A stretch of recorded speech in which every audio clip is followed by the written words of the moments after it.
Chapter 882. Xie Dezhao was in his early 50s.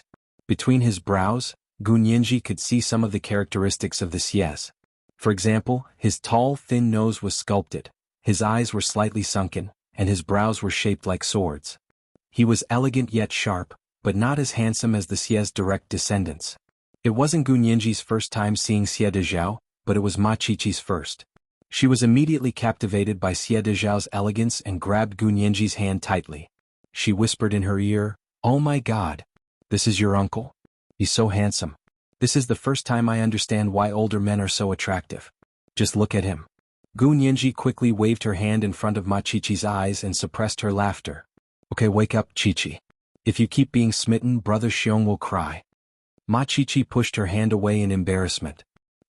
"What are you talking about? Everyone loves beauty. I was just saying." Her voice became softer. "Don't tell Brother Xiong." "I know." Gu Nianji smiled and pinched her cheek. "Okay, you owe me one." As the two of them were talking and laughing, they caught a glimpse of another person getting out of the bulletproof car with a red flag. This time, it was a beautiful woman wearing a simple ash-gray double-breasted wool coat, custom-made trousers of the same color, and a pair of black leather mid-heeled shoes. She calmly walked over. It was Hua Xiaoheng's mother, Song Jining. Gu Nianji's eyes flashed as she sneaked a peek at the bulletproof car. No one else got out of the car. The driver was already driving to the parking lot. Gu Nianji's heart skipped a beat. She quickly looked away and greeted Xie Qingying, Xie Dezhao, and Song Jining. "Mr. Xie, Miss Xie, Auntie Song, you're here." Xie Dezhao looked at Gu Nianji and then at his daughter, Xie Qingying. He smiled. "You two are really alike. You're still calling me Mr. Xie? You should call me uncle. She's your cousin." Xie Qingying was also very affectionate with Gu Nianji. "Cousin is so beautiful today. Are you ready? Don't be afraid, later we'll be on your side." Gu Nianji was amused by her and high-fived her. "Okay, then I'll rely on uncle and cousin."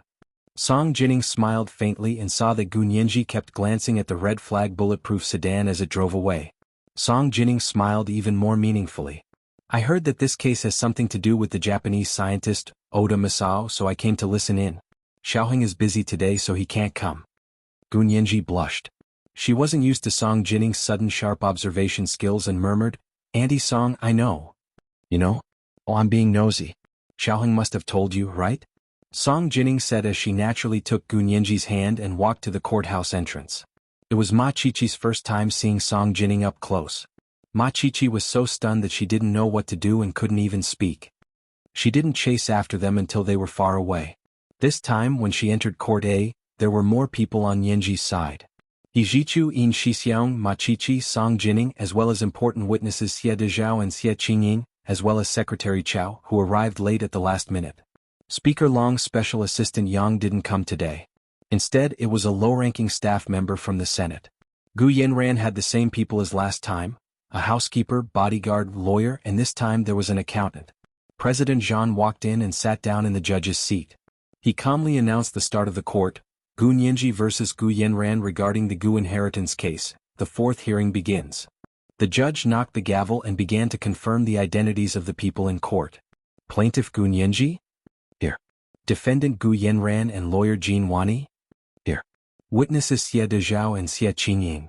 Here. The judge nodded. Today is the fourth hearing. The main content is the introduction of two new witnesses by the plaintiff. He raised his hand to Gu Nianji. "Plaintiff, you may begin your questioning." Gu Nianji was wearing a custom-made navy blue cashmere skirt suit by Dior. She had a fitted blazer that wasn't buttoned up, revealing a snow-white silk shirt underneath. There was a bow tie at the collar. The body of the half-skirt was slightly cocoon-shaped, but it was not too exaggerated. It just showed off her young and beautiful figure, but it was not too seductive. Instead, it was dignified in her beauty and mature in her cuteness. It was very suitable for her age and identity. Because today's hearing was closely related to her family background, Gu Nianji didn't want to be too professional and mature like the previous three hearings. Therefore, she didn't choose formal business attire. Instead, she chose the more colorful Dior autumn/winter custom-made dress. Gu Nianji slowly stood up from the plaintiff's seat and smiled at everyone in the courtroom. Her long hair was tied into a ponytail, and she didn't have any makeup on. She only had a layer of transparent lip gloss on her lips. Standing in court, she looked like a girl next door, but overly beautiful and exquisite. She looked at Gu Yanran, who was sitting in the defendant's dock. Chanel was even more famous than Dior, but the black and white checkered herringbone dress suit looked so overbearing on Gu Yanran that it hurt the eyes. Although Gu Yanran was the second most beautiful woman in the courtroom and was very gentle and charming when she didn't speak, Gu Nianji's outfit made her look like a grandmother. During a lawsuit, as long as you stood in court, you would be scrutinized from head to toe, including your hair. This had a crucial impact on the outcome of the case. Most of the mistakes that a new lawyer would make were in small areas. Gu Nianji had a natural intuition in this area. She was like someone born for the courtroom. Like those born with the qualities of celebrities, Gu Nianji was a classic example of a grandmaster's gift. He Jichu sat in the courtroom gallery and watched Gu Nianji act freely. His eyes were a bit dazed. Gu Nianji was already in trial mode. She nodded to the judge and summoned Xie Dezhao to the stand. Xie Dezhao gracefully walked from the gallery to the witness stand and sat down. He bowed slightly to the judge and the people in the courtroom. Gu Nianji walked over and asked calmly, "Mr. Xie, please tell us about your life." Xie Dezhao was a businessman with his own large company. He sat on the witness stand and began to speak as if he were in a board meeting. "I am Xie Dezhao. Xie as in gratitude, De as in morality, and Zhao as in redress of injustice." Xie Dezhao's way of introducing himself was very humorous. As soon as he finished speaking, there was a burst of friendly laughter in the courtroom. Xie Dezhao raised his hand to everyone and waited for the laughter to die down before saying, "I had a first wife named Gu Tian. She was the sister of the owner of the assets in this case, Gu Xiangwen. But she passed away 27 years ago." Most people in the courtroom didn't know this news. Gasps could be heard in the courtroom. Xie Dezhao felt a wave of sadness when he spoke of his first wife. Gu Nianji stood in front of him and comforted him. "Madame Gu Tian must be watching from heaven. She wouldn't want to see you and Miss Xie sad." Xie Dezhao closed his eyes and said emotionally, "Yes, she was always a kind and warm-hearted person. If it weren't for her, I wouldn't be sitting here today." Gu Nianji waited for Xie Dezhao to calm down before beginning her interrogation. "Mr. Xie, can you tell us how you met, fell in love with, and married your wife?" Jean Wani immediately raised her hand. "Objection, the plaintiff is rambling again. Please don't waste everyone's time with questions that have nothing to do with the case." Gu Nianji looked at the judge and said solemnly, "Your Honor, I will soon prove that these questions are closely related to the case." As she spoke, she glanced at Gu Yanran. Gu Yanran was very calm today and didn't look worried at all. Gu Nianji raised her guard, but she wouldn't stop questioning today. There was no turning back. She had been waiting for this day for a long time. The judge looked at the witness information Gu Nianji had submitted and said, "Plaintiff, please get to the point as soon as possible." Gu Nianji thanked the judge and gestured to Xie Dezhao. "You can briefly tell us what happened." Xie Dezhao thought for a moment before saying, "I met Gu Tian at a charity masquerade ball. She wore a butterfly mask and her figure was elegant and charming. I didn't see her face, but I had a good impression of her voice after hearing what she said. Everything that happened after that was logical. The Gus had become one of the richest families in France at that time. Although they weren't as wealthy as the Xies, they were a good match for Xie Dezhao. It was only natural for a couple who loved each other and were of equal social status to get married," Xie Dezhao recalled. "But after I proposed to Gu Tian, her brother, Gu Xiangwen, told me something." Then he glanced at Xie Qingying wanting to say something but hesitating. Xie Qingying nodded at him to let him say it to show that she had no questions. Xie Dezhao's brows furrowed. Although he was reluctant, he still said it. "Gu Xiangwen told me that his sister was in poor health and asked if I could accept it. He said Gu Tian might not be able to have children in the future. I said it was fine. The Xies are a large family with many children and grandchildren. I have older and younger brothers in my own family and have many sons. I don't care if I'm going to have children." Xie Dezhao paused and his voice became stiff. "Later, Gu Tian told me that it was my words that moved Gu Xiangwen. That's why he agreed to let his sister marry me." Gu Nianji took notes as she listened. Xie Dezhao had said some of these things to her before, but there were also things he hadn't said before. For example, what was it that moved Gu Xiangwen so much that he changed his mind from opposing to supporting their marriage? "And then?" Gu Nianji asked calmly. She was getting to the main point. Xie Dezhao paused and looked down at the table in the witness stand. His voice was low. "I knew Gu Tian was in poor health. I told her that she didn't need to have children. There are so many people in the Xies and so many children. It doesn't matter if we have one or not. But she wouldn't listen and insisted on having children." She was secretly pregnant with a child and wanted to give me a surprise. When I found out, I was extremely worried and asked her to abort the child. But she told me not to worry, saying that her brother was already prepared and that she would definitely be able to give birth smoothly. This was the first watch and today was the third watch. A reminder for the recommendation votes and monthly votes, the second watch was at 1 p.m. The monthly votes were 2,100 plus one watch. The third watch was at 7 p.m. Moi. Chapter 883. At this point, Xie Dezhao's voice began to choke. Gu Nianji hadn't expected that after more than 20 years, Xie Dezhao himself would remarry, and his daughter would grow up. He would still be sobbing when talking about his wife's passing. She felt a bit guilty. Wasn't it selfish of her to bring someone else to court and touch on someone else's sore spot just for her own lawsuit? Gu Nianji's eyes dimmed. She looked at Xie Dezhao quietly and turned to pass him a tissue. Xie Dezhao accepted it and covered his face with it. After a while he paused and said, "I'm sorry. I made a fool of myself." "It's okay." Gu Nianji comforted him carefully. "If you feel sad you don't have to say it." "No, I have to say it." Xie Dezhao looked up. The tip of his nose and the bottom of his eyes were slightly red from crying. Gu Tian was 7 months pregnant, and we told Gu Xiangwen the good news. Gu Xiangwen ran to my house and threw a tantrum. He pointed at my nose and scolded me for a long time. At that time I let him scold me and even let him kick me, because I let him down. I promised him but I broke my promise. I told Gu Tian that she didn't need to have a child, but she got pregnant. But after that, Gu Xiangwen told Gu Tian that he was prepared, but he couldn't guarantee success. He felt that Gu Tian was taking too much risk. But Gu Tian said that if we didn't have a child, she felt that our marriage would be lacking something and lose its sense of reality. Xie Qingying sat in the audience and also covered her face as she cried. She was only 1 month old when Gu Tian's health system collapsed due to giving birth. She lost all her immune functions and caught a small cold during her confinement period. She died soon after. Xie Qingying had never seen her mother, but Xie Dezhao and the Xie family had taken good care of her. To her, it was a pity that she didn't have a mother to grow up with, but it wasn't to the point where she couldn't bear it. She could only empathize with her father's pain when he remembered her mother. When Gu Nianji heard this, she felt nervous for no reason. She glanced at Gu Yanran from the corner of her eye and saw that Gu Yanran had a disdainful sneer on her face. Xie Dezhao continued. After that, Gu Xiangwen said that he had made preparations. The time wasn't ripe yet, but because Gu Tian was about to give birth, he couldn't care less. He asked me to call him 2 weeks before Gu Tian's due date and he would come to help her. Gu Nianji interrupted. "May I ask why Gu Xiangwen is helping Gu Tian? Could it be midwifery?"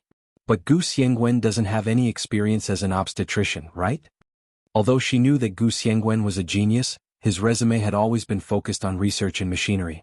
His medical background was all about cell and genetic research.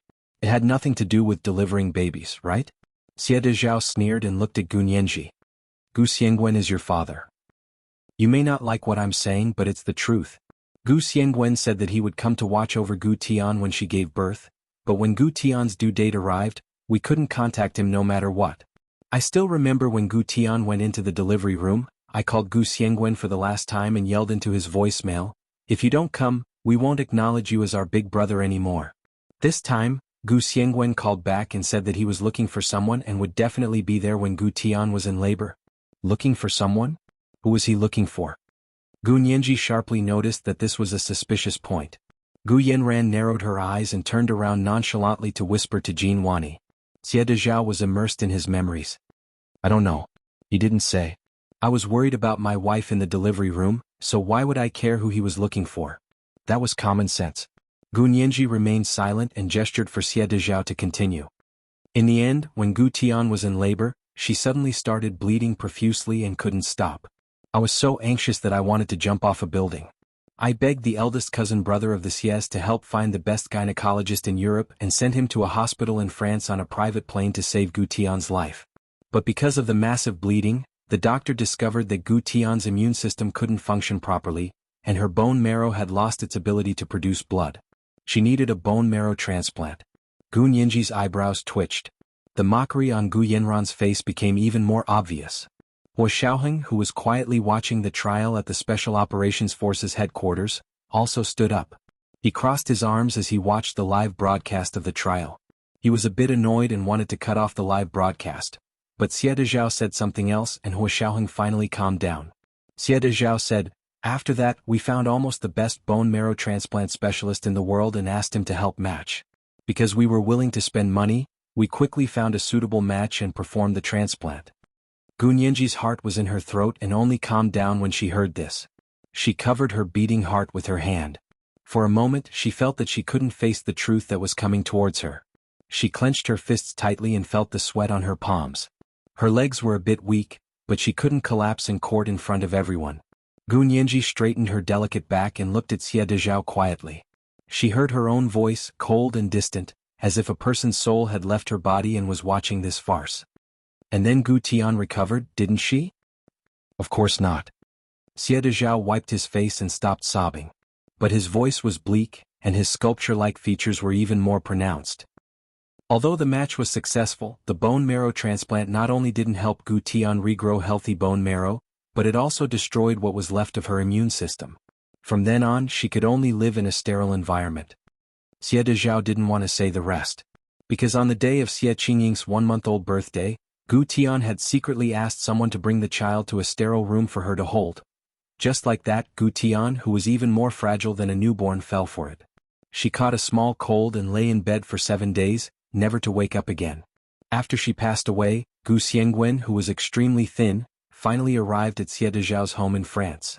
But what greeted him was a black and white mourning hall. His beloved sister, who was only in her 20s, had already passed away. 27 years ago at my wife's funeral, I beat him up and chased him away. I told him never to come back to my house. "So you haven't contacted him in 27 years? Gu Nianji asked. "Then he never came to see his own niece?" "It's useless even if he came. I never let him in. He still came for the first few years after my wife passed away, but I chased him away every time. He stopped coming and only sent birthday gifts to Qingying every year." Xie Dezhao paused, his voice carrying a trace of unease. "But since 7 years ago he hasn't sent birthday gifts to Qingying. Wasn't Gu Xiangwen's plane crash 7 years ago? Gu Xiangwen had become a vegetable, so he couldn't send birthday gifts to Xie Qingying anymore." Xie Dezhao didn't know why before, but now he knew why. It wasn't that Gu Xiangwen had given up, but that he couldn't move anymore. Gu Nianji slowly pieced together Xie Dezhao's words and what she knew about Gu Xiangwen's past to form a picture. Perhaps there were still missing parts, but those were minor details that didn't affect the clarity of the main story. "Okay, the story is finished. May I ask, Lawyer Gu, what question do you want to ask?" Jean Wani curled one corner of her lips and teased Gu Nianji with a fake smile. Gu Nianji looked up at her. "Don't be in such a hurry. I'm about to get to it." Turning around, Gu Nianji said to the solemn judge, "Your Honor, I've finished questioning the witness, Xie Dezhao. May his daughter, Xie Qingying, testify next?" The judge raised his hand. "Agreed." Gu Nianji motioned for Xie Qingying to sit at the witness stand. Gu Nianji didn't ask Xie Qingying to speak at length and only asked her a few questions. "What's your name? Who are your father and mother? Do you have any evidence to prove your identity?" Xie Qingying answered methodically that her name was Xie Qingying, her father, Xie Dezhao, and her mother, Gu Tian. She then took out her birth certificate, passport, and finally a DNA test. Gu Nianji took the DNA test from Xie Qingying and said, "This DNA test can prove that Ms. Xie Qingying is the biological daughter of Mr. Xie Dezhao and Ms. Gu Tian." Gu Yanran sighed in relief when she heard this. In the previous 3 trials, Gu Nianji had made her lose everything and almost lose all face. Luckily, this 4th time, Gu Nianji would be able to knock her down in one fell swoop. Gu Yanran was so excited that she couldn't sit still. Gu Nianji handed Xie Qingying's DNA test to the court and immediately took out 2 more DNA test certificates. Looking at the people in the courtroom, Gu Nianji's gaze landed on Gu Yanran. "There are also 2 DNA test certificates here.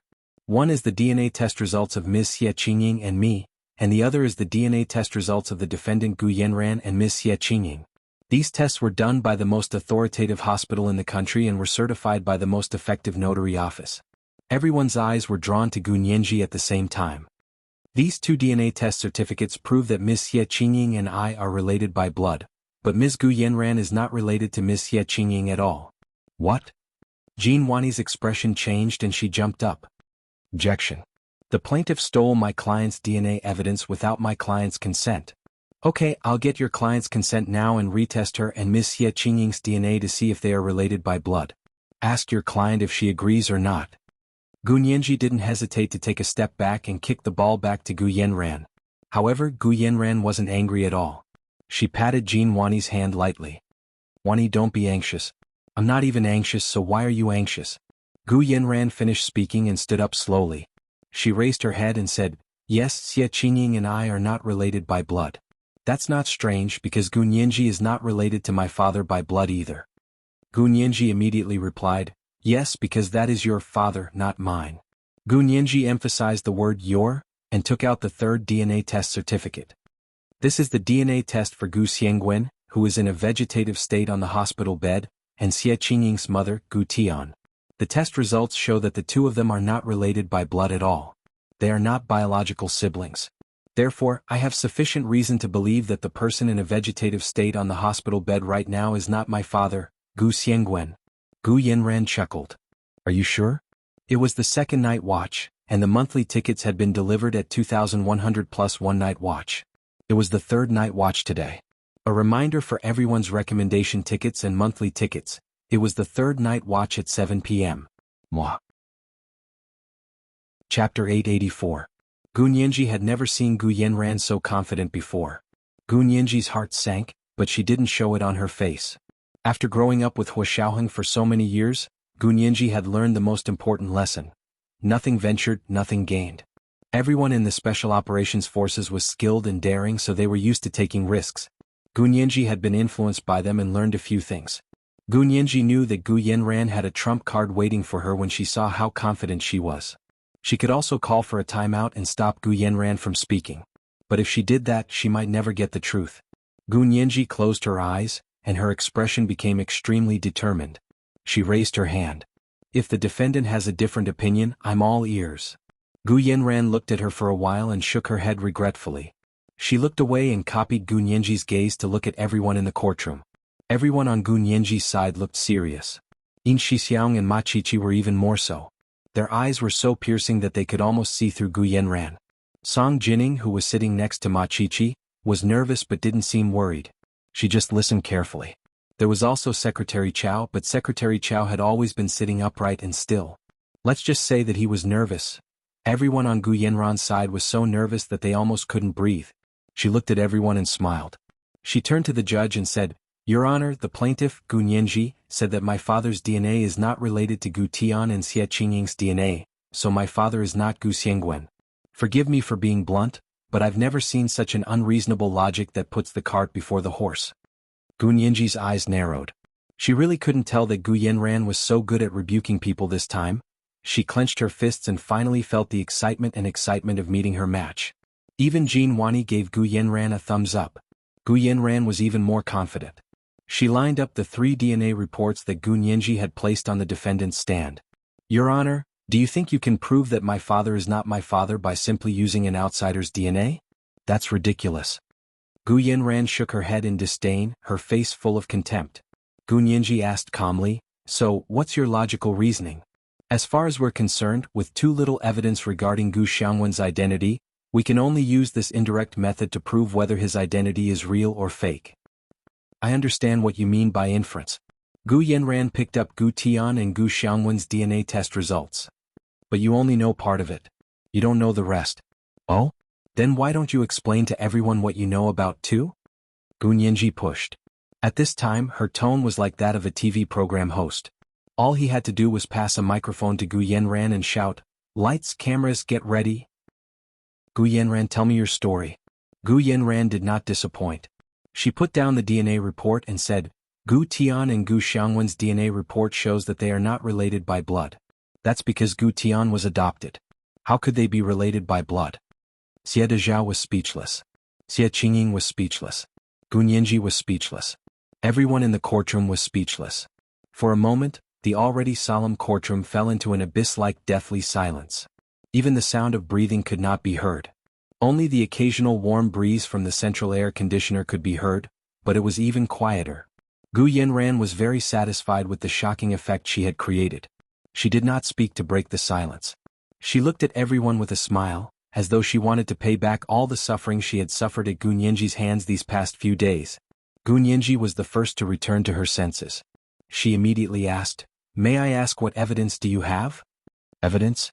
Gu Yanran chuckled softly and lazily raised her hand to tidy her wavy hair. I think you've really lost your memory for too long. You've forgotten that we still have an aunt. You mean Gu Jing? Gu Nianji frowned. She had only heard Xie Dezhao mention Gu Jing once, and Xie Dezhao had also heard about her from Gu Tian. However, he had never met Gu Jing. The Gus had 2 daughters in the previous generation. One was Gu Tian and the other was Gu Jing. Gu Yanran raised her hand to look at the manicure she had meticulously asked someone to do. She said nonchalantly, Gu Tian is your cousin Xie's mother. She was adopted. My youngest aunt, Gu Jing, is the real biological daughter of the Gus. Why do you say that? Gu Nianji asked curiously. Because Gu Jing was born with a genetic disorder. It was a congenital genetic deficiency. Not only did Gu Jing have it but I did too. In order to treat her, my father, Gu Xiangwen, switched from a PhD in physics to a PhD in biomedicine. He wanted to find a way to save her. Gu Tian was adopted as an experiment to treat Gu Jing so that her bone marrow could be used to save Gu Jing in the future. In the end, Gu Tian fell in love with Xie Dezhao. She wanted to marry him and have children. She refused to donate her bone marrow to Gu Jing. That's why my father gave up on Gu Tian when she had a child. Gu Yanran looked at Gu Nianji with pity. And you, Gu Nianji? You were also an orphan that my father, Gu Xiangwen, adopted in order to treat my illness. Unfortunately, you found out the truth when you were 12 and angrily sailed out to sea. I don't know what happened to you after that, but losing your memory was actually a good thing for you. You didn't have to face such an unbearable reality anymore. Although Gu Nianji had been mentally prepared when Xie Dezhao had told her that Gu Tian needed a bone marrow transplant, she still felt dizzy when she heard the truth come out of Gu Yanran's mouth. The ceiling seemed to be spinning and her legs became limp. She felt like she was standing in mud. She couldn't hold on for much longer. She gripped the edge of the defendant's stand so tightly that the veins on the back of her hands popped. There was only one sentence in her mind. I was an experiment for my father to experiment on new treatments. Was it? Her bone marrow, her pain, all of it came from this. She didn't want to believe it, but it seemed like she had no choice. Gu Yanran kept staring at Gu Nianji. It was rare to see Gu Nianji in such a daze and Gu Yanran was excited. Aren't you smart? Aren't you a straight-A student? Ah, look at you now. Don't you look like a stray dog? Now you understand why Gu Tian's DNA is different from my father's. She was adopted, so how can she be the same as my father? You actually used this evidence to prove that my father isn't Gu Xiangwen. That's the biggest joke in the world. Also, you were adopted, so your DNA is also different from my father's. Only me. Only I am my father's only biological daughter. Gu Nianji, don't be so greedy. Take the millions I gave you and go back to your school to study. Gu Yanran's slightly hoarse voice echoed in Gu Nianji's ears. It was as piercing as a knife grinding on sandpaper. As the sound entered her ears, she could almost feel a dull pain in her ears. The dull pain snapped her out of her trance. Her large, dark eyes gradually became clear and deep. It was like a starry night with countless secrets hidden in it. The stars twinkled and no one could see the depths of the night sky. Gu Nianji released her grip on the defendant's table. Her mind flashed and she caught a loophole in Gu Yanran's words. She said calmly, is that so? Since Gu Tian was adopted and I am also adopted, then why am I related to Gu Tian and Gu Tian's daughter, Xie Qingying? Tell me what's going on. Was she saying that 2 random orphans from the orphanage were relatives? You must be kidding me. Gu Yanran was stunned. Her eyes darted around and she smiled. You really want to know? Of course. This is because you are the illegitimate daughter of Gu Tian's biological sister. Gu Yanran smiled happily. Why else do you think my father adopted you? Is because you have the same genes as Gu Tian so you can be used to treat my illness. Gu Nianji instinctively asked, Gu Tian's biological sister? Xie Dezhao was also very surprised. Gu Tian has a biological sister? I thought she only had Gu Jing as her sister. It seems like you know Gu Tian's biological sister very well. Gu Nianji used all her willpower to control her emotions and continued to ask Gu Yanran, may I ask what her name is? Where does she live? How old is she now? Gu Yanran ran her hand through her long wavy hair and said nonchalantly, how would I know? I heard it from my mommy. Gu Xiangwen adopted Gu Nianji, so Gu Yanran's mommy was also Gu Xiangwen's wife. She must know the whole story, right? That made sense. Gu Nianji was a bit confused. She felt like she had entered a dead end or maybe she had hit a wall. She could clearly see a path ahead but she couldn't go around it. She closed her eyes and finally said, What evidence do you have to prove that Gu Tian was adopted? Gu Yin ran through a document in a transparent plastic bag. I knew you would want evidence. I don't have your adoption document, but Gu Tian's adoption document was something my mommy told me to keep in the bank's safety deposit box. Gu Nianji didn't hesitate to open it to see that it was an official adoption document in Japanese. There were also Mandarin and English translations. This is an adoption document handled by the Chiba Prefecture government in Japan. Your aunt, or rather your aunt, Gu Tian, was adopted in Chiba Prefecture, Japan. She is Japanese. Gu Yanran finally finished the story and sat down to elegantly take a sip of water. Gu Nianji looked down at the adoption document carefully. She had taught herself Japanese before, so she knew katakana and hiragana. However, she hadn't reached the stage where she could read legal documents. She had read the Mandarin and English translations several times and confirmed that there were no problems. Gu Nianji showed the adoption document to Xie Dezhao. Mr. Xie, look at the adopted person on this document. Is it your wife, Gu Tian? Xie Dezhao also read it carefully. Although he didn't want to admit it, he had to admit that the person on the document was indeed his wife, Gu Tian. So he had unknowingly married a Japanese woman? And Xie Qingying was half Japanese? Not only did Xie Dezhao's face turn pale, but even Xie Qingying covered her mouth. The Xies had ancestral teachings that forbade them from marrying a Japanese person to mess up their bloodline. And you, Gu Nianji, you might be a complete Japanese. Ah. Gu Yanran laughed heartily. This was the happiest day she had been in so many years. All the sufferings and pain from before seemed to have been rewarded at this moment. Gu Nianji, on the other hand, thought nervously as Gu Yanran laughed. Logically, she admitted that there were almost no loopholes in Gu Yanran's story. But emotionally, she refused to admit that Gu Yanran was telling the truth. Gu Xiangwen didn't give her the feeling of a father to an adopted daughter who was used as an experiment. Also, Gu Xiangwen's feelings for Gu Tian didn't seem like that of an older brother to a stepsister who was used as an experiment. Logical reasoning could stand on its own, but when compared to emotional expression, it didn't make sense at all. Gu Nianji picked up Gu Tian's Japanese adoption document and read it carefully again. Gu Tian's original name was actually Kasahara Tenko. Gu Yanran was getting impatient and chattered on the side. It's useless even if you read it 100 times. I didn't want to say it to save you some face. But you were so overbearing and kept pressuring me. You even froze my own bank account. Since you've done this, don't blame me for retaliating. Gu Nianji ignored her and quickly finished reading the Japanese adoption document. Then she looked at the 3 DNA verification documents. Hua Xiaoheng had actually asked Chen Lai to make these 3 DNA verification documents for her. Not only did he make a detailed comparison, but he also did DNA sequencing. The latter wasn't something a normal DNA verification agency would provide, but Hua Xiaoheng was used to doing everything in detail so that the evidence was irrefutable. Therefore he asked Chen Lai to do the DNA sequencing. Gu Nianji quietly flipped to the last page of the verification documents and read the summary of the DNA sequencing. Suddenly, her gaze froze as she stared at the DNA sequencing data listed by Chen Lai. Plaintiff, do you have anything else to say? The judge reminded Gu Nianji with some regret. The court couldn't waste any more time. Gu Nianji pursed her lips and said to the judge, please give me 5 minutes. I'll look up the information and give you an answer immediately. Gu Nianji remembered a piece of news she had seen not long ago. Although it was only a flash, it would be of great help to her case today. The judge looked at his watch. Okay, I'll give you 5 minutes. It was only 5 minutes.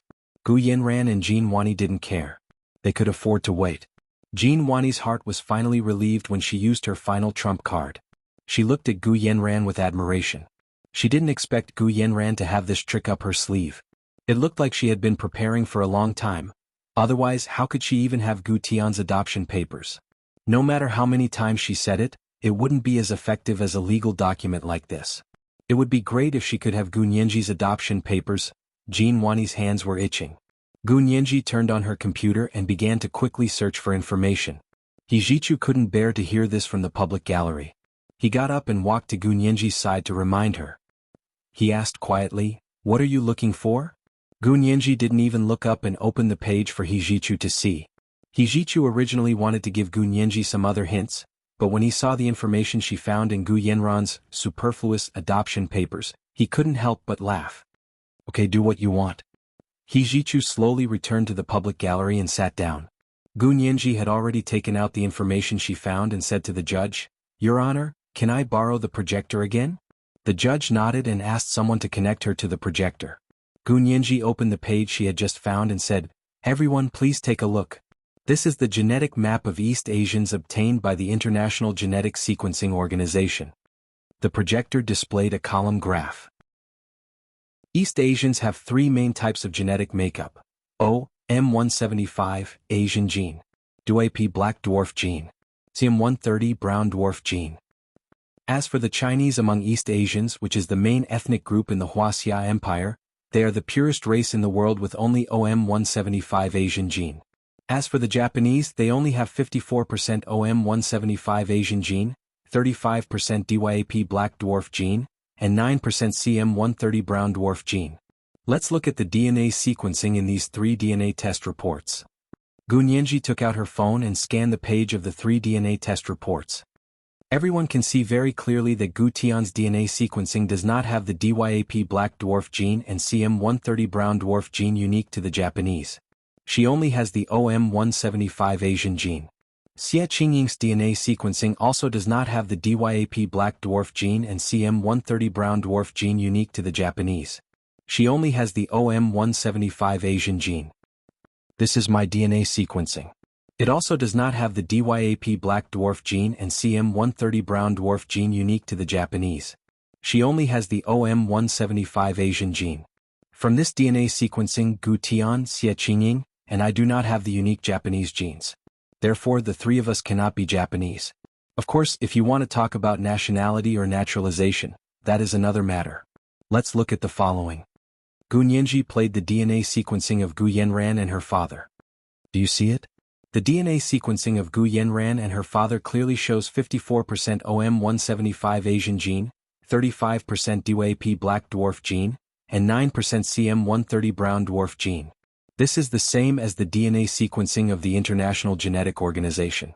Therefore, only Gu Yanran and her father, who is in a vegetative state on the bed pretending to be Gu Xiangwen, are truly pure Japanese. Gu Nianji's clear voice was like a dose of good medicine. It lifted everyone's spirits. Although not many people have seen Gu Xiangwen in person, all the information shows that Gu Xiangwen is Chinese. He does not have Japanese genes. Therefore, Gu Yanran, you can save your story. The vegetative state on the bed that you used to pretend to be Gu Xiangwen is your biological father. He is Japanese. And you are also Japanese. Also, you can't cover up the truth just by telling it the other way around. If the story you just told was completely reversed, I believe it would not be far from the truth, right? Miss Kasahara Naoko? Gu Yanran looked at Gu Nianji like she was looking at a ghost. All the blood drained from her face in an instant. Her eyes were wide open, and her eyeballs were about to fall out of their sockets. Her legs trembled and she slumped onto the chair. She could not believe that the evidence they had painstakingly prepared for so many years had been completely destroyed by Gu Nianji's DNA sequencing. This was the third chapter.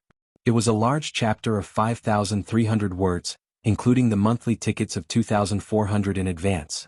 It could be counted as the fourth chapter today. I know that if I don't finish this plot, my dear friends will not be able to sleep tonight. Are you satisfied, dear friends? Mwah. Hurry up and cast your monthly and recommendation votes. I've already added chapters in advance. Chapter 885.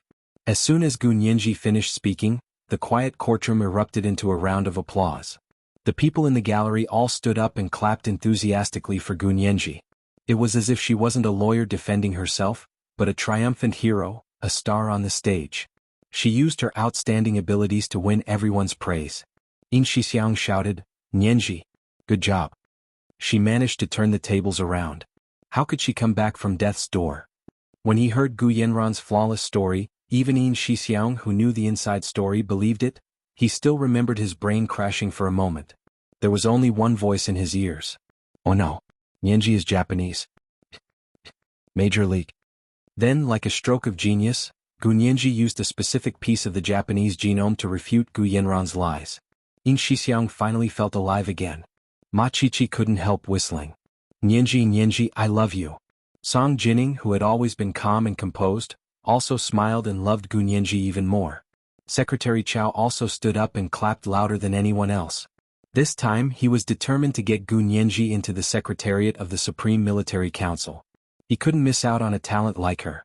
He planned to write an internal reference for General Ji as soon as the hearing ended. Hijichu didn't stand up, but his shimmering, sultry eyes stared at Gunyenji. There was no one else but her in his eyes. The corners of his lips curled up slightly as he looked at her intently. His eyes were very gentle. Xie Qingying was the one who felt the most relieved. She couldn't bear the possibility that she was Japanese. If she really was, she and her father would probably be banished by the Xies. Luckily, Gunyenji was able to wash away Gu Yenran's slander with a few words.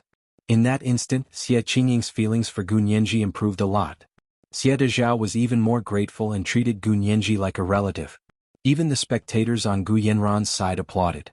One of the bodyguards was so fascinated that he couldn't help clapping for Gunyenji. Mrs. James, Gu Yenran's housekeeper, turned around and glared at the bodyguard. The bodyguard, who had forgotten himself, rubbed his nose and did not clap with her. The judge leaned back in his high-back chair and chuckled. After a while, he raised his hand to silence the applause from Gunyenji's side and pretended to be stern. No noise in the courtroom. After a pause he added, "Just this once." Yin Shixiang and the others laughed and sat down, no longer applauding. Jin Wani was so angry that she fell backwards. Gunyenji had given her another fatal blow. This time, it was in a situation that she thought was foolproof. Did she have to avoid Gunyenji every time she saw her in court? You, what are you talking about? What DNA sequencing? Gu Yenran's forehead was sweating profusely, and her entire body was trembling. Even her voice was trembling. She grabbed Jin Wani, who was next to her, like she was clutching onto her last life-saving straw. She was extremely anxious. Wani quickly refute. Was she spouting nonsense? They're all Asians, how can there be such a difference? In terms of appearance, there was no difference between the Japanese and the Chinese at all. Gunyenji flipped through Gu Tian's adoption document provided by Gu Yenran and twirled the paper with her hand. She smiled. This document is quite old. Looks like when you prepared this adoption document, DNA sequencing was far from what it is now. Or rather, people back then didn't know that Japanese people had their own DNA that was different from the main ethnic groups in the Wuxia Empire? That saying is right. Science and technology are the first productive forces. Gunyenji was humorous. You have to keep up with the times even if you want to scheme. Otherwise, the development of technology will expose you instantly. Look, isn't this a blatant example? Don't be so smug. Gu Yenran was exasperated. She could no longer maintain her poise and elegance. Like a cornered beast, she grabbed the defendant's chair and stood up again. You're lying. My father is Japanese. I didn't say your father wasn't Japanese. Look, the DNA sequencing has already proven it. Gunyenji used a laser pointer to point at Gu Yenran and the vegetable's DNA sequence. I said my father, Gu Xiangwen, is Japanese. Gu Yenran almost shouted. So your inference is not valid. Oh? Is that so? Gunyenji was calm and spoke to Gu Yenran like she was playing with a cat or a dog. But Kevin Ku used the identity of a Chinese person when he published his thesis. Do you want me to show you how he was introduced in the top international magazines? Gu Yenran was so shocked she couldn't speak. Gunyenji didn't give her any more time to think. She took a step forward and approached Gu Yenran. Gu Yenran, do you know why Gu Xiangwen can't be Japanese? It's because of this. Gunyenji held up the so-called Japanese adoption document that Gu Yenran had given her. If she hadn't seen the Japanese adoption document, Gunyenji wouldn't have been able to immediately connect the DNA sequencing results to race. However, the Japanese adoption document was like a bridge that connected two pieces of originally unrelated evidence in Gunyenji's mind. In order to frame Gu Tian, you didn't hesitate to use this adoption document from Chiba Prefecture to prove that Gu Tian is Japanese and was adopted. What does this mean? This means that the Gus may have adopted a Japanese girl back then. Because it would be too easy to find out if the adoption document was made up out of nothing. However, if it was just a false identity, it would be much easier to lie. Also, the adoption document has the nationality and race of the adopter. It's too late for you to say Gu Xiangwen is Japanese now. The adoption document issued by Japan's Shenyang province clearly stated that the adopter was a Chinese, not a Japanese. This is the most powerful evidence. Gu Yenran was defeated by this detail. She collapsed on the chair, her expression blank and almost drooling. I'm guessing what you did back then. You must have used some means to change Gu Jing's adoption document to Gu Tian's name and identity. They should be around the same age and have the same blood type. That way you only needed to bribe a small bureaucrat in Chiba Prefecture to change the name. You didn't even need to bribe him. You only needed to find an opportunity to say that Gu Jing changed her name, and you would be able to change her name openly. If you don't believe me, we can check with the Chiba prefecture to see if Shizuko Kasahara requested to change her name. The adoption documents from 30 to 40 years ago were not standard. There were too many things that could be manipulated. After Gu Tian passed away and Gu Xiangwen got into trouble, you thought that you could use this method to exclude Gu Tian's family in order to replace my identity. That way, even if I found Gu Tian's family to testify for me, you could use this altered adoption document to slap me in the face. Isn't that right? This was why Gu Yanran was no longer afraid when she heard that Xie Dezhao and Xie Qingying were witnesses. Instead, she was calm. But you didn't expect that with the development of technology, things like DNA sequencing in the human genome would appear. When I used DNA sequencing to prove that Gu Tian was definitely not Japanese, your lies fell apart. Then, the Japanese girl that the Gu family adopted must have been someone else. What you're using is the same method you used to deal with me. You're saying that all my experiences and identity are yours, and then you're planting your own experiences and identity on me. If the Gu family really adopted a Japanese girl back then, and this Japanese girl wasn't Gu Tian, then who was she? I think the answer is already obvious. The Gu family only had 2 daughters in the previous generation, Gu Tian and Gu Jing. If Gu Tian wasn't, then it could only be Gu Jing. Gu Jing was the Japanese girl that the Gu family adopted. Gu Nianji's words made Gu Yanran's face pale. Her face was full of fear and panic as if she was mentally retarded. Gu Nianji reconstructed the entire incident in her mind. As she narrated, she organized the sequence of events. According to the defendant, Gu Yanran, many years ago, the Gu family gave birth to a daughter named Gu Tian. However, Gu Tian had a congenital disease. In order to treat her, the Gu family found a girl who could give her a bone marrow transplant. That girl was Shizuko Kasahara. For some reason, the Gu family adopted this Japanese girl and changed her name to Gu Jing. However, when Gu Tian and Gu Jing grew up and got married, Gu Jing left the Gu family when they needed Gu Jing's help. This was probably the reason why Gu Xiangwen didn't make it in time even though he promised to save his sister. This happened 27 years ago. Because Gu Jing left, Gu Tian's bone marrow transplant failed, and she passed away early. And Gu Jing probably didn't have a good life after leaving the Gu family for a few years. She had an illegitimate daughter, the defendant, Gu Yanran. She probably couldn't continue living outside, heard that Gu Tian had died, or did it for her daughter. Anyway, she came back to the Gu family and Gu Xiangwen, begging him to adopt her. Gu Yanran's eyes narrowed when she heard that. Almost reflexively, she recovered from her daze and stood up to shout, "Nonsense! Gu Jing isn't my mommy." "I'm nonsense? Then do you dare to do a DNA comparison test with Gu Jing? To see if you two are mother and daughter?" Gu Nianji snorted at Gu Yanran's cowardly act. As soon as Gu Yanran heard that she was going to do a DNA comparison test with Gu Jing, she became mute again. "Don't talk to me about Gu Jing's sister anymore. I don't believe it. If Gu Jing has a sister, and her illegitimate daughter can undergo a bone marrow transplant, then Gu Jing's sister can too. She might even be more suitable than Gu Jing. If that's the case, the Gu family will definitely adopt both of them and not just one. Do you know the theory that all eggs can't be put in the same basket? The truth is, the Gu family only adopted Gu Jing, which means only Gu Jing is suitable. If Gu Jing has a sister, then her sister is definitely not suitable. The possibility of her sister's child being suitable is even lower. Then as Gu Jing's sister's illegitimate daughter, Gu Yanran couldn't be adopted. After all, Gu Xiangwen wasn't doing charity work or running an orphanage. But the truth was, other than Gu Jing, Gu Yanran was also adopted. According to Gu Yanran, it should be for the same reason. So there was only one reason that made sense now. Gu Yanran was Gu Jing's illegitimate daughter. This way, mother and daughter had the same genes, so they could help 2 generations of the Gu family's daughters match and undergo a bone marrow transplant. Gu Nianji came to this conclusion purely based on logical reasoning to prove that the so-called Gu Jing sister was a fake character that Gu Yanran made up at the last minute to cover up the loopholes. Gu Yanran panicked and only wanted to refute, but Gu Jing died many years ago. She was cremated, and her ashes were thrown into the sea. How are you going to test?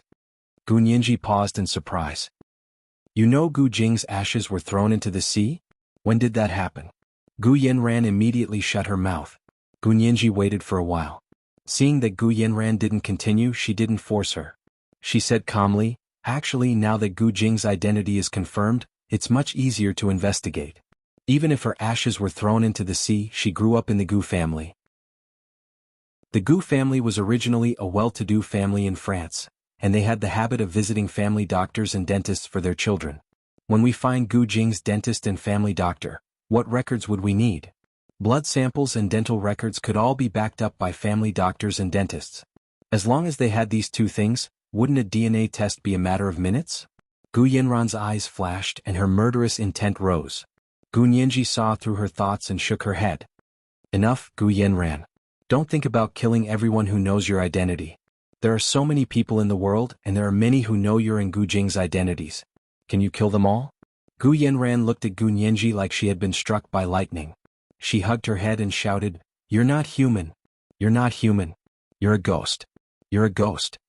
Otherwise, how could he be able to deduce so much about what had happened back then? This was the first update of 3,800 words. There were 2 updates today. A reminder for everyone's recommendation votes and monthly votes. Monthly votes of 2,400 plus updates had been added yesterday. The second update at 7 p.m. Moi. P.S. Thank you to the leader, I am Rashi, for tipping 100,000 Chidian coins yesterday. Thank you to the leader, Fish G, for tipping 50,000 Chidian coins yesterday. Thank you to the leader, I am Xian, and Heaven's Beggar, for tipping 10,000 Chidian coins yesterday. Thank you to the leader, Sing_Sing, for tipping 10,000 Chidian coins yesterday. Moi. Thank you for your generous rewards. Chapter 886. Gu Nianji saw this and stepped forward to stand in front of Gu Yanran. She said loudly, "Yes, I am a ghost. I've come to seek revenge on behalf of those you've murdered." As soon as he said that, Gu Yanran actually screamed. She seemed to be unable to withstand the heavy pressure and fainted. Jean Wani quickly asked the judge, "Your Honor, my client was threatened by the plaintiff and fainted. Please find a doctor for us." The corners of Gu Nianji's mouth twitched. "In court, under the national emblem, you're saying I threatened her? There are so many people here. Tell me, what did I say to threaten her?" Jean Wani suppressed her anger and ignored Gu Nianji. She held the back of Gu Yanran's head and kept soothing her. Gu Yanran was only furious and quickly came to her senses. However, as soon as he saw Gu Nianji, he couldn't help but reveal a frightened expression. He didn't even dare to look Gu Nianji in the eye. Gu Nianji shrugged. "I've done too many shameful things. It's too late for regrets now."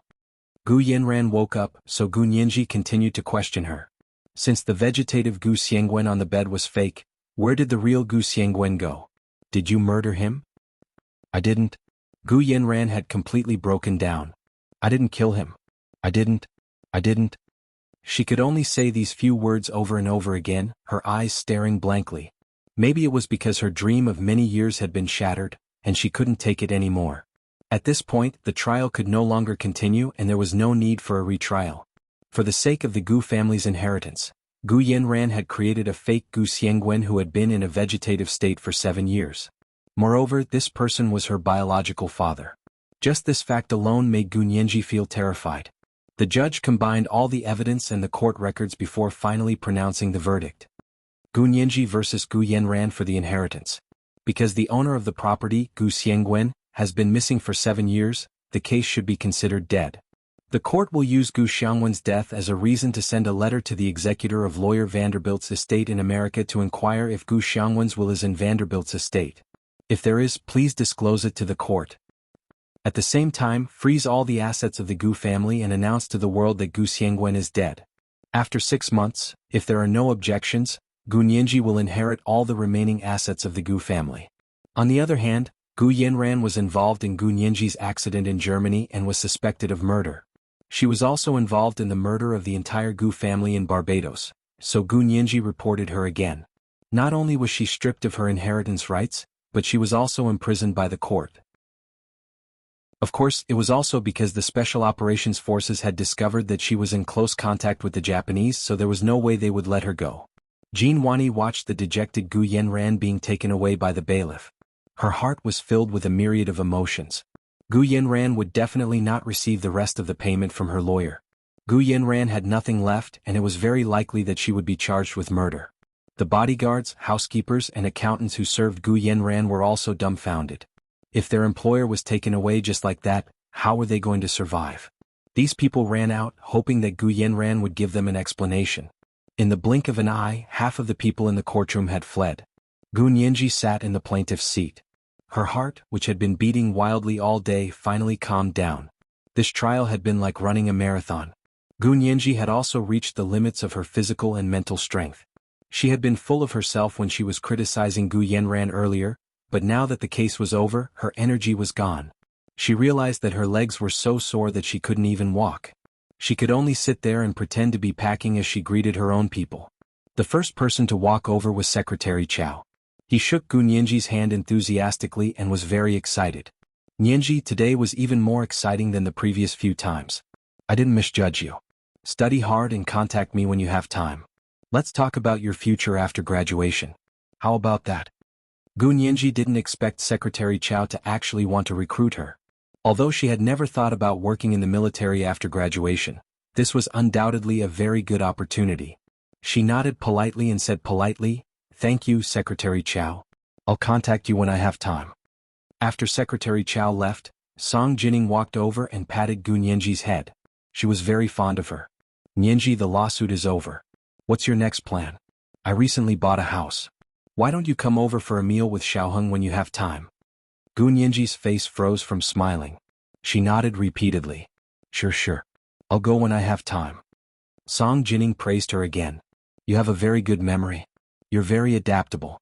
The complete genetic map of East Asians was only released the day before yesterday. It was only mentioned in an inconspicuous place on the news. "I didn't expect you to actually see it."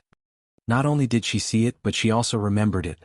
She could even link it to her lawsuit and use the data to convince Gu Yanran's side that they had lost. Gu Nianji was embarrassed by the compliment. She whispered, "I just happened to see that piece of news." Actually, she had seen people arguing under that piece of news on the internet. In the end, everyone had asked questions about the Japanese race. As a child online, Gu Nianji had watched the whole process with great interest. That was why she remembered it clearly. When Gu Yanran superfluously took out a Japanese adoption document and claimed that Gu Tian and Gu Nianji were both Japanese, it ignited Gu Nianji's memory.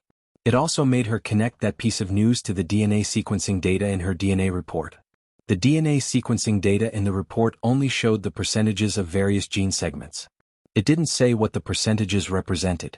That was because the complete genetic map of East Asians hadn't been completed when Xinlai did the sequencing.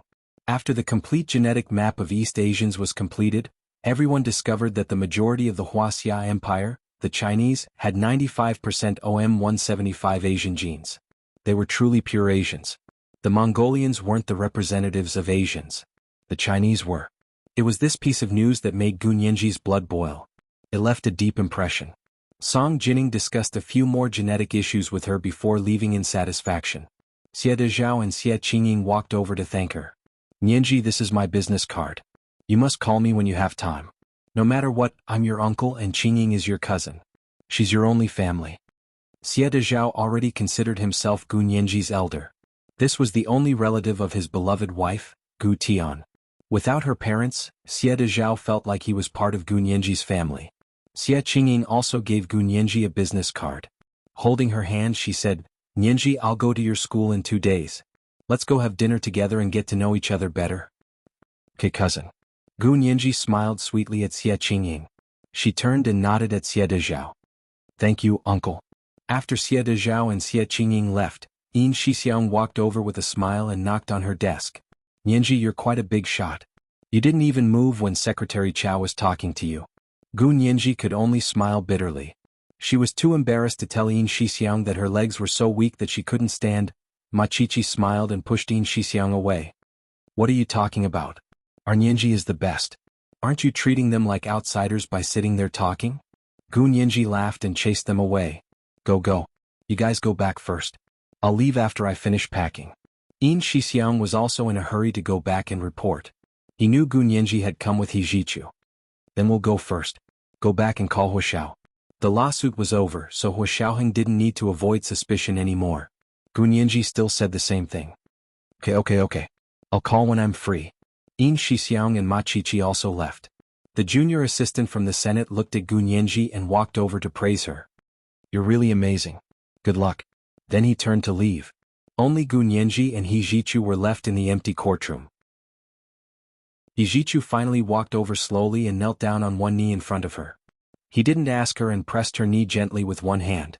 It was as if he knew she couldn't stand. Gunyenji looked at Yijichu in shock. Professor He? Are your legs so weak that you can't stand? Yijichu asked calmly. Gunyenji nodded. How did you know? I've had this kind of experience before. Yijichu's voice was a bit erratic. It was that day when he watched Gunyenji drive away in a car right in front of his eyes. Looking back, that time exhausted all of his energy. He fell to the ground and sat in a wheelchair for 6 months. Gunyenji's injuries weren't as serious as his, but they were the same. As Yijichu massaged Gunyenji's knees and calves, Gunyenji told him about the case. Professor Gu Yenran was able to do so many things over such a long period of time. I think there's at least a team behind her. Of course. Yijichu analyzed casually. Think about it. Where did she transfer the Gu family's money to? Whoever profited the most was the biggest suspect. This was a very simple cause and effect relationship, and it had been proven many times in tracking crimes. You mean the Japanese Angels on Earth charity organization? What do you think? Well, Gunyenji had already thought about it. Professor I want to entrust your American law firm to be my representative to pursue the $15 billion that Gu Yenran defrauded from the Japanese Angels on Earth charity organization. Yijichu laughed when he heard that. He raised his hand to rub Gunyenji's head. You have a good plan. Did I teach you that? It's common sense. Gunyenji's eyelashes fluttered, and she was also a bit mischievous. Everyone in the world knows that the Americans are the Japanese's daddy. So when it comes to collecting debts, daddy has to step in to get twice the result with half the effort. If she was the one fighting this lawsuit, the Japanese would be much more likely to look down on her. Because to make the Japanese organization and bank cough up the huge amount of money, the Americans really had to step in. Yijichu nodded with a smile. Okay, I'll call them when I get back and tell them that I got them a big deal. The subject matter was $15 billion. How could it not be a big deal? Gunyenji's plan was to pursue the money donated to the Japanese charity organization, and have the American law firm step in. As for pursuing the money donated to Prime Minister Tan, Gunyenji planned to ask Yijichu to send a lawyer's letter. She didn't believe that Prime Minister Tan and his wife would dare to fight a lawsuit against her while they were being impeached. Yijichu massaged Gunyenji's knees for a long time before Gunyenji could stand up with the help of the table. However, it was still very difficult for her to walk on her own. Yijichu simply held her arm and half supported and half carried her out. Walking out of the courthouse, Gunyenji immediately saw a Hongqi sedan with military plates parked on the side of the street in front of the courthouse. It wasn't the one that Xie Dezhao and Xie Qingying had taken that morning. It was a license plate that she hadn't seen before. She was just wondering if it was Hua Xiaoheng when she saw the car door open and Zhao Liangzi get out. He waved at Nianji. Nianji, I specially came to pick you up. As he spoke, he gave her a look to indicate that Hua Xiaoheng was sitting in the car. This was the 3,400 words of the second chapter. Oh, there were 2 chapters today. A reminder to everyone about the recommendation votes and monthly votes. Good night, dear ones. Chapter 887. A bulletproof black sedan with a red flag was quietly parked on the side of the road. The trees on the side of the road stretched out their bare branches, slanting against the blue sky and white clouds. The dusky yellow sunset of the imperial capital in winter was a round duck egg yolk hanging in the sky. The rays of the setting sun were like a thin blanket, covering the ordinary-looking red flag sedan. However, the red flag sedan had its own aura. When it appeared in the imperial capital, it was often more eye-catching than those world-class luxury cars worth millions. Gunyenji looked at the motionless red flag sedan and gritted her teeth as she stood up. Her legs were so weak that they were about to float, but when she saw the car, she thought of the man in the car who was as immovable as a mountain. She didn't want to be looked down upon by him. Therefore, even though she was exhausted, she still instantly put on her armor and armed herself. Yijichu looked at Gunyenji's change in expression coldly and sighed internally. Nianji, what's wrong? Zhao Liangzi walked over to them. Is the lawsuit over? Gunyenji stood by the large iron gates of the courthouse and nodded. Her face was glaringly pale and drained of all color. Zhao Liangzi was more attentive than Yin Shixiang. As soon as he walked closer, he noticed Gunyenji's strange behavior. Without batting an eyelid, he reached out his hand and held her right arm, shifting most of her body weight over to him. Professor He, thank you for your trouble. We have some information to ask Nianji. Can you let her come with us first? Zhao Liangzi asked politely to Hijichu, his eyes lingering on Hijichu's grip on Gu Nianji's left arm. Hijichu glanced at Gu Nianji and asked calmly, "Nianji, do you want to go with him?" If Gu Nianji didn't want to, Hijichu wouldn't let Zhao Liangzi take Gu Nianji away. Gu Nianji hesitated. She was indeed very tired today and didn't want to brush anyone off. She just wanted to go back to her dorm, soak in a hot bath and sleep for a day and night. However, Gu Yinran's case had more implications than she had expected. Hua Xiaoheng was probably looking for her for official business.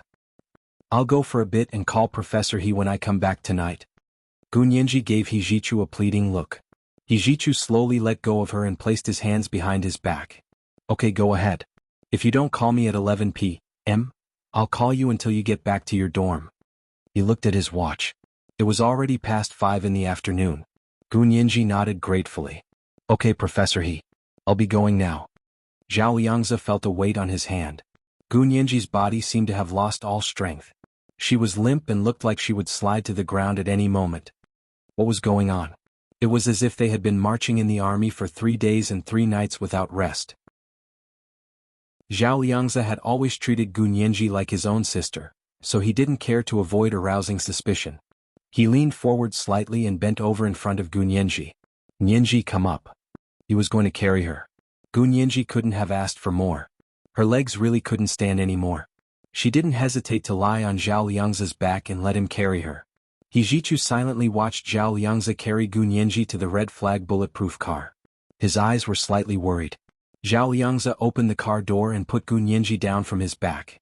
He watched her move into the car before closing the door and walking back to the front passenger seat. After closing the door, the people inside started the car. The square red flag bulletproof car sped away under the winter sun. Hijichu squinted at it for a while before walking alone to the courthouse's underground parking lot. He got out of the car and slammed on the accelerator. His car shot forward like an arrow released from a bow.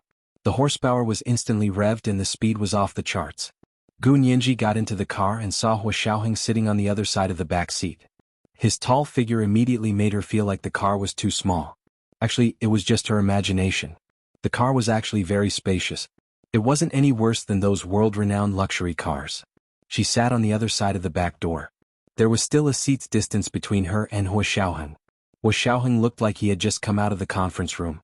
He was still wearing a crisp navy blue military uniform with a brown leather belt around his waist. It made his waist look strong and his shoulders even broader. On his feet was a pair of autumn and winter riding boots. His long legs filled the empty space in front of the seat. Gu Nianji carefully avoided his long legs and found a suitable place to sit. She tried her best not to get close to him. Hua Xiaoheng didn't say anything. He quietly watched Gu Nianji sit far away from him. His eyes lingered on her legs in a suit for a moment. She wore a long, slim coat that fell a little above her knees and revealed a section of her calves. Gu Nianji felt a little uncomfortable under his gaze. She greeted him sheepishly, "Hua Xiao, what's up?" Hua Xiaoheng looked away and said dryly, "Drive." The driver was Hua Xiaoheng's orderly Fan Jian. Soon, the red flag bulletproof car left the Imperial Capital High Court and drove to Gu Nianji's house in the Hepingli district. This was also the direction of her school.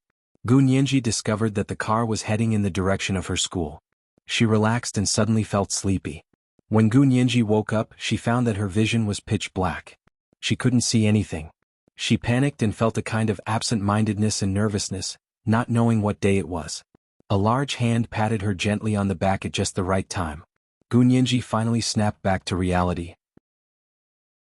She found that she was leaning against a broad chest. Her hands were still holding onto someone's collar. She was curled up in someone's arms like a little baby. She immediately tried to push the person away. A low and soft laugh came from above her head. It was like a breeze blowing across the surface of the water, causing ripples. It was so good it was killing her. She remembered that before she fell asleep, she had gotten into Hua Xiaoheng's car. The chest she was using as a pillow was familiar and warm. Who else could it be but Hua Xiaoheng? Gu Nianji struggled to get off his lap. Hua Xiaoheng's hand closed around her. Gu Nianji couldn't move. She didn't dare move too much. Fan Jian and Zhao Liangzi were still in the front seat, right? Hua Xiaoheng saw that she wasn't moving. He held one of her hands and slid it across his face. It was like she was caressing his cheek. Of course, his skin wasn't as soft and smooth as a woman's, but the warmth and elasticity unique to men made Gu Nianji's palm heat up. She tried her best to calm herself down and said, How did I fall asleep? Did I delay Hua Xiaoheng's business? Hua Xiaoheng's hand paused. He didn't answer the question. Exhausted? She was indeed exhausted. After sleeping, Gu Nianji found that her symptoms didn't improve. They seemed to have gotten worse. How long did I sleep? 3 hours. This meant that it was already past 8 in the evening. Gu Nianji was embarrassed. That long? Why didn't you wake me up? I asked Little Zay and Little Fan to go back. Hua Xiaoheng said calmly. Go up. Are you hungry? What do you want to eat? Gu Nianji was speechless. Didn't you want to ask me about the situation? Gu Nianji realized that she had been tricked again. Hua Xiaoheng didn't answer her. He opened the side door and got out. He bent over and carried Gu Nianji horizontally. He was so tall and strong that he walked steadily with her in his arms. Soon, the two of them went straight upstairs from the underground parking lot to the front door of the second-hand house Gu Nianji had bought. It was dark and the neighbors' doors were tightly shut. Only light spilled out from the cracks in the door. Hua Xiaoheng carried Gu Nianji into her house and closed the door behind him. He also turned on the lights in the living room. Gu Nianji hadn't been here for a while, so it actually felt a bit unfamiliar. I'll go turn on the water. You take a bath first. Come out for dinner after. It won't be too late to talk business after that. Hua Xiaoheng arranged everything so well that Gu Nianji couldn't find a chance to refuse. After all, he still had to talk business after a bath and dinner. Gu Nianji agreed and was carried to the bathroom by Hua Xiaoheng. He sat on the round stool in the bathroom.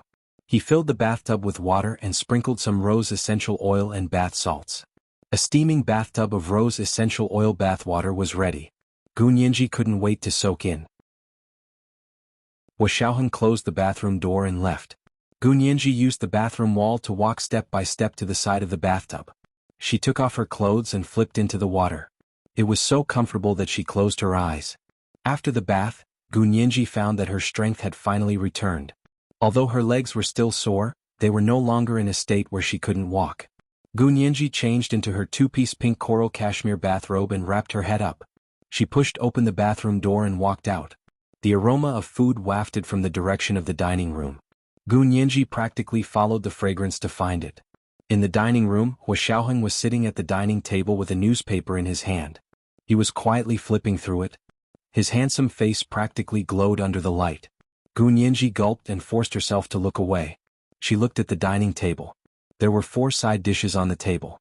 One was green stir-fried hollandaise beans, one was yellow shredded potatoes with vinegar, one was fried prawns with salt and pepper, and one was red shredded pork in Beijing sauce. There was a small plate of flatbread on the side for wrapping the shredded pork, green onions and cucumber. In the middle was a blue and white porcelain soup bowl with a lid. She didn't know what kind of soup it was. Seeing her come in, Hua Xiaoheng opened the lid of the soup bowl. It was actually a very nourishing bowl of black-bone chicken ginseng, wolfberry and mushroom soup. The soup was clear and fresh, and the taste was so delicious it could make one's eyebrows drop. Gu Nianji didn't hesitate to sit at the table and reach out to ladle a bowl of soup for herself. Hua Xiaoheng's expression didn't change as he said calmly, "Drink slowly. It's all yours. What's the rush?" Gu Nianji was so hungry that her stomach was rumbling. She completely ignored him and drank a bowl of soup first, then ladled another bowl before slowing down. She stirred the soup slowly with the blue and white porcelain spoon and raised her eyebrows. "This is the business matter Hua Xiao wanted to discuss with me? I said eat first then talk about business." Hua Xiaoheng poured a small bowl of rice for her. Gu Nianji refused to eat, so Hua Xiaoheng poured another spoonful of soup for her. She only took it and ate the rice in the soup. On a winter night, eating a bowl of hot and fragrant rice in the soup could soothe one's internal organs that had been tense all day. "Why aren't you eating?" Gu Nianji ate a few mouthfuls and looked at Hua Xiaoheng. Hua Xiaoheng took the bowl and chopsticks and also started eating. His eating posture was very elegant and graceful. It was obvious that he had been carefully trained since he was young. It was completely different from his aggressive style of doing things. Gu Nianji's eating manners were also trained by Hua Xiaoheng. The two of them finished their meal very tacitly. The unfamiliarity and alienation between them seemed to have gradually faded away. Gu Nianji was happy for one moment, but she was secretly groaning in her heart. It was this kind of boiling a frog in warm water routine that made it impossible for her to refuse. When the day came that she was cooked, she would be at Hua Xiaoheng's whim. Routine, it was full of routines, including all the delicious food on the table. Gu Nianji swallowed a mouthful of saliva and got up to make a cup of tea for Hua Xiaoheng. She warmed half a cup of milk for herself and brought it over. Placing the tea in front of Hua Xiaoheng, Gu Nianji looked at him with a smile. Her smile was so sweet that it made people want to hug and take a bite. Hua Xiaoheng was also a bit surprised to see Gu Nianji's sweet smile and attentive behavior. He couldn't help but be wary. Tricks? Nianji also knew tricks. Gu Nianji smiled and raised her head. Hua Xiao, can you tell me now? But before Hua Xiaoheng spoke, Gu Nianji thanked him first. Thanks to Hua Xiao asking Brother Qin to do DNA sequencing. Otherwise I would have failed miserably. Hua Xiaoheng calmly agreed. I didn't think so much at the time. If you hadn't reminded us about the East Asian genetic map in court, I'm afraid we would have missed a lot of important clues.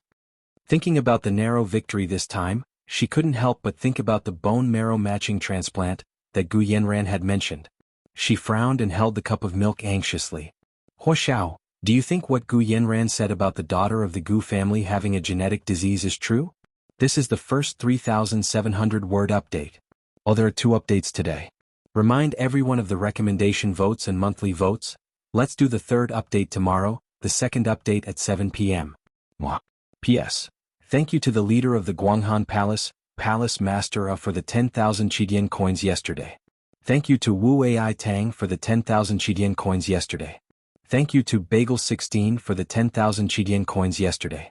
Thank you to Luo Yudi for the 20,000 Qidian coins yesterday. Thank you to everyone for the generous rewards. Chapter 888.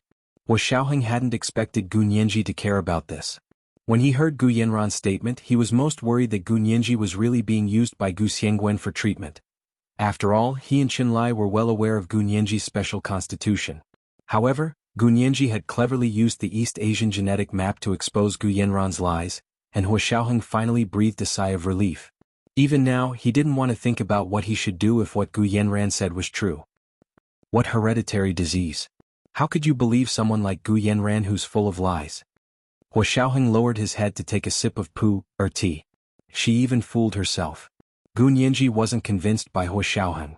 Her brows were still furrowed, and her delicate brows were furrowed into 2 faint arches. But there is some truth in what she said. Otherwise, how can I explain my Aunt Gu Tian's death? Gu Jing. Hua Xiaoheng leaned back in the dining room's high-back chair, his eyes quietly sweeping over Gu Nianji's gloomy face. Lowering her head, she picked up the newspaper she had been reading earlier and said, Why exactly did the Gus adopt Gu Jing and Gu Yanran? The reason is still open to debate. You won't believe everything Gu Yanran says, will you? Gu Nianji's heart skipped a beat. She took a big gulp of milk and said contentedly, What Hua Xiao means is that the Gus adopted Gu Jing and Gu Yanran might not necessarily be to treat their daughter's illness? What kind of disease needs to be treated by adopting someone else's child? Hua Xiaoheng didn't even look up as he flipped another page of the newspaper. At least I've never heard Qinlai mention such a strange illness. Just because you haven't heard of it doesn't mean it doesn't exist. Just because Brother Qin doesn't know doesn't mean it doesn't exist. Gu Nianji was more stubborn about this matter. Although Gu Yanran often lied, Gu Nianji felt that this question made sense, so she chose to believe Gu Yanran. Hua Xiaoheng looked up at her. Gu Nianji's pretty little face was tense, and her serious expression made Hua Xiaoheng laugh. Yes, you're right. I was narrow-minded. Hua Xiaoheng actually admitted his mistake gently. Gu Nianji froze for a moment and stared at him unblinkingly with her large hazy eyes for a long time. What's wrong? Can't I make a mistake?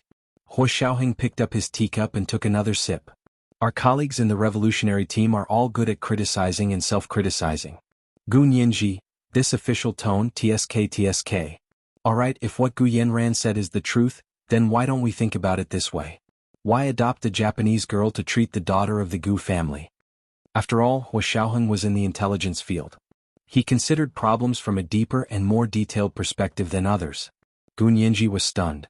This was indeed an angle she hadn't considered. Are you saying that Gu Jing, Shizuko Kasahara, has something special about her that made the Gu family insist on adopting her? Gu Nianji's furrowed brows immediately relaxed. She was like a person walking alone in a tunnel who suddenly saw a glimmer of light shining through the hole. Hua Xiaoheng saw that Gu Nianji quickly found the right direction and praised her. Smart. However, Gu Nianji thought about it for a while and said, but if we want to know why Gu Jing was adopted, we have to first know what kind of genetic disease the daughter of the Gu family has. I think this is the starting point of all the problems. So in the end, it still came back to the genetic disease that she had been thinking about, Huo Xiaoheng sighed internally. This little girl had really grown up and was not easy to fool. I think you can discuss this with Chen Lai. Huo Xiaoheng put away the newspaper and placed it on the dining table. He must be very happy to help you search for information without eating or sleeping. Chen Lai was a medical fanatic. Gun Yinji smiled and nodded. Okay, then I'll call Brother Chen when I get back and discuss this issue. Just calling won't be enough. You'll have to go there yourself. Huo Xiaoheng's fingers lightly tapped on the dining table. Chen Lai will definitely do a full physical examination for you. No problem. Gun Yinji answered readily. Thinking of her terrifying self-healing ability, Gun Yinji felt that it must have something to do with the Gu daughter's genetic disease. You can ask Xie Dezhao about Gu Tian's situation. He has a very good impression of you now. Huo Xiaoheng reminded Gun Yinji calmly. Gun Yinji replied with an "oh," and suddenly realized something. That's right. I should get Gu Tian's medical record first and compare it with my own physical condition. That way I can better understand this genetic disease. Huo Xiaoheng only reminded her, then it's best if you come to the Special Ops headquarters every weekend. That way Chen Lai can follow up on your physical condition. Okay, as long as Brother Chen says it's necessary, I'll definitely go. Gun Yinji only wanted to find out what the Gu daughter's disease was as soon as possible. She didn't want to face the same situation herself. After clearing the dishes, Gun Yinji came out of the kitchen and looked at her watch. It was already past 10 p.m. Huo Xiao, please take me back to the dormitory. She stood at the door with her laptop bag. Although she was wearing a coat, she didn't look bloated and still had a beautiful figure. Huo Xiaoheng didn't ask her to stay. He stood up as well. You're okay now? I'm fine. Gun Yinji spun around. I was really tired when the trial ended. But after a good night's sleep, a bath and some food, I've already recovered. Huo Xiaoheng took her out of the room.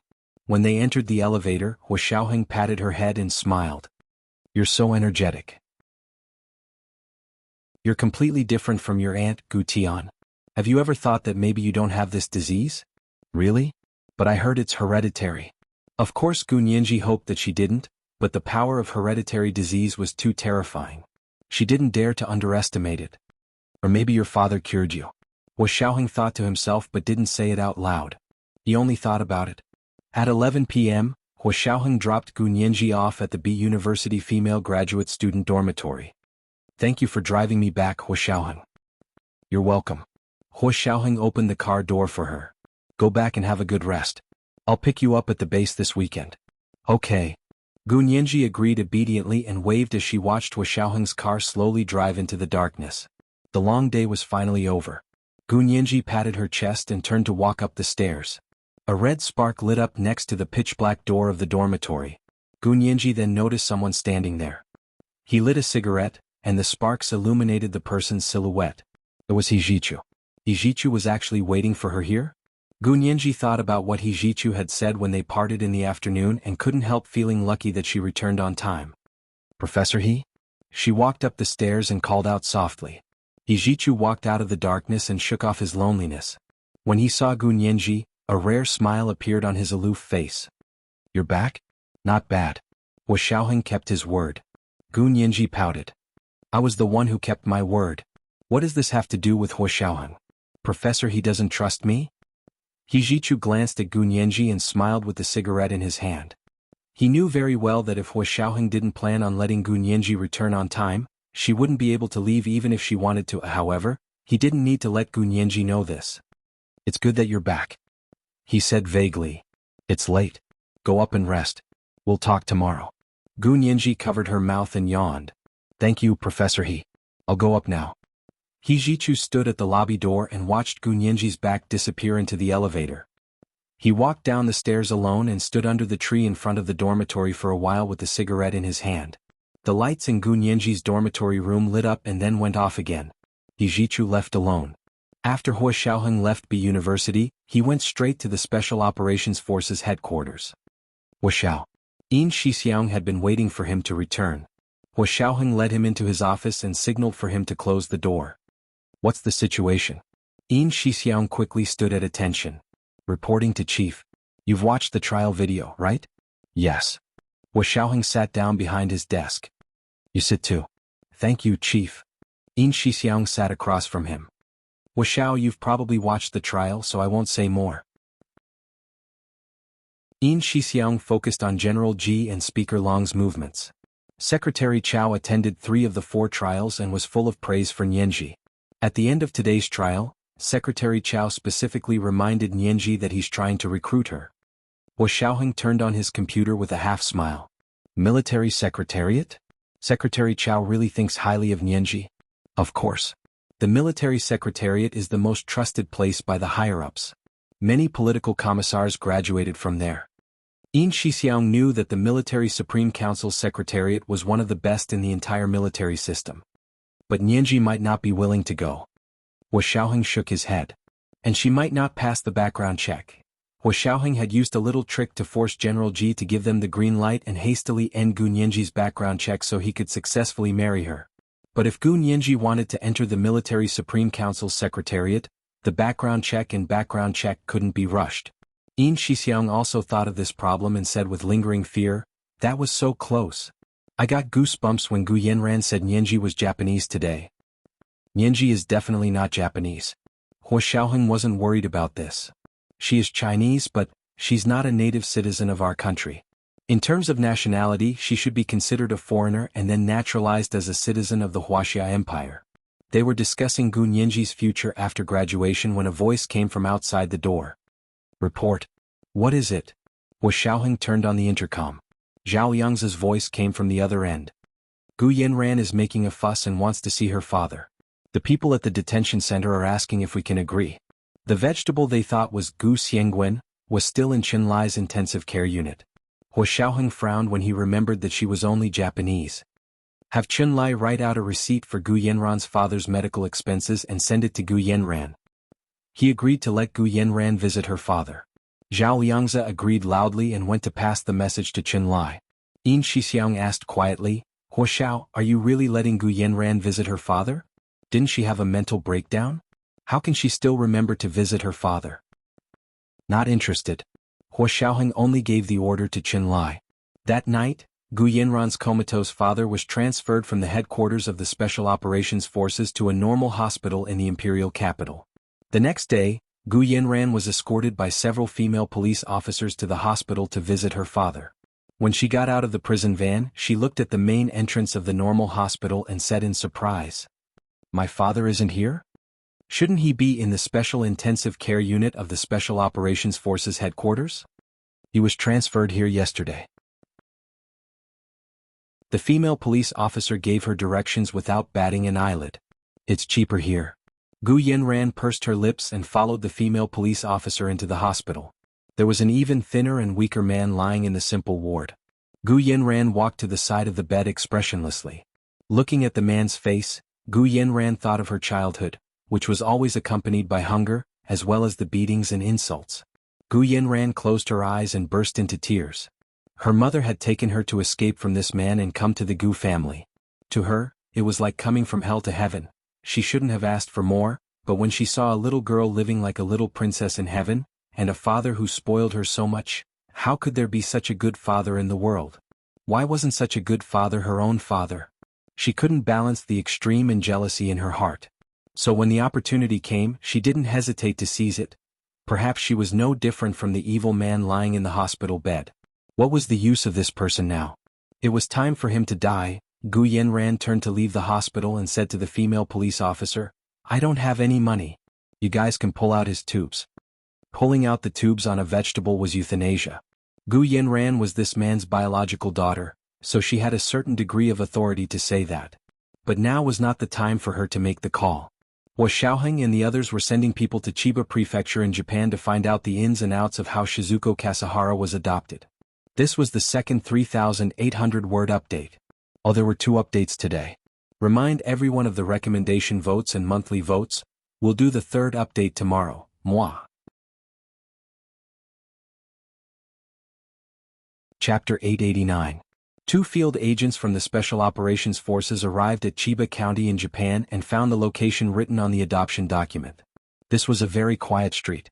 Neat courtyards with black roofs and white walls stood on both sides of the straight asphalt road. There were cherry blossom trees planted by the roadside.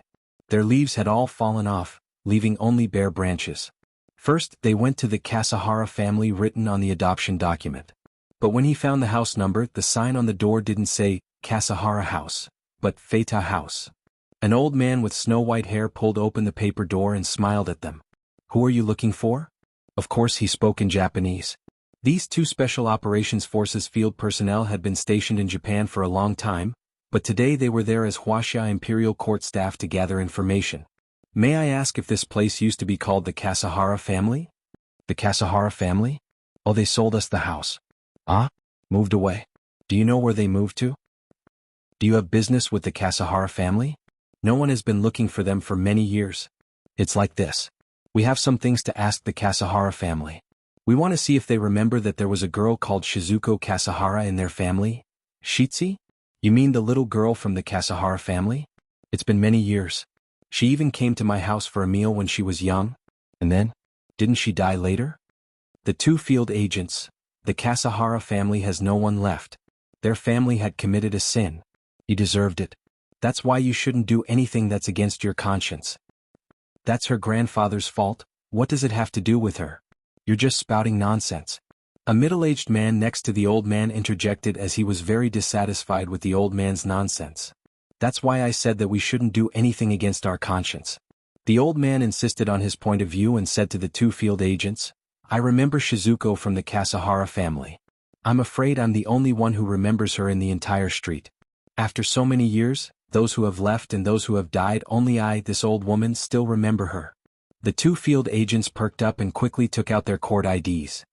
"We're here to collect evidence for a lawsuit. I heard that Shizuko Kasahara is dead." "He's dead. He's been dead for more than 10 years. Shizuko was adopted when she was young and she left us. We all said that she went to enjoy life," the old man muttered without looking at the IDs of the two field agents. "But after more than 10 years she came back with a big belly and followed a man who was like a gangster." "Did you say that Shizuko Kasahara came back?" "Yes, I came back. She had a younger daughter, her name was Ranzi. She took her surname because the man was a bastard and refused to marry her. Even if she worked 3 jobs, she still wouldn't be enough for that man." The old man sighed. "Later on she fell ill. I don't know what illness it was, but I heard from the doctor that it was incurable. The man was afraid of being infected, so he ran away. Shizuko said that she couldn't let her daughter become an orphan. She wanted to take her to someone to adopt her." After saying this, the old man was silent for a long time. The two field agents did not even dare to breathe loudly, afraid that they would disturb the old man's recollection. This was very rare first-hand information. In order to prevent the other party from deceiving them, they also carefully recorded it with pinhole cameras and sent it back to the Wuxia Special Operations Forces headquarters. In the central control room of the Special Operations Forces headquarters, Hua Xiaoheng, Zhao Liangze, and Yin Shixiang watched the two field agents work at almost the same time. "What happened after that? Didn't she find a way to treat it?" "There was no cure. I don't know what illness it was, but the doctor said it was incurable. She left for half a year and then came back." The old man stood up shakily and pointed to a small house in the corner of the courtyard. "She died here." The two field agents stood up and walked around the small house. They asked tentatively, "Can we go in and take a look?" "Go ahead, there's nothing left inside." The old man waved his hand. "It's rare that someone still remembers her. Other than her daughter, no one else came to see her." The two field agents stopped and looked at each other. "Her daughter came here too?" "Of course. I remember it was 6 or 7 years ago when she came here to pay her respects. I brought her to see her mother's memorial tablet, urn." The old man stood in front of the paper door and stared blankly at the gray sky. The blue Tokyo Bay was not far away. The wind blew from the sea, bringing with it the smell of the sea, so it was not very cold there. Immediately after, the old man brought the two field agents to see Gujing, Shizuko Kasahara's memorial tablet. A memorial tablet was placed on top of the rectangular altar table. It looked like an antique little house, and there was an incense burner in front of the memorial tablet. There was a large black and white photo behind the memorial tablet. That should be Shizuko Kasahara or Gu Jing, because the woman looked very similar to Gu Yenran. Is this really Shizuko Kasahara's ashes? The two field agents were very surprised that things had gone so smoothly. It seemed like the other party had not expected anyone to investigate this place. Is this really Shizuko Kasahara? Yes, open it if you don't believe me. The old man did not understand why not. When she was cremated, all the neighbors came. Oh right, when she died it was our family who organized her funeral. She had been living with her grandfather since she was young, so she became an orphan when her grandfather passed away. She was adopted later. Shizuko Kasahara's grandfather? Yes, her grandfather's name was Shiro Kasahara. When he brought Shizuko here she was still a baby. His son had died and he only had this daughter left. After that, he died of illness and Shizuko was adopted. Then Shizuko Kasahara also died and the entire Kasahara family died. There was no one left. What a sin. At this point, the old man was a little uneasy and sneaked a glance at the two field agents.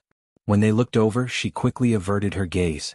The two field agents looked normal and expressed their regret. We thought we could find some clues. Because Miss Shizuko's daughter is in a lawsuit, we need some information about Miss Shizuko. But she only has ashes and we can't do a DNA test. We can't confirm her identity. Oh, then how can we do a DNA test? The old man asked curiously. Is it something that can prove one's identity? Like blood, hair, bone marrow, bodily fluids, and so on? The two field agents looked at the memorial tablet and smiled bitterly. Of course they couldn't do a DNA test with ashes. I see. The old man thought for a while and seemed to have made up his mind. I have a strand of hair that Miss Shizuko cut for me before she passed away. You guys, the two field agents were ecstatic. If it's convenient, please give us a strand of hair. No problem. I'll give you 10 strands of hair. The old man smiled and went into the house to look for something that Shizuko Kasahara had left behind. Not long after, the old man came out with a small pouch. There are 10 strands of Shizuko's hair here. Take it. The two field agents quickly took it. Seeing that the old man was familiar with Shizuko Kasahara, they asked, Then, do you remember that Miss Shizuko wanted to change her name? Change her name? I can't help you with that. You can go to the district office and ask. They have all the information. The old man enthusiastically gave them directions and personally sent them to the door. The two field agents expressed their gratitude. The old man suddenly bowed 90 degrees to them and said, I'm really sorry. It's unforgivable to do something like that to your country. The two field agents' hearts skipped a beat. They thought that the old man had seen through them. Their brains almost stopped working. However, after the old man finished speaking, she closed the paper door and didn't come out again. The two of them looked at each other at the door. This kind of inexplicable shock was very suitable for their identities, so the old man didn't suspect anything. After leaving the old house of the Kasahara family, the two of them went to the district office in Chiba Prefecture and asked to check the adoption records from that year. As expected, the person who was adopted was Shizuko Kasahara. However, after 3 to 4 years, someone asked them to change the adoption records to Shizuko Kasahara. The reason was that Miss Shizuko had changed her name. The original adoption records from that year were covered in dust in a pile of old papers. There were still traces of smearing on them. The video recording of the two field agents ended. In the central control room of the headquarters of the Special Operations Forces, Hua Xiaoheng, Yin Shixiang, and Zhao Liangzi were all frowning and deep in thought. The field agent's trip to Chiba Prefecture in Japan had not obtained much information, but it wasn't a small amount either. At least they had brought back 10 strands of Gu Jing's hair. They could immediately do a DNA test with Gu Yanran. This way they could further confirm Gu Yanran's identity. However, they still didn't seem to understand why Shizuko Kasahara was adopted. Hua Xiaoheng sat in front of the computer and pondered. He opened the search engine and typed in Chiba Prefecture, Shiro Kasahara, and Shizuko Kasahara. Not long after, the information and photos that popped up on the search engine made Hua Xiaoheng's eyebrows twitch. What is it, Hua Xiao? Yin Shixiang noticed that Hua Xiaoheng's expression was strange and quickly came over to take a look. One look and he couldn't help but gasp. This is Shiro Kasahara? Shizuko Kasahara's grandfather? And Gu Yanran's maternal great-grandfather? Is it really the same person? I think I discovered something incredible. Yin Shixiang was shocked behind Hua Xiaoheng. Zhao Liangzi also came over to take a look and almost held his breath. Does the Gu family know that Shizuko Kasahara, whom they adopted, is Shiro Kasahara's granddaughter? It's hard to say. Hua Xiaoheng closed the page calmly. This matter isn't that simple. The Chiba Prefecture government in Japan at least had a hand in forging Shizuko Kasahara's identity. This was because the name Shiro Kasahara had never appeared on Shizuko Kasahara's adoption documents. When the name Shiro Kasahara appeared in his search results, it was associated with the name of a notorious biochemical unit in Japanese history. Shiro Kasahara was a scientist in the biochemical unit. He was the military doctor in charge of the virus squad. But why did the other party seem to be unprepared? They revealed the information just like that? Is it really not a trap? Zhao Yangzi was a bit suspicious. Hua Xiaoheng was also trying to figure it out. He felt that the other party seemed to have nothing to fear when it came to Gu Nianji. In reality, the other party's plan was indeed flawless. If Gu Nianji hadn't been saved by Hua Xiaoheng 7 years ago, therefore the other party must have missed out on one point, which was that Gu Nianji wasn't dead. This was the first update, and today was the third update. A reminder for the recommendation votes and monthly votes. At 1 p.m., the monthly vote was 2,700 plus the update. At 7 p.m. the third update. What? P.S. Thank you to the leader of the league, Bookworm 168, for tipping 10,000 Chidian coins yesterday. Wax. Chapter 890. From the looks of it now, Gu Xiangwen must have been targeted a long time ago. Hua Xiaoheng finally understood why Gu Xiangwen suddenly went into seclusion after his sister, Gu Tian, passed away and carefully erased his traces to prevent others from tracking him. Perhaps he finally realized there was a problem at that time. Zhao Yangzi and Yin Shixiang discussed with Hua Xiaoheng for a while, but in the end they had too little information. They could only see if they could get some information from Gu Yanran. A few days later, the field agent who went to Chiba County in Japan returned with 10 strands of Gu Jing's hair. Chen Lai immediately did a DNA comparison and DNA sequencing at the same time. The results were ideal. The DNA from the 10 strands of hair confirmed that Gu Yanran was mother and daughter, and the person was also Japanese. This meant that Gu Yanran's parents were confirmed. Gu Nianji's conclusion in court was purely based on reasoning, but they still needed concrete evidence to prove the case. Hua Xiaoheng helped Gu Nianji close the last loophole in her defense and ensure that Gu Yanran would never be able to reverse the verdict in the future. The metal door of the detention center opened with a bang, and the glaring light made Gu Yanran shiver. She curled up in the corner of the small bed in the detention center room, her eyes blank as she looked at someone calling her from the door. Number 38, come out. Number 38 was Gu Yanran's number in the detention center. She slowly got off the bed and moved out of her small room. When she sat down in the interrogation room, she saw 2 police officers take out a photo and ask her, Gu Yanran, is this your mother, Gu Jing? That is, Shizuko Kasahara? Gu Yanran looked up and stared blankly at the photo, then her eyes froze. The woman in the photo looked so unfamiliar, yet so familiar, it was a face that she was familiar with. The features were almost identical to Gu Yanran's, but the expression was completely different. It was the mother in her memory. If she remembered correctly, she had gone to Chiba County in Japan 7 years ago to pay her respects. She had seen this photo in front of the coffin. At this point, she couldn't deny it even if she wanted to. Gu Yanran covered her face with her hands and finally burst into tears. That night, a copy of Gu Yanran's confession was already on Hua Xiaoheng's desk. Yin Shixiang and Zhao Yangzi had already seen it. They sat opposite him and expressed their opinions. According to Gu Yanran, after her adoptive father, Gu Xiangwen, had his plane crash, someone contacted her and said that Gu Xiangwen wouldn't be able to live. They asked if she was willing to work with them. She immediately seized this opportunity and went to the contact point to discuss the conditions with the people and make the follow-up arrangements.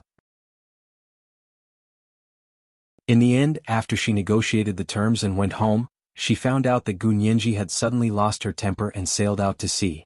She then disappeared in the Caribbean Sea. Then there was a series of planned transfers of property. The other party promised her that as long as she helped them find some of Gu Xiangwen's experimental data, all the assets that were transferred out would belong to her. Then, as long as Gu Nianji has been missing for 7 years, she can declare her death and realize her goal of monopolizing the Gu fortune. We know what happened next. What happened next was that Gu Nianji filed a lawsuit against Gu Yanran 7 years after her disappearance. She asked for an equal share of the Gu fortune. Hua Xiaoheng asked without looking up, who contacted her? Did she say? Our old friend, Professor Oda Masao. Hua Xiaoheng was slightly taken aback, then the corners of his mouth twitched. What a coincidence. He's already dead. If we hadn't killed him early on, Gu Yanran probably wouldn't have been exposed so easily. Yin Shixiang gave Hua Xiaoheng a thumbs up with a smile. We will remember Mr. Hua's teachings. Be the first in everything. If you can kill him, don't leave him alive. This would indeed reduce a lot of unexpected trouble. Hua Xiaoheng looked at him calmly and asked, what about the experimental data? What kind of data did Oda Masao want? I think it's related to curing the Gu daughter's genetic defect. Yin Shixiang looked at Gu Yanran's statement. Gu Yanran doesn't know much about this, so she's making things up. But I think it's related to gene therapy, not bone marrow transplant like we thought. Hua Xiaoheng fell silent. Actually, he and Qinlai already knew that the two were not the same thing. Normal gene therapy used a virus as a carrier to invade the patient's DNA and repair the missing genes. From Gu Nianji, however, they had deduced that Gu Xiangwen's treatment was probably a method of naked DNA infection, such as injecting it directly with a gene gun to achieve gene repair. Qinlai had occasionally discovered that injecting Gu Nianji's bone marrow cells directly into a patient's body could quickly repair damaged genes. This treatment method was less painful for the recipient, but it was painful for the person who had their bone marrow extracted over and over again. Actually, gene therapy currently in use was not that simple, but for Gu Nianji it was that simple. Of course, there was no other person in the world with a constitution like Gu Nianji's. Hua Xiaoheng's heart skipped a beat. He had a vague feeling that the data Oda Masao was looking for wasn't related to the experimental data on curing the Gu daughter's genetic disease, but data on Gu Nianji. Hua Xiaoheng was sure that Gu Yanran didn't know this at all. If she had, she would have chained Gu Nianji up. At that time, Gu Nianji happened to go missing and escaped Oda Masao's fate by accident. Hua Xiaoheng's mind raced, and countless ideas flashed through his mind in an instant. But then he thought of H3OB7. Wasn't it the viral aphrodisiac that Oda Masao had invented? It could also change a person's genetic constitution, but in a bad way, of course. At that time, Yamaguchi Yuko had used the viral aphrodisiac that Oda Masao had invented to deal with Gu Nianji. Did she really not know who she was? What was Yamaguchi Yuko's relationship with Oda Masao? They had once thought that Yamaguchi Yuko was a member of the Yamaguchi Gumi, but the Yamaguchi Gumi later denied any connection to Yamaguchi Yuko. They even said that they didn't know who Yamaguchi Yuko was. After careful analysis, it seemed that there were two forces against the Gu family and Gu Nianji. What kind of heaven-defying technology did Gu Xiangwen possess? Did she set up such a huge trap decades ago to make the Japanese scramble for her? Hua Xiaoheng thought about it and recorded this part of the analysis in an encrypted file.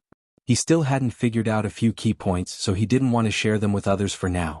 Turning off the computer, Hua Xiaoheng instructed, "Save Gu Yanran's statement and send a copy to Nianji. She needs this evidence to sue the Japanese Angels and the World Fund and pursue Gu Yanran's illegal donations." On Friday afternoon, Gu Nianji packed her bag and left the library. She hopped on her bicycle and happily returned to the graduate student dormitory. Ma Qiqi had already gone home. She also had to go to the Special Operations Forces headquarters to see Qinlai the next day. She had just taken a shower when she received a call from Xie Qingying. "Nianji, are you ready? I'll come pick you up now?" Xie Qingying planned to treat Gu Nianji to a meal. To make things easier for Gu Nianji, Xie Qingying chose a restaurant next to the university.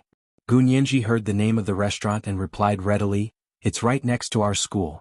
Let's meet at the entrance of the restaurant." "That's fine." Xie Qingying didn't stand on ceremony. 7 o'clock at the entrance of the restaurant. "See you there." Gu Nianji lived nearby. She left the dormitory at 6:30 and rushed to the restaurant outside the school. She didn't have a car and only had her bicycle. She rode there. After locking her bicycle in front of the restaurant, Gu Nianji looked up to see two tall and voluptuous women standing in front of the restaurant. They were dressed very fashionably. The woman on the left resembled Gu Nianji but was much more mature. It was Xie Qingying. The woman next to her was Hua Jialan, whom Gu Nianji hadn't seen in a long time. Gu Nianji raised her eyebrows, a little unhappy. When Xie Qingying said she would treat her to a meal, she didn't mention treating Hua Jialan. She slowly walked over with her usual smile on her face. She stopped in front of Xie Qingying. Xie Qingying took her hand naturally. "Nianji, this is Hua Jialan. She's Hua Xiao's cousin. I heard she's very close to you?" Hua Jialan interrupted. "Nianji, I met Qingying on the way here.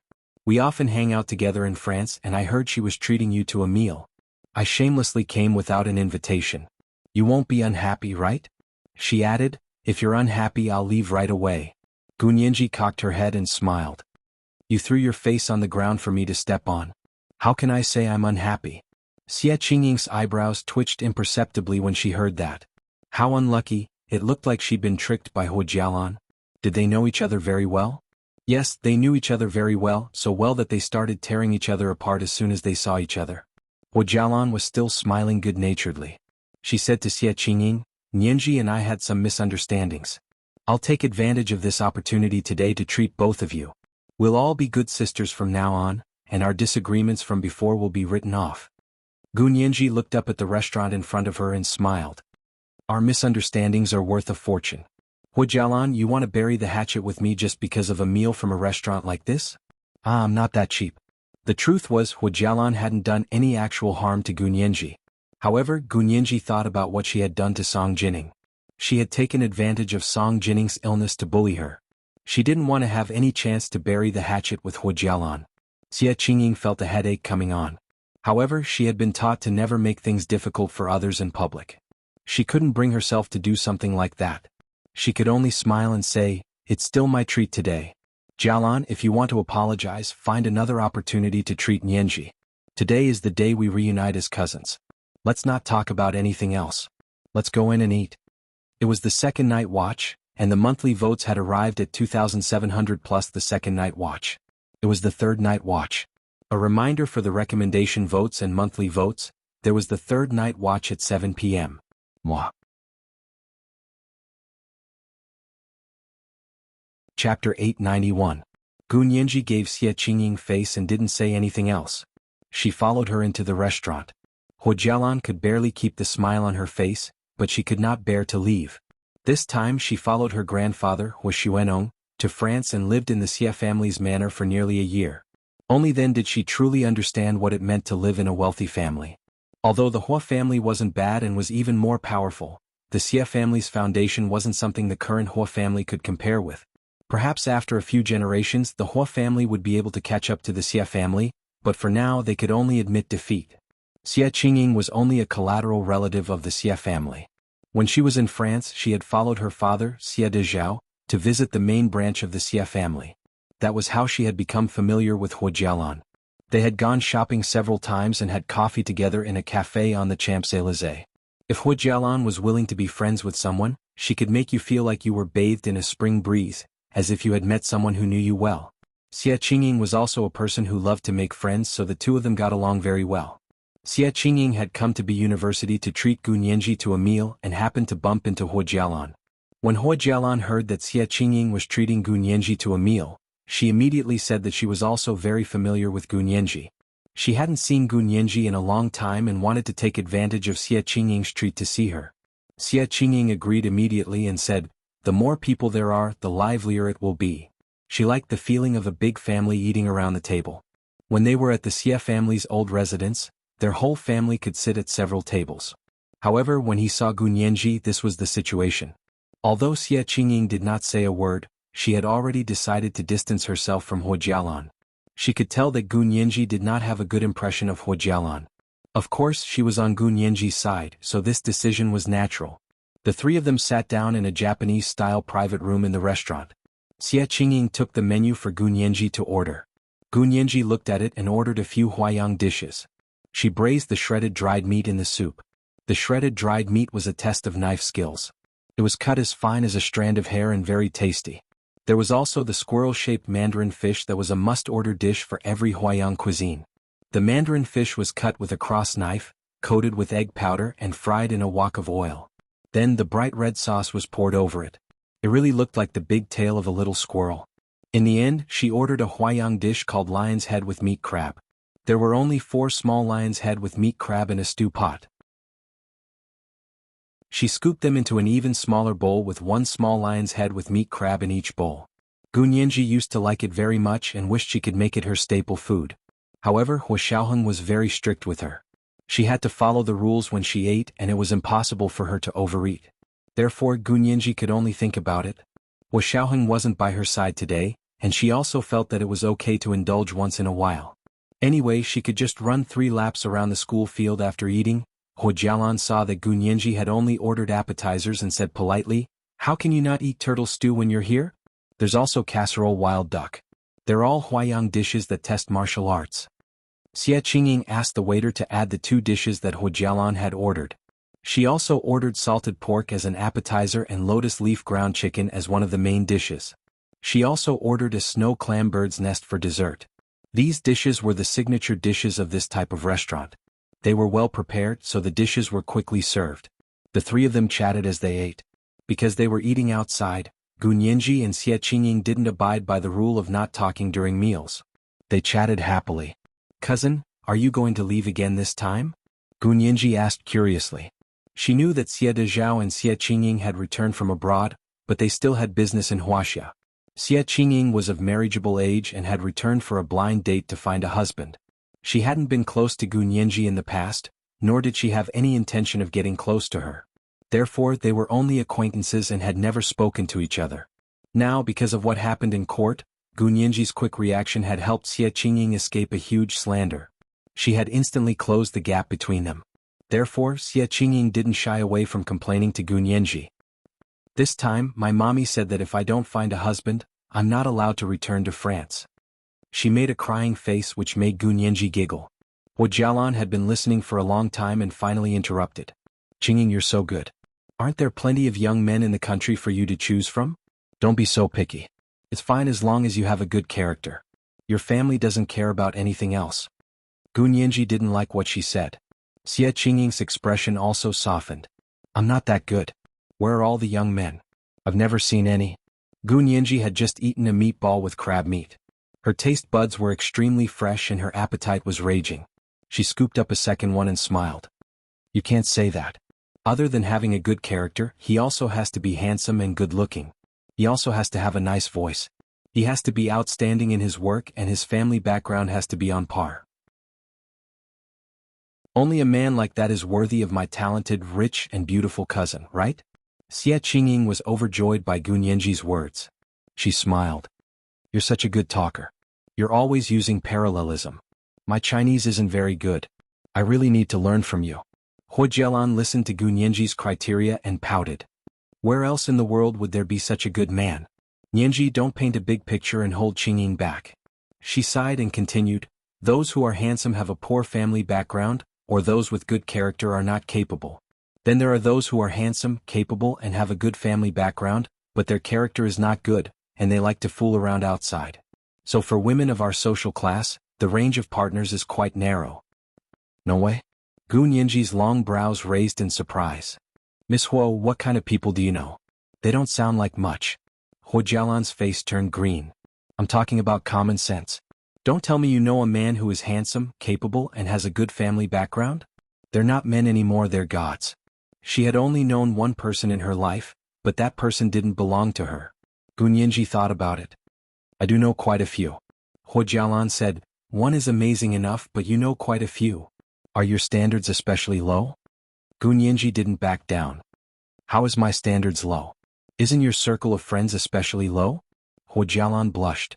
She said angrily, "Why are you scolding me? How did I scold you?"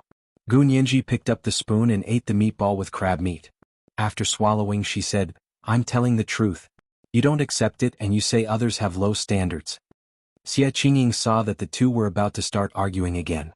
She changed the topic. "Weren't we talking about my blind date? Why are you arguing? Come, I'll list a few candidates. You can help me look at them."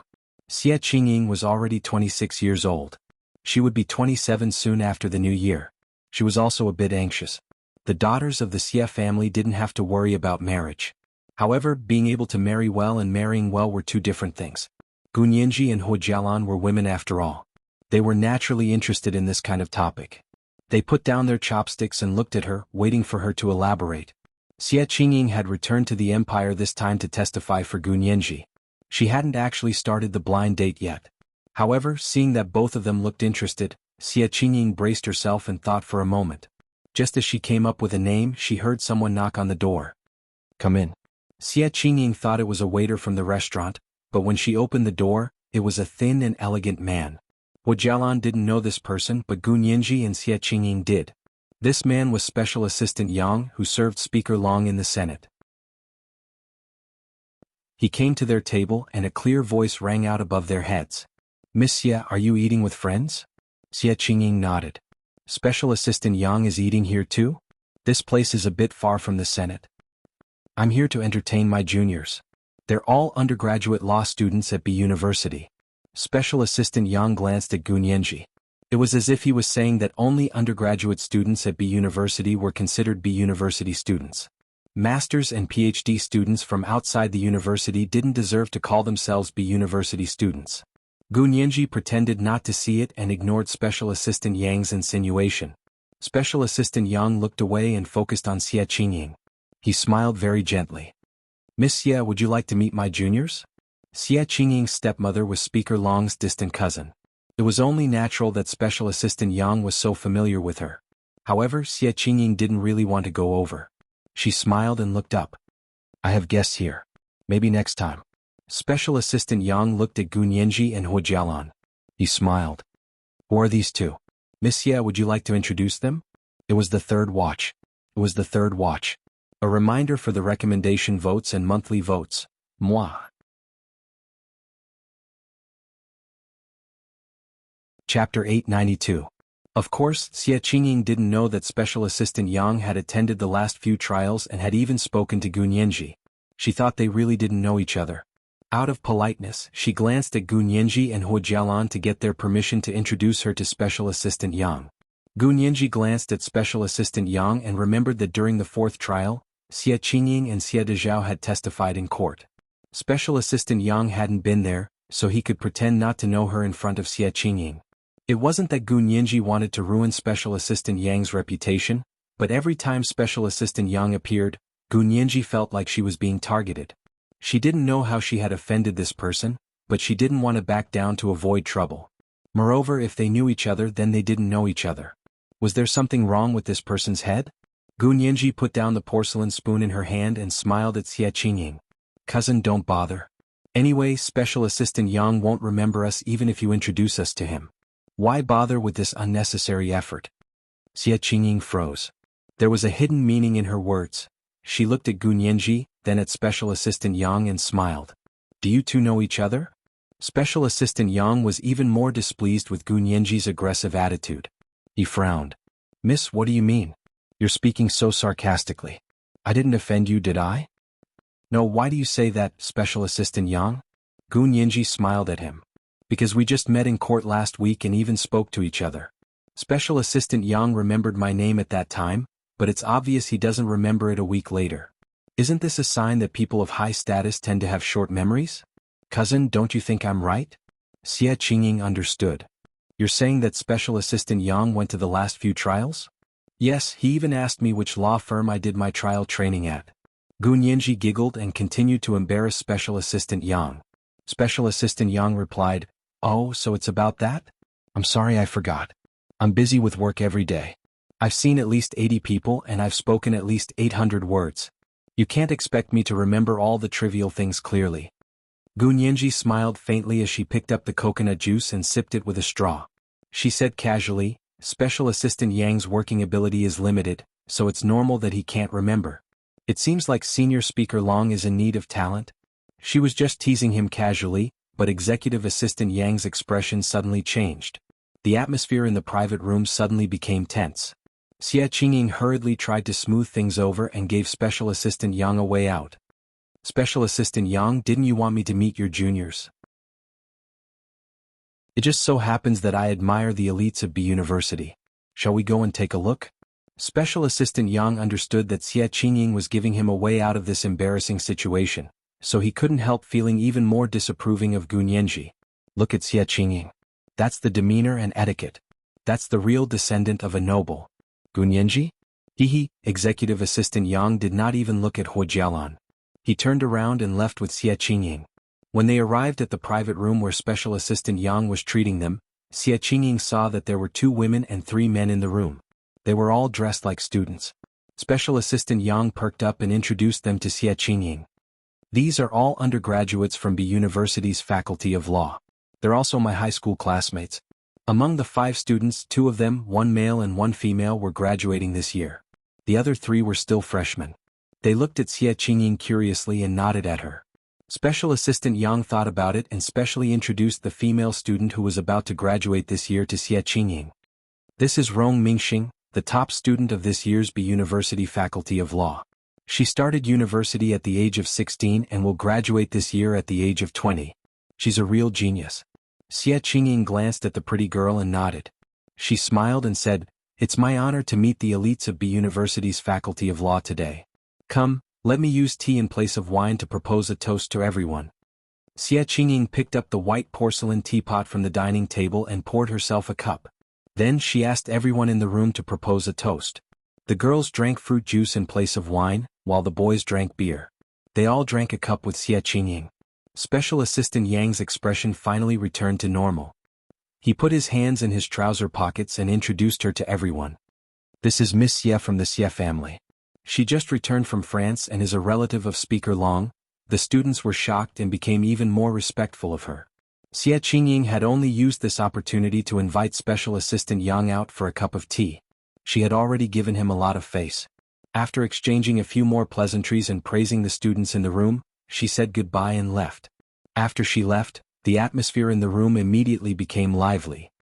Brother Yang, you're so close to Miss Xie? Is this Miss Xie the one from the Xie family who went to France? They had only seen this kind of family in history books. Special Assistant Yang's face was flushed as he poured himself a cup of wine.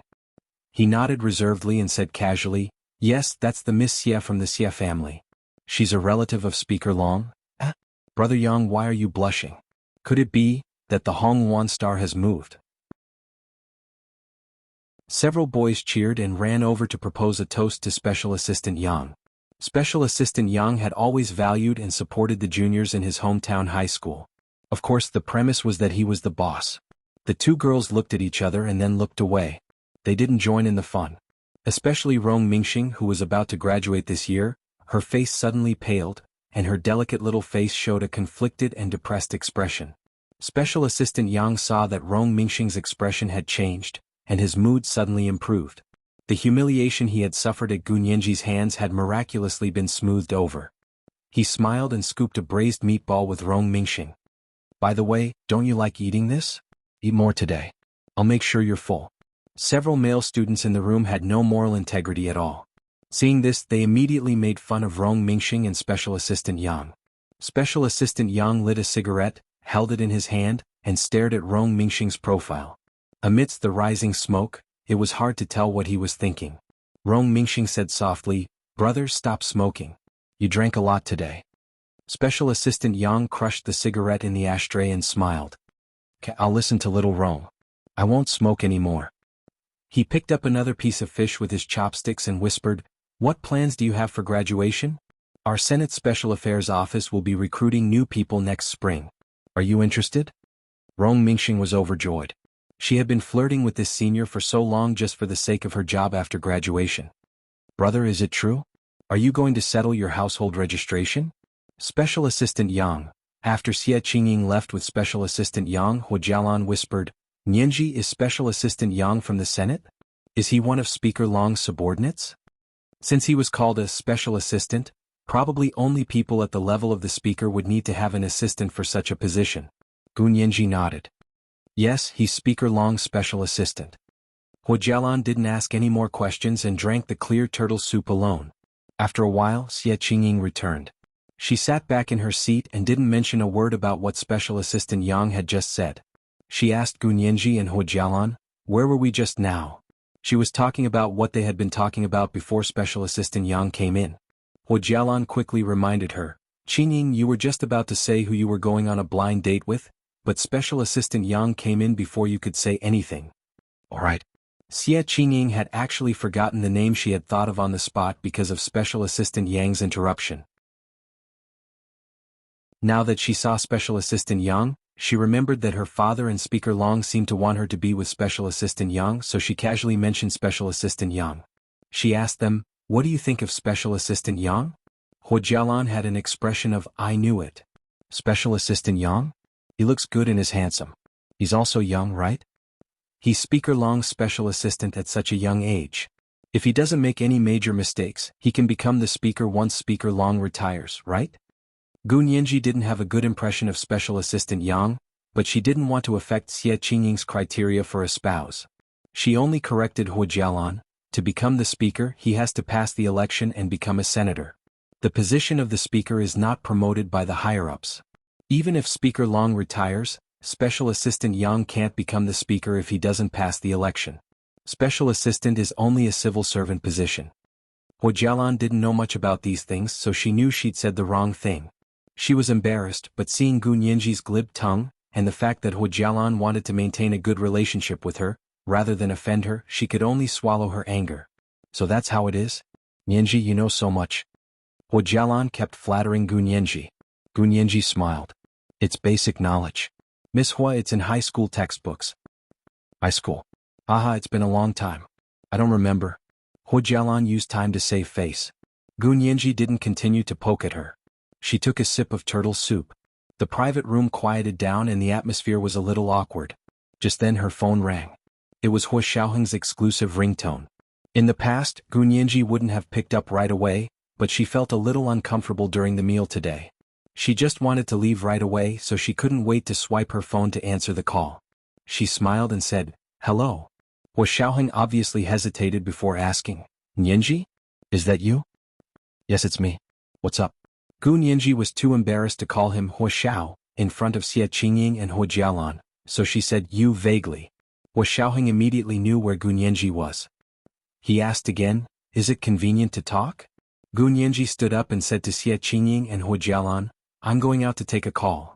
She walked out with her phone in hand and made the call under the tree outside the restaurant. "Hu Xiao, what's up?"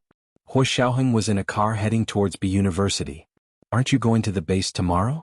"I'm free tonight, so I'll pick you up." Gu Nianji didn't hesitate at all. "Okay, I can go now. Where are you?" "I'm on the way. I'll be at your school soon." Hu Xiaoheng looked at the night view outside the car. "It's just around the corner." Gu Nianji quickly said, "I'm at a restaurant. It's the Huayang cuisine near my school." Then she told him the name of the restaurant. Hu Xiaoheng turned his head to look. It was the side of the road. He even saw Gu Nianji talking on the phone under a tree. "Stop there." At the same time he asked Gu Nianji, "I saw you. Who are you having dinner with?" "This is the first night watch. There are 2 today." A reminder for the recommendation votes and monthly votes, the second watch at 7 o'clock p.m. Moi.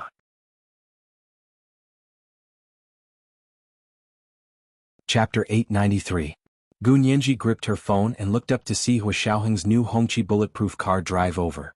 It was a winter night, under the dim yellow streetlights, and she had just suffered an unreasonable scolding. When she saw Hu Xiaoheng's car and heard his concerned voice, she felt her cold heart slowly warm up again. She quickly said, "Wait by the roadside, I'll go in to get my bag." Gu Nianji turned to enter the restaurant and returned to the private room. She said to Xie Qingying apologetically, "Cousin, I have to go now. I'll treat you back next time."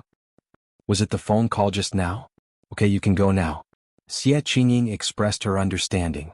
She had intended to treat everyone to dinner today, but Hu Jialan and Special Assistant Yang had interrupted her. She was also very embarrassed and quickly said, "Treat me back, I'll remember." "No problem, I'll call you." Gu Nianji made a phone call gesture and picked up her bag. She nodded to Hu Jialan as a form of courtesy. Gu Nianji hurried out of the restaurant and saw that the car was already parked by the roadside. She pushed her bicycle and walked over. The window of the Hongqi rolled down and Hu Xiaoheng peeked out. He said to Fan Jian, "Help Nianji hang her bicycle in the back of the car." Fan Jian quickly got out of the car and took the bicycle from Gu Nianji to hang it on the rack. Gu Nianji thanked him and opened the car door to sit in the back seat. Hu Xiaoheng had been sitting on the side of the car by the roadside, but by the time Gu Nianji got on the car, he had already moved to the other side. Fan Jian hung up Gu Nianji's bicycle and returned to the car. He stepped on the accelerator and drove out. As soon as they left, Special Assistant Yang and the others came out of the restaurant. Everyone crowded around Executive Assistant Yang, chatting and laughing happily. Special Assistant Yang had already seen Gu Nianji get on the Hongqi car with a special military license plate. He picked up a cigarette and lit it. The sense of urgency in his heart increased. "Brother Yang, where are we going now?" A boy who had just finished his first year asked excitedly. Special Assistant Yang smiled and took out 1,000 yuan from his wallet to hand to Rong Mingxing. "Little Rong, help me entertain everyone for karaoke. I have something else to do, so I'll head back to the Senate first." Everyone was busy thanking Special Assistant Yang as they watched him drive away in the Passat. "Senior brother Yang drank a lot of wine just now. Will he be okay driving?" A girl muttered. Rong Mingxing pursed her lips and held the money in her hand. It was as hot as fire. She muttered. "He didn't drink much. He should be fine, right?" It's fine. You guys are thinking too much." Senior Brother Yang was highly regarded by Senior Speaker Long in the Senate and was Senior Speaker Long's right-hand man. He often went out with Senior Speaker Long to socialize, so this little bit of alcohol was nothing to him. Senior Brother Yang's alcohol tolerance is very good. Several of the boys expressed that they were fine and had already taken out their phones to search for karaoke locations. Huo Xiaoheng's car was a new one given to him by the military, so it was very warm inside. The heater wasn't turned up to high, but sitting next to Huo Xiaoheng he was like a natural heater. Hot air flowed continuously, but Gun Yinji didn't feel cold at all. On the contrary, she felt a little hot. She tugged at the collar of her high-collared cashmere sweater and moved further away from him. Huo Xiaoheng didn't mind. He crossed his arms and leaned against the back seat. He asked her again, "Who are you having dinner with?" "Cousin Xie Qingying." Gun Yinji glanced at Huo Xiaoheng. "And your cousin Huo Jialan?" Huo Xiaoheng was a little surprised. "Huo Jialan? She invited you?" Gun Yinji pouted disdainfully. "She wanted to, but I didn't agree. Cousin Xie invited me to dinner. We agreed on it in court last time." "Xie Qingying invited you to dinner, and she also invited Huo Jialan?" Huo Xiaoheng was always able to cut to the chase. Gun Yinji shook her head, but her eyes were still full of admiration when she looked at Huo Xiaoheng. "No, they met on the road and Huo Jialan wanted to accompany them." Huo Xiaoheng saw that he was having dinner with two women, so he didn't mind. He crossed his arms and continued to close his eyes. Gun Yinji looked at Huo Xiaoheng and said, "Huo Xiao, do you know what else Cousin Xie has to do when she returns to the United States this time, other than helping me with the lawsuit?" Huo Xiaoheng didn't open his eyes and said calmly, "I only asked her to return to the United States to testify in court." This meant that other matters had nothing to do with him. Gun Yinji tried to figure out what Huo Xiaoheng meant. It seemed like he knew that she had another mission when she returned. Cousin Xie said that her mommy wants her to return to the United States to go on blind dates until she finds a husband. Gun Yinji finished speaking with a smile, but saw that Huo Xiaoheng didn't respond. She felt bored and turned to look at the night view outside the window. Huo Xiaoheng glanced at her with half-opened eyes and only saw the back of her head. He knew that Gun Yinji was angry that he didn't respond. But how could he respond to something like that? What did Xie Qingying going on blind dates have to do with him? Huo Xiaoheng felt that Gun Yinji definitely didn't know that Speaker Long had tried to matchmake him and Xie Qingying. If she knew, she wouldn't have spoken like this. He didn't explain. The corners of his lips curled up slightly. The smile on his face was very faint, but it lasted until he got out of the car. Gun Yinji followed Huo Xiaoheng back to his official residence. On a Friday night, returning to the place where she had lived for half a year actually felt like it was a lifetime ago. Huo Xiaoheng walked in and saw that she was still in a daze in the dark. He didn't turn on the lights. "What's wrong? Don't you know where the lights are?" As he spoke, he turned on the lights for her. Gun Yinji instinctively closed her eyes. The light in the room wasn't actually blinding at all. Instead, it was a very gentle LED light. However, when a person suddenly entered the light from the dark, their eyes would always subconsciously be on guard. It didn't take long for Gun Yinji to adapt to the light. She rubbed her eyes and didn't say anything. She walked into the bedroom. Huo Xiaoheng saw that she was still angry that he hadn't talked to her on the way here. He followed her in and gently closed the bedroom door before sitting down on the single sofa by the wall. Gun Yinji turned around and saw that Huo Xiaoheng had followed her in. She frowned unhappily. "Huo Xiao, I'm going to sleep." Huo Xiaoheng looked at his watch. "It's not even 10 o'clock yet. When do you sleep so early?" "Gun Yinji," she rolled her eyes and rubbed her forehead. "I drank today." "I'm tired." Huo Xiaoheng looked at her and his expression gradually darkened. "You drank? Did you forget what I told you?" She wasn't allowed to drink until she was 22 years old. Gun Yinji turned around guiltily and went to the closet to get her change of clothes. She pursed her lips and admitted honestly, "I didn't drink. I was just joking." Huo Xiaoheng took the remote control from the small coffee table next to the sofa and turned on the flat-screen TV hanging on the bedroom wall. He said calmly, "I know you didn't drink." Gun Yinji turned around quickly and glared at Huo Xiaoheng. She was displeased. "How did you know? You don't smell like alcohol at all." Huo Xiaoheng switched channels with the remote control. His eyes were fixed on the TV screen. "If you want to trick me in the future, find a better reason." Gun Yinji's face flushed. "Who wants to trick you? I've never lied." "Huh?" Huo Xiaoheng laughed dryly and looked at her before calmly looking at the TV screen. "My family is also preparing for me to go on a blind date. More accurately, it was his grandfather and father who were preparing it. Gunyanji's hand paused. She didn't say anything, but she definitely wouldn't admit that her heart skipped a beat. She looked very natural as she picked out the clothes she was going to wear tomorrow in her closet. Wu Xiaoheng glanced at Gunyanji and switched the remote control to the military channel he often watched. He happened to see the news of the military song troupe recruiting new members. Tan Gairen's long dress trailed on the ground as she stood on the stage of the military auditorium and played the violin. Wu Xiaoheng didn't have time to continue changing channels. Gunyanji, who had been attracted by the melodious sound of the violin, already saw Tan Gairen's image. She was obviously stunned. On the TV, the host's narration sounded on Tan Gairen's image. Prime Minister Tan's only daughter, Miss Tan Gairen, is a top student at Juilliard and has won many international violin awards. She declined many invitations from internationally renowned orchestras and decided to join the military song troupe. This time, we were able to recruit an internationally renowned violinist like Tan Gairen. This is the honor of the military song troupe and also an opportunity for Miss Tan Gairen. The leaders of the military song troupe have expressed that they will definitely give Miss Tan the best treatment. It won't be any worse than what those renowned orchestras can give her. Gunyanji also snorted and pouted at the TV screen. If you want to see her so badly, then hurry up and be your escort. Be careful that she doesn't break her ankle and becomes a cripple without anyone to help her. Wu Xiaoheng was speechless. He instinctively wanted to turn off the TV, but his finger twirled around the remote control. He felt that if he turned it off just like that, Gunyanji would definitely think that he was guilty or had given in. She would be so cocky then. He couldn't let her get away with it.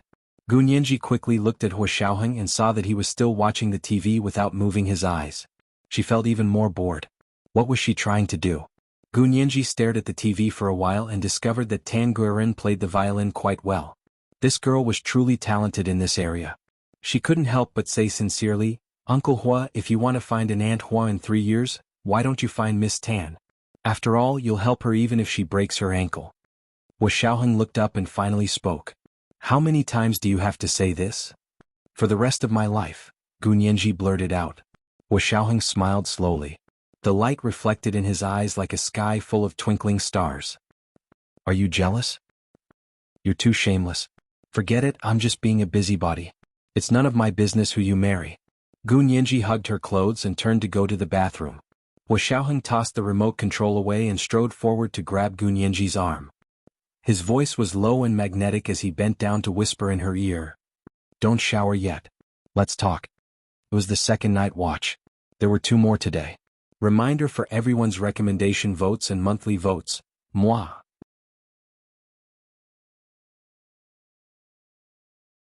Chapter 894. Gunyanji stopped in her tracks but didn't turn around. She faced the bathroom door and didn't know what else to talk about with Wu Xiaoheng. Until now, she was very clear that she still had feelings for Wu Xiaoheng. How could she not have feelings for him? After all, she had loved him for so many years. But this feeling was completely different from before. Before the crisis in Germany, her love for him was pure and intense. She was willing to die for him even if it meant losing her life. But she never realized that this kind of intense love couldn't last. So at the moment of her life and death, when she was in the greatest despair, Wu Xiaoheng used his carelessness to give her a fatal blow. Her feelings were lost in the trap of life and death just like that. That's how relationships are. They happen all of a sudden, and then disappear at a specific moment. Gunyanji took a deep breath and turned around to stare at Wu Xiaoheng seriously. She could see it very clearly. Wu Xiaoheng was completely different from Hijichu. Hijichu looked reserved and cold on the outside, but after getting to know him, one would realize that he was intense and passionate inside. He was a typical person who was cold on the outside but warm on the inside. Wu Xiaoheng, on the other hand, looked easygoing and calm. He could talk to anyone and wouldn't speak rudely to women. He would definitely give them face. But only those who knew him well knew that this person's will was unimaginably strong. His coldness was engraved in his bones, just like his silence. Perhaps it was the nature of his work, but he kept a lot of things to himself and locked them up tightly. He wouldn't say a word until he died. That was the reason why those military bosses could safely hand over such an important department like the Special Operations Forces to him when he was still young. In this world, there was probably no one who could touch his heart. Gunyanji used to think that she could, but later she realized that she couldn't either. She was also very tired from chasing after him all the time. Wu Xiao let go. After 3 years we'll be able to separate and be happy. Isn't that great? Gu Nianji pried Hua Xiaoheng's hand from her arm finger by finger. Her eyes were clear and calm without sadness or joy. Hua Xiaoheng's palm was scorching hot. He let go of Gu Nianji's arm but held her cheek. The heat of his palm almost matched the heat of her cheek. So both of them were very nervous? Gu Nianji realized that her thoughts were drifting away. His body smelled really good and his military uniform made her feel very safe, to the point where she didn't want to resist. Seeing that Gu Nianji didn't push him away again, Hua Xiaoheng lowered his head and rubbed the tip of her delicate nose. His hot breath surrounded her and confused her. She couldn't think straight and didn't notice that Hua Xiaoheng had already slowly slid down to her lips. He leaned in, kissing her patiently and delicately. Her lips, which only had a trace of pink, were gradually kissed by him until they bloomed like flowers, rosy and moving. Gradually he couldn't control himself. He just wanted to take her apart and eat her. Her plump and moist lips were almost swollen from his sucking. He loosened his mouth and Gu Nianji was finally able to gasp for air. The tip of his tongue took the opportunity to enter the world behind her lips to taste the sweetness of her lips. Gu Nianji was dizzy from his kisses. After a while she came back to her senses and clawed at the hand holding her cheek. She mumbled, "Didn't you want to talk? This is what you want to talk about?" The tip of her tongue was sucked by him, so her words were a bit unclear. But when the tip of her tongue moved, Hua Xiaoheng felt that he almost couldn't control himself. He wrapped his lips around her soft and tender tongue and sucked on 2 mouthfuls of it. He let go of her and pressed his forehead against hers. His slightly panting voice was low and husky, but it had a captivating magnetism to it. He sucked on her heart and soul. He hugged her to his chest and pressed his cheek against her dark hair. He didn't know what to say. Hua Xiaoheng knew that he was actually a very cold person. Other men might be fickle to women, but when it came to him, he was completely heartless. He was literally heartless. All this time he could be normal friends, colleagues, and comrades with women, but he would never cross that line and become the kind of friend between a man and a woman. If his life had developed normally, he would probably have dedicated his life to the country and the army. No one could get close to his heart, let alone walk in. He didn't grow up in puberty, so he felt that relationships between men and women were meaningless and a pure waste of time. Until Gu Nianji fell from the sky and barged into his life. Before he knew it, she had become the only person who had walked into his heart. He thought that he would never let go of her in this lifetime. Hua Xiaoheng's voice was low and hoarse as it reverberated in her ear. "Separated and happy? Do you think this is an opera?" Gu Nianji was a bit angry. "Can't you speak properly? Don't laugh at me." "I'm not laughing at you." Hua Xiaoheng took the change of clothes from her hand and threw it on the bed. He pulled her to sit on the bed. Gu Nianji was a bit awkward and didn't want to sit on the same bed as Hua Xiaoheng. She pushed his hand away and walked to the single sofa beside the bed. Hua Xiaoheng didn't insist on pulling her over. He only glanced at her and said with a dark gaze, "I'll make it clear today. I can't leave you and you can't leave me." Although he had hurt her heart and she had also made a fuss about breaking up, how could people who still had feelings for each other not see through each other's thoughts? Gu Nianji didn't expect to hear Hua Xiaoheng say, "I can't leave you" in her lifetime. Her already cold maiden heart suddenly tightened and was so hot that she couldn't control herself. It was like a hot air balloon suddenly filled with air, and her whole body floated up into the sky. She seemed to see fireworks exploding in the dark blue night sky. Even the stars in the sky couldn't compare to the beauty of her fireworks. But before she had enough of being dizzy, she heard the last sentence. "You can't leave me either."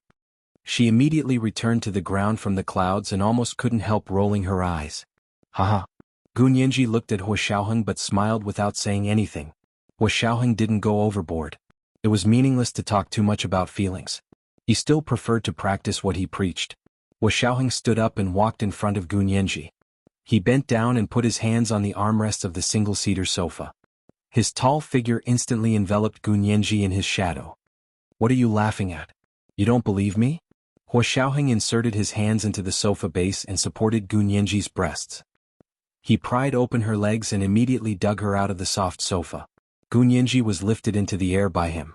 Her legs instinctively wrapped around Hua Xiaoheng's strong waist, and her arms also wrapped around his neck. "Let go of me," Gu Nianji whispered in his ear. Hua Xiaoheng laughed. "How can I let you go when you're clamping me?" Gu Nianji looked at herself and quickly let go of his neck. She got down from his body and pushed him hard. She didn't expect the bed to be behind him. Hua Xiaoheng laid back and grabbed Gun Yanji with one hand. She was caught off guard and also stumbled into him.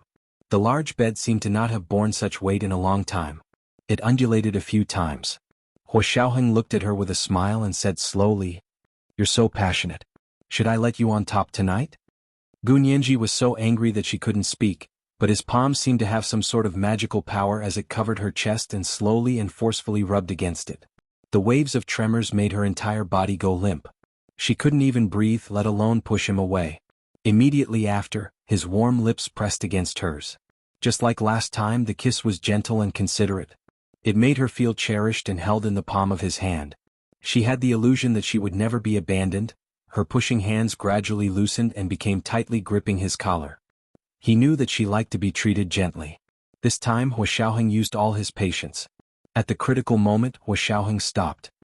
He panted heavily and said hoarsely, "I'm going out for a while." Gun Yanji couldn't get up or down. She was about to explode with anger and panic. Glaring at him, she clutched her bra and got off the bed. She rushed to the bathroom and slammed the door. Hua Xiaoheng smiled bitterly and sat up from the bed. He didn't want to do that with her today, but he didn't know why he couldn't help it as soon as he was alone with her. Does all conversations always end up in bed? Hua Xiaoheng straightened his clothes and left Gun Yanji's suite. However, he returned after a minute. He changed into casual clothes and held 2 condoms in his hands. He pushed open the bathroom door that Gun Yanji was bathing in. Gun Yanji didn't soak in the bathtub. She only took a shower in the shower. As soon as Hua Xiaoheng came in, she was dumbfounded. She stammered, "I didn't lock the door?" "Fingerprint lock," Hua Xiaoheng said simply. He reached into the shower and pulled her out. Gun Yanji's entire body was dripping wet. The water droplets on her skin appeared even more lustrous and translucent. When she reached out, there were 5 red marks on her skin. They were so delicate that she couldn't help but want to break them. Hua Xiaoheng kissed her lips again. Her nostrils were filled with his hot breath. He asked hoarsely and magnetically, "For me?" Gun Yanji's heart trembled. She couldn't help relaxing. She was immersed in his increasingly gentle kiss. Hua Xiaoheng was so excited that he couldn't hold it in anymore. "Did you miss me?" "I'll take it that you missed me if you don't say anything." "Nonsense." Gun Yanji was dizzy from being hit by him, but she still remembered to refute. "But I missed you." Gun Yanji couldn't speak. If his words hadn't been accompanied by his intense actions, Gun Yanji felt that she would have been a bit touched. But he was so intense that he blocked all her words. She couldn't say anything. "Come on, let's be entangled like there's no tomorrow. I love you, but I'm afraid to be with you. Because there's no hope, there's no disappointment. I just don't want to be disappointed again." Gun Yanji couldn't remember how she felt in the end. She was so tired that she couldn't breathe. She fell into a deep sleep. The next morning, she woke up to see Hua Xiaoheng's smiling face as soon as she opened her eyes. In the morning light, his handsomeness was even more breathtaking. One couldn't help but be intoxicated. However, Gun Yanji felt that she was already immune to it. She sat up calmly and nodded at Hua Xiaoheng. "Morning." Hua Xiaoheng naturally hugged her waist. "You're done?" Gun Yanji calmly put on her clothes. "What's done? That's a different matter." Hua Xiaoheng was speechless. Gun Yanji turned around to look at Hua Xiaoheng, who had a solemn expression on his face. She suddenly smiled. "Major General Hua, we're all adults. What's wrong with sleeping for a night? You're not asking me to take responsibility, are you?" This was the first update, a simplified version of _. Today was the 3rd update, and there was one update to repay the reward and update debt. A reminder for everyone's recommendation votes and monthly votes. Today was Monday. Especially the recommendation votes. At 1 o'clock in the afternoon, I gave leader GU, 50,000 Chidian dollars for the update. Also, I remember the 100,000 Chidian dollars from the 2 leaders. I'll slowly pay it back. 7 p.m. the 3rd update. Moi.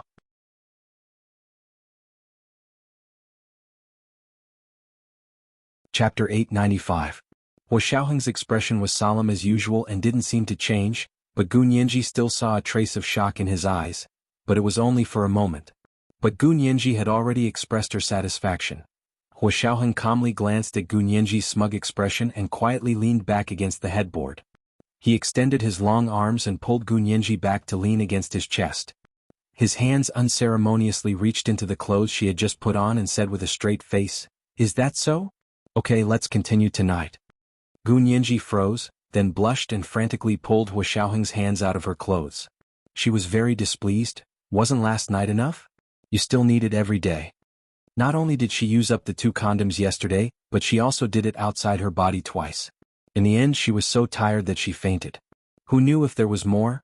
Hua Xiaoheng moved closer to her and looked into her eyes. Didn't you say we're adults? Do you know what adults need? I didn't enjoy myself to my heart's content yesterday, so of course I have to continue tonight. 4 times. You didn't enjoy yourself to your heart's content. Who was he kidding? The corners of Gu Nianji's mouth twitched and she looked disapproving. She pushed him away forcefully and got off the bed.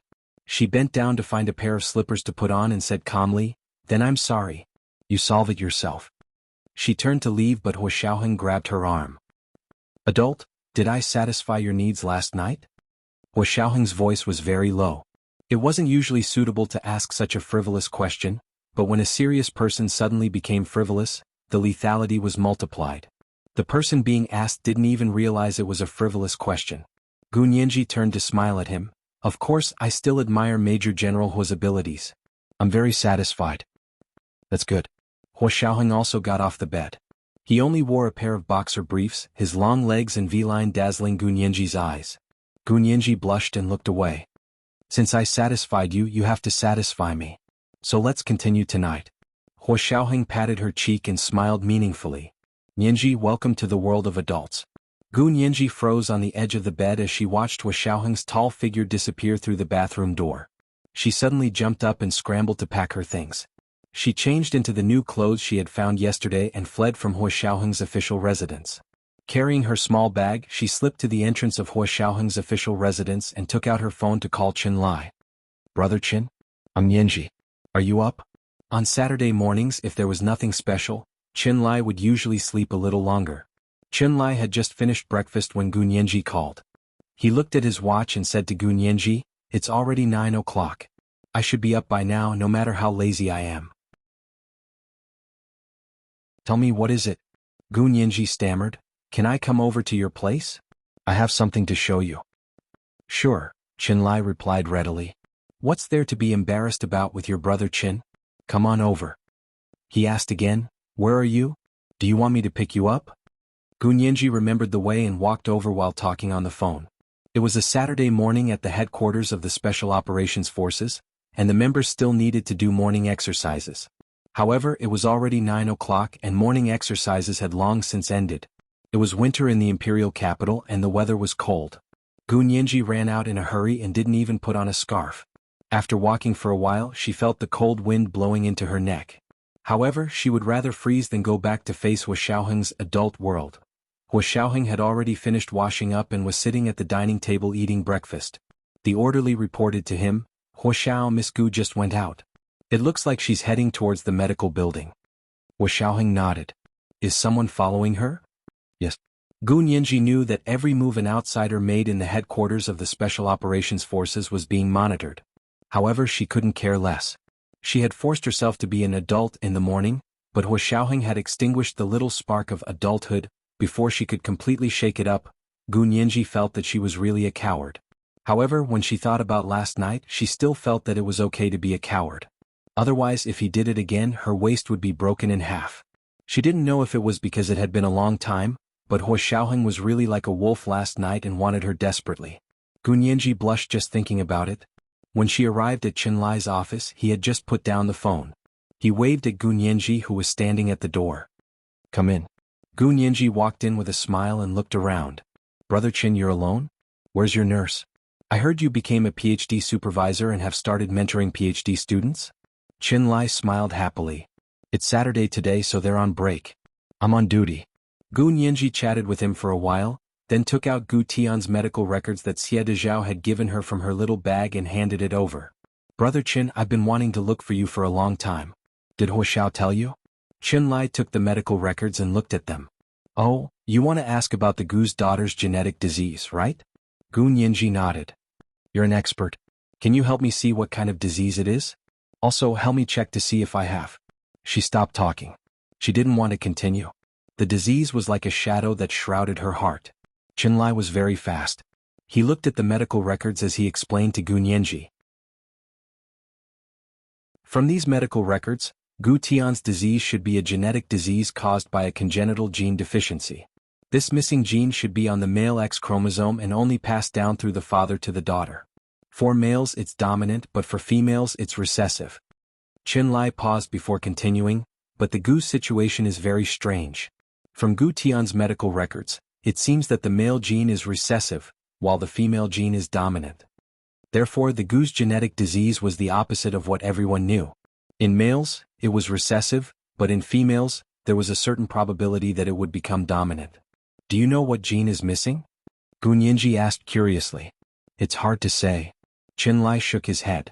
Do you know how many pairs of genes there are in the human DNA?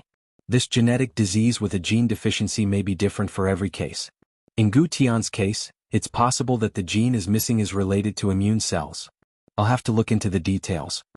Gunyinji didn't expect to get an answer from Qin Lai right away. However, Qin Lai was an expert. He could definitely see more from Gu Tian's medical records than anyone else.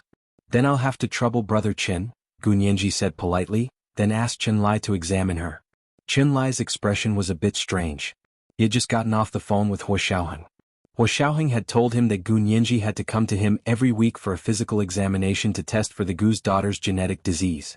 Qin Lai had told Hua Xiaoheng immediately, Nianji doesn't need to be checked. She definitely doesn't have it. I sequenced all of her DNA and did all kinds of tests. She doesn't have any gene deficiency. Even if she did, with her insane genetic repair abilities, she would have already fixed it. What's there to check? Do you think I have nothing better to do if I have to check every week? Hua Xiaoheng spoke in a bureaucratic tone. I asked you to check, so just do it. So much bullshit. This is a mission. Qin Lai still didn't agree. He forced himself to say, then I'll tell Nianji that if she's willing to check every week, I have no objections. If she's not willing, then there's nothing I can do. Hua Xiaoheng only said 2 words, whatever. Faced with Gu Nianji's request, Qin Lai wiped the sweat from his forehead with a handkerchief and stammered, Nianji, I've actually checked your body many times before and you've always been fine.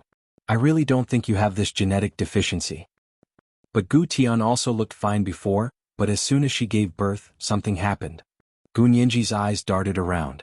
She didn't dare to meet Qin Lai's eyes, so she stammered, actually, I want to prepare for a rainy day and observe first.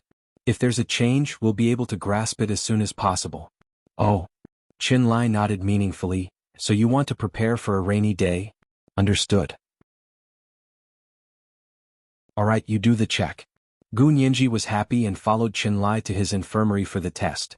Qin Lai measured her height and weight, took her pulse and did a brainwave scan. Gu Nianji originally thought Qin Lai was fooling her, but after the brainwave scan she finally believed him. She lay obediently on the bed for a full half an hour and almost fell asleep. She rubbed her eyes and sat up when Qin Lai said, done. As soon as she woke up, she immediately smelled the delicious aroma of food and immediately felt hungry. She couldn't help sniffling, Brother Qin, do you have food here? I haven't had breakfast yet. Qin Lai turned to walk out and said with a smile, then come out and eat. Gu Nianji followed him out of the infirmary and arrived at Qin Lai's office. She saw Hua Xiaoheng sitting on the sofa in the office. There was a plate of soup dumplings, a pot of porridge and a few side dishes on the coffee table in front of him. There were salted peanuts, crispy fried little silver fish, and a few pieces of pig's trotters with crystal meat. These were all Gu Nianji's favorite breakfast dishes when she was with Hua Xiaoheng. This was the second update. The Immortal's fate, 50,000 Qidian dollars, as a reward for leader Jiyu, had received. A reminder for everyone's recommendation votes and monthly votes. Today is Monday, especially recommendation votes, 7 p.m. the third update. Mwah.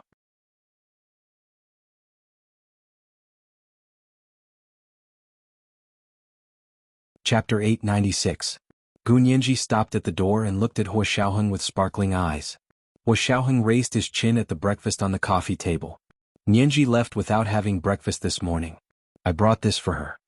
Qin Lai looked at Hua Xiaoheng, then at Gu Nianji. He smiled. Nianji, you didn't come from school? Gu Nianji didn't dare lie in front of Hua Xiaoheng. She tried to remain calm. No. But she didn't say anything else. Hua Xiaoheng didn't expose her. He moved to the side of the sofa. Come and sit. Gu Nianji braced herself and walked over to sit beside him. Although she was a bit uncomfortable, she didn't hesitate for the sake of the breakfast on the table. She buried her head in her food. Eat slowly. No one's fighting with you. Hua Xiaoheng stood up and asked Qinlai, "Is it convenient to talk?" Qinlai nodded. "I have something to talk to you too." They entered Qinlai's office one after the other. Hua Xiaoheng closed the door behind him. "Go ahead." "What's up, Hua Xiaoheng?" Qinlai sat on the swivel chair behind the desk. Hua Xiaoheng composed himself. "You tested her?" "Yes." Qinlai drawled lazily. "She wouldn't listen to me?" "Oh, she's just worried that she'll end up like Gu Tian when she gives birth. She's a little girl." Hua Xiaoheng was very surprised. "What did you say? What's she worried about? Wasn't she worried about her health?" Qinlai looked at him with disdain. "You don't even know that? Then what did you think it was? She even swore that she'd check it out." Hua Xiaoheng pursed his lips. He didn't want to talk to Qinlai anymore. Qinlai seized the opportunity to harp on Hua Xiaoheng. "It's been so long. Haven't you changed Nianji's mind yet? She's a good girl. She's soft and easy to coax. You should get off your high horse and coax her. Plus, isn't it embarrassing to lower your voice in front of your wife?" Although Qinlai had never been in a relationship, he was very good at it. Hua Xiaoheng couldn't help but look at him. "Where did you learn all this? Did you sit in on our special ops class? Do I need to listen in? I'm a genius, and I know the psychology of women from 60 to 16 like the back of my hand." Qinlai stretched out his palm and gestured.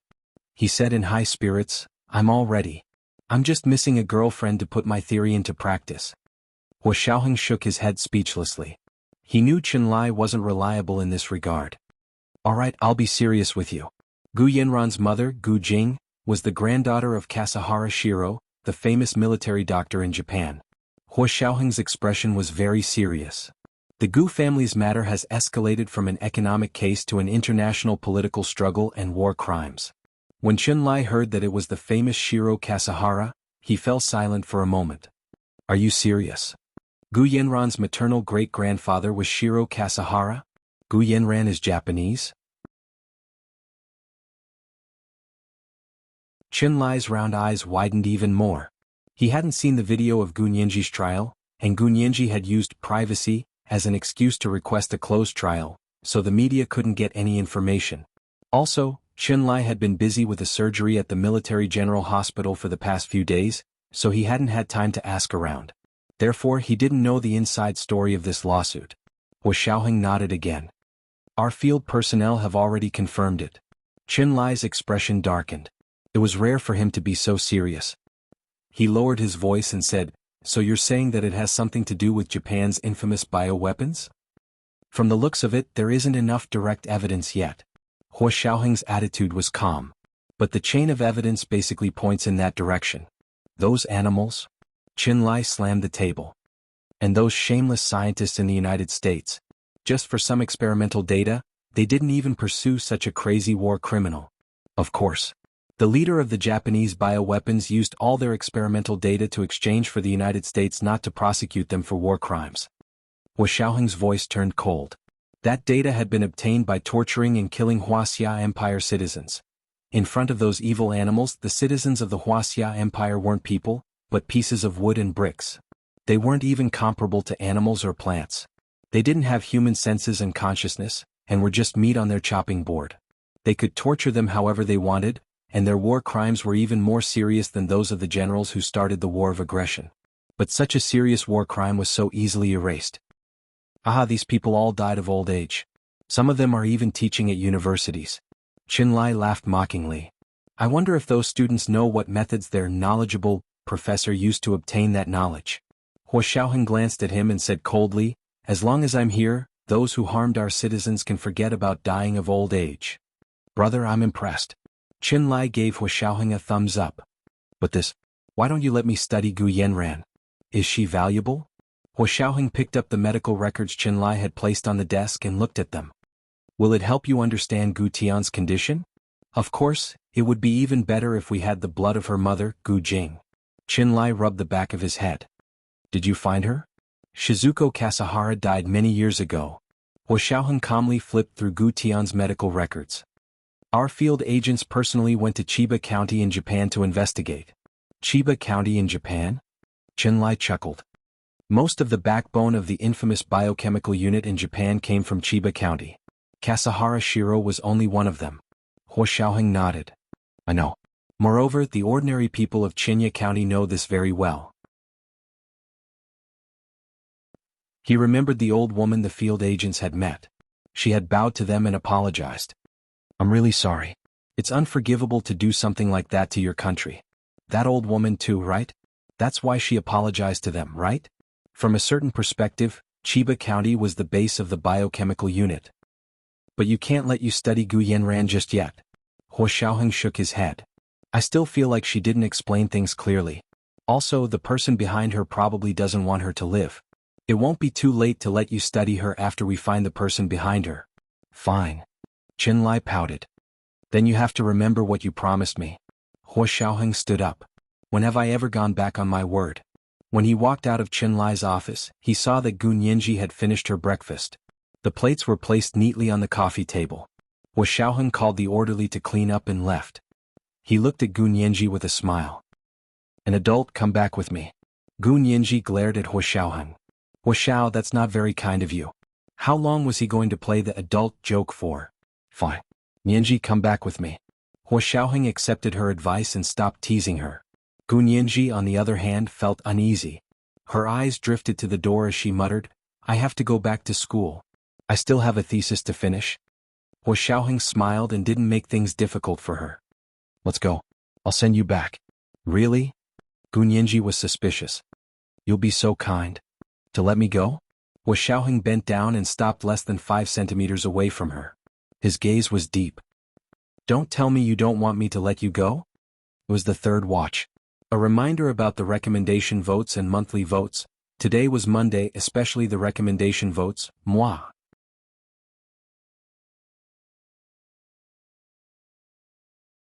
Chapter 897. As soon as Huo Xiaoheng asked this, Gu Nianji immediately retorted, No way. Let me go, I'm more than happy to do so. Really? Huo Xiaoheng's face showed a faint smile, but it didn't reach his eyes. It only floated on his face like a perfect mask. Most people wouldn't be able to find fault with it, but Gu Nianji found it a bit jarring. She tilted her body sideways and slowly shifted her gaze away. Her delicate and plump lips pursed, revealing only a thin line.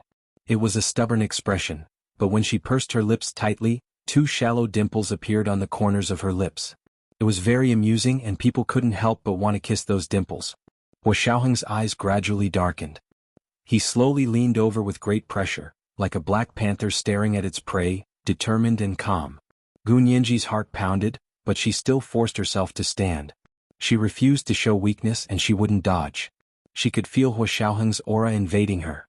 He was also like an alpha wolf, with a natural determination and perseverance to defend his territory.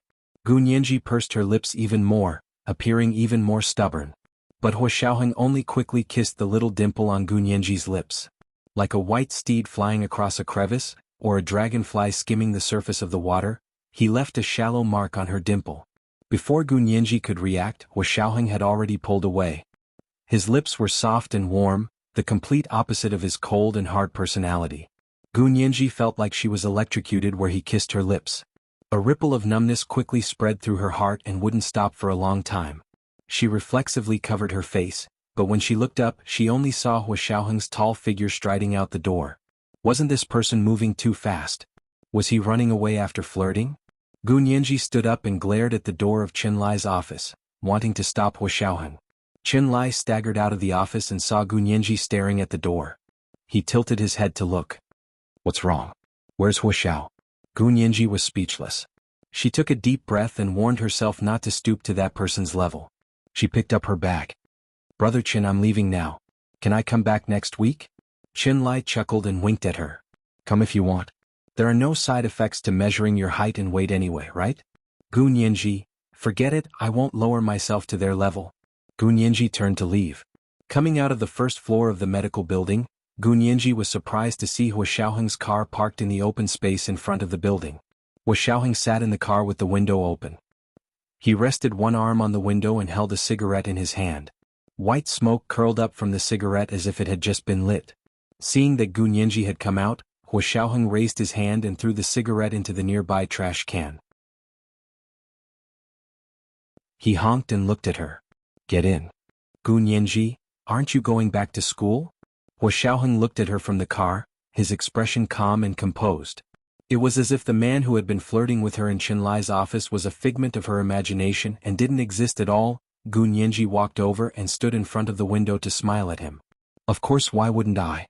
But how can I ask Hua Xiao to be my driver? Hua Xiaoheng poked his head out of the window and whispered into Gu Nianji's ear. I've even been your ride before. What's there to be embarrassed about being your driver? Gu Nianji froze. Ride? When did I? Didn't you ride on top of me last night? Hua Xiaoheng's voice was so low that it seemed to be whispered into the dust, but his expression remained impassive. He reached out from the car and rubbed Gu Nianji's smooth cheek with the back of his hand. It's cold. Get in the car. Gu Nianji finally understood what Hua Xiaoheng was talking about. Her face burned as she went around to the other side and got into the passenger seat. She turned to glare at Hua Xiaoheng. You still have the nerve to say that? You're the one who forced me. Up there? Hua Xiaoheng gave her a half smile and turned to look at her. He rolled up the window, started the car, and drove to the main gate of the Special Operations Forces headquarters. As they drove, the soldiers standing guard on the road saluted their car. Hua Xiaoheng waved at the soldiers outside the car as a greeting. The car sped all the way and quickly got on the highway. Gu Nianji kept looking at the scenery outside the window and didn't speak to Hua Xiaoheng. Hua Xiaoheng turned on the radio in the car to break the awkward silence between them. The radio in his car was set to the military channel, of course. It was actually broadcasting about the military art troupe again. She didn't know if it was because Tan Guiren was the best talent the military art troupe had recruited in the past few years, but the publicity was overwhelming and was no less than that of a popular celebrity. Also, because it was a military channel, it was much more impressive than those small-time celebrities. Gu Nianji wasn't angry this time. Her mood gradually improved as she listened to Tan Guiren's melodious music on the radio. Hua Xiaoheng saw that she was fascinated and couldn't help asking her. Have you ever thought about why Tan Guiren joined the military art troupe? What does that mean? What does that mean? Gu Nianji frowned. Could there be another meaning? She hadn't thought about it at first, but now that Hua Xiaoheng mentioned it, she also sensed that something was off. From what I know, Prime Minister Tan is currently being impeached, and the impeachment case in the Senate hasn't ended yet. How did Tan Guiren join the military art troupe? Gu Nianji also noticed something was off. This is joining the military, isn't it? Of course, joining the military art troupe meant joining the military. One couldn't join the military art troupe without joining the military. Gu Nianji grew up with Hua Xiaoheng in the military, so she was familiar with such basic knowledge. Hua Xiaoheng nodded approvingly and encouraged her. Yes, and what else? If Tan Guiren was able to join the military, then it means that she passed her background check and met the requirements. Gu Nianji deduced one by one. But Prime Minister Tan's impeachment case hasn't ended yet. How did she pass her background check and pass her background check? Logically speaking, if a direct or collateral relative had a criminal record, such a person couldn't become a civil servant or join the military, much less join the military art troupe. With Tan Guiren's qualifications and education, she would be an officer the moment she joined the military. She would at least be a captain. Tan Guiren has already officially joined the military art troupe? Gu Nianji made a bold assumption and carefully verified it. The military's TV and radio stations are taking turns to broadcast it. That means she has officially joined. Hua Xiaoheng glanced at her again. What did you figure out? Gu Nianji froze slightly and quickly connected Tan Guiren joining the military art troupe with Prime Minister Tan's impeachment case. It looks like Prime Minister Tan's impeachment case will pass smoothly. Hua Xiaoheng nodded and explained in more depth to Gu Nianji. That's right. This means that Prime Minister Tan's wife, Madame Kai's family, has stepped in again to ensure that their son-in-law passes. Prime Minister Tan's impeachment case has already reached an agreement behind the scenes, so he won't be impeached and removed from office. That's why Tan Guiren can successfully join the military art troupe. Gu Nianji completely understood. Also, the military's TV and radio stations are taking turns to broadcast it to send a signal to all the competing forces. They're telling them that this matter has already reached an agreement behind the scenes, so they can quit while they're ahead. Smart girl. Hua Xiaoheng couldn't help but rub her head. In the future, don't just think about being jealous when you encounter something like this.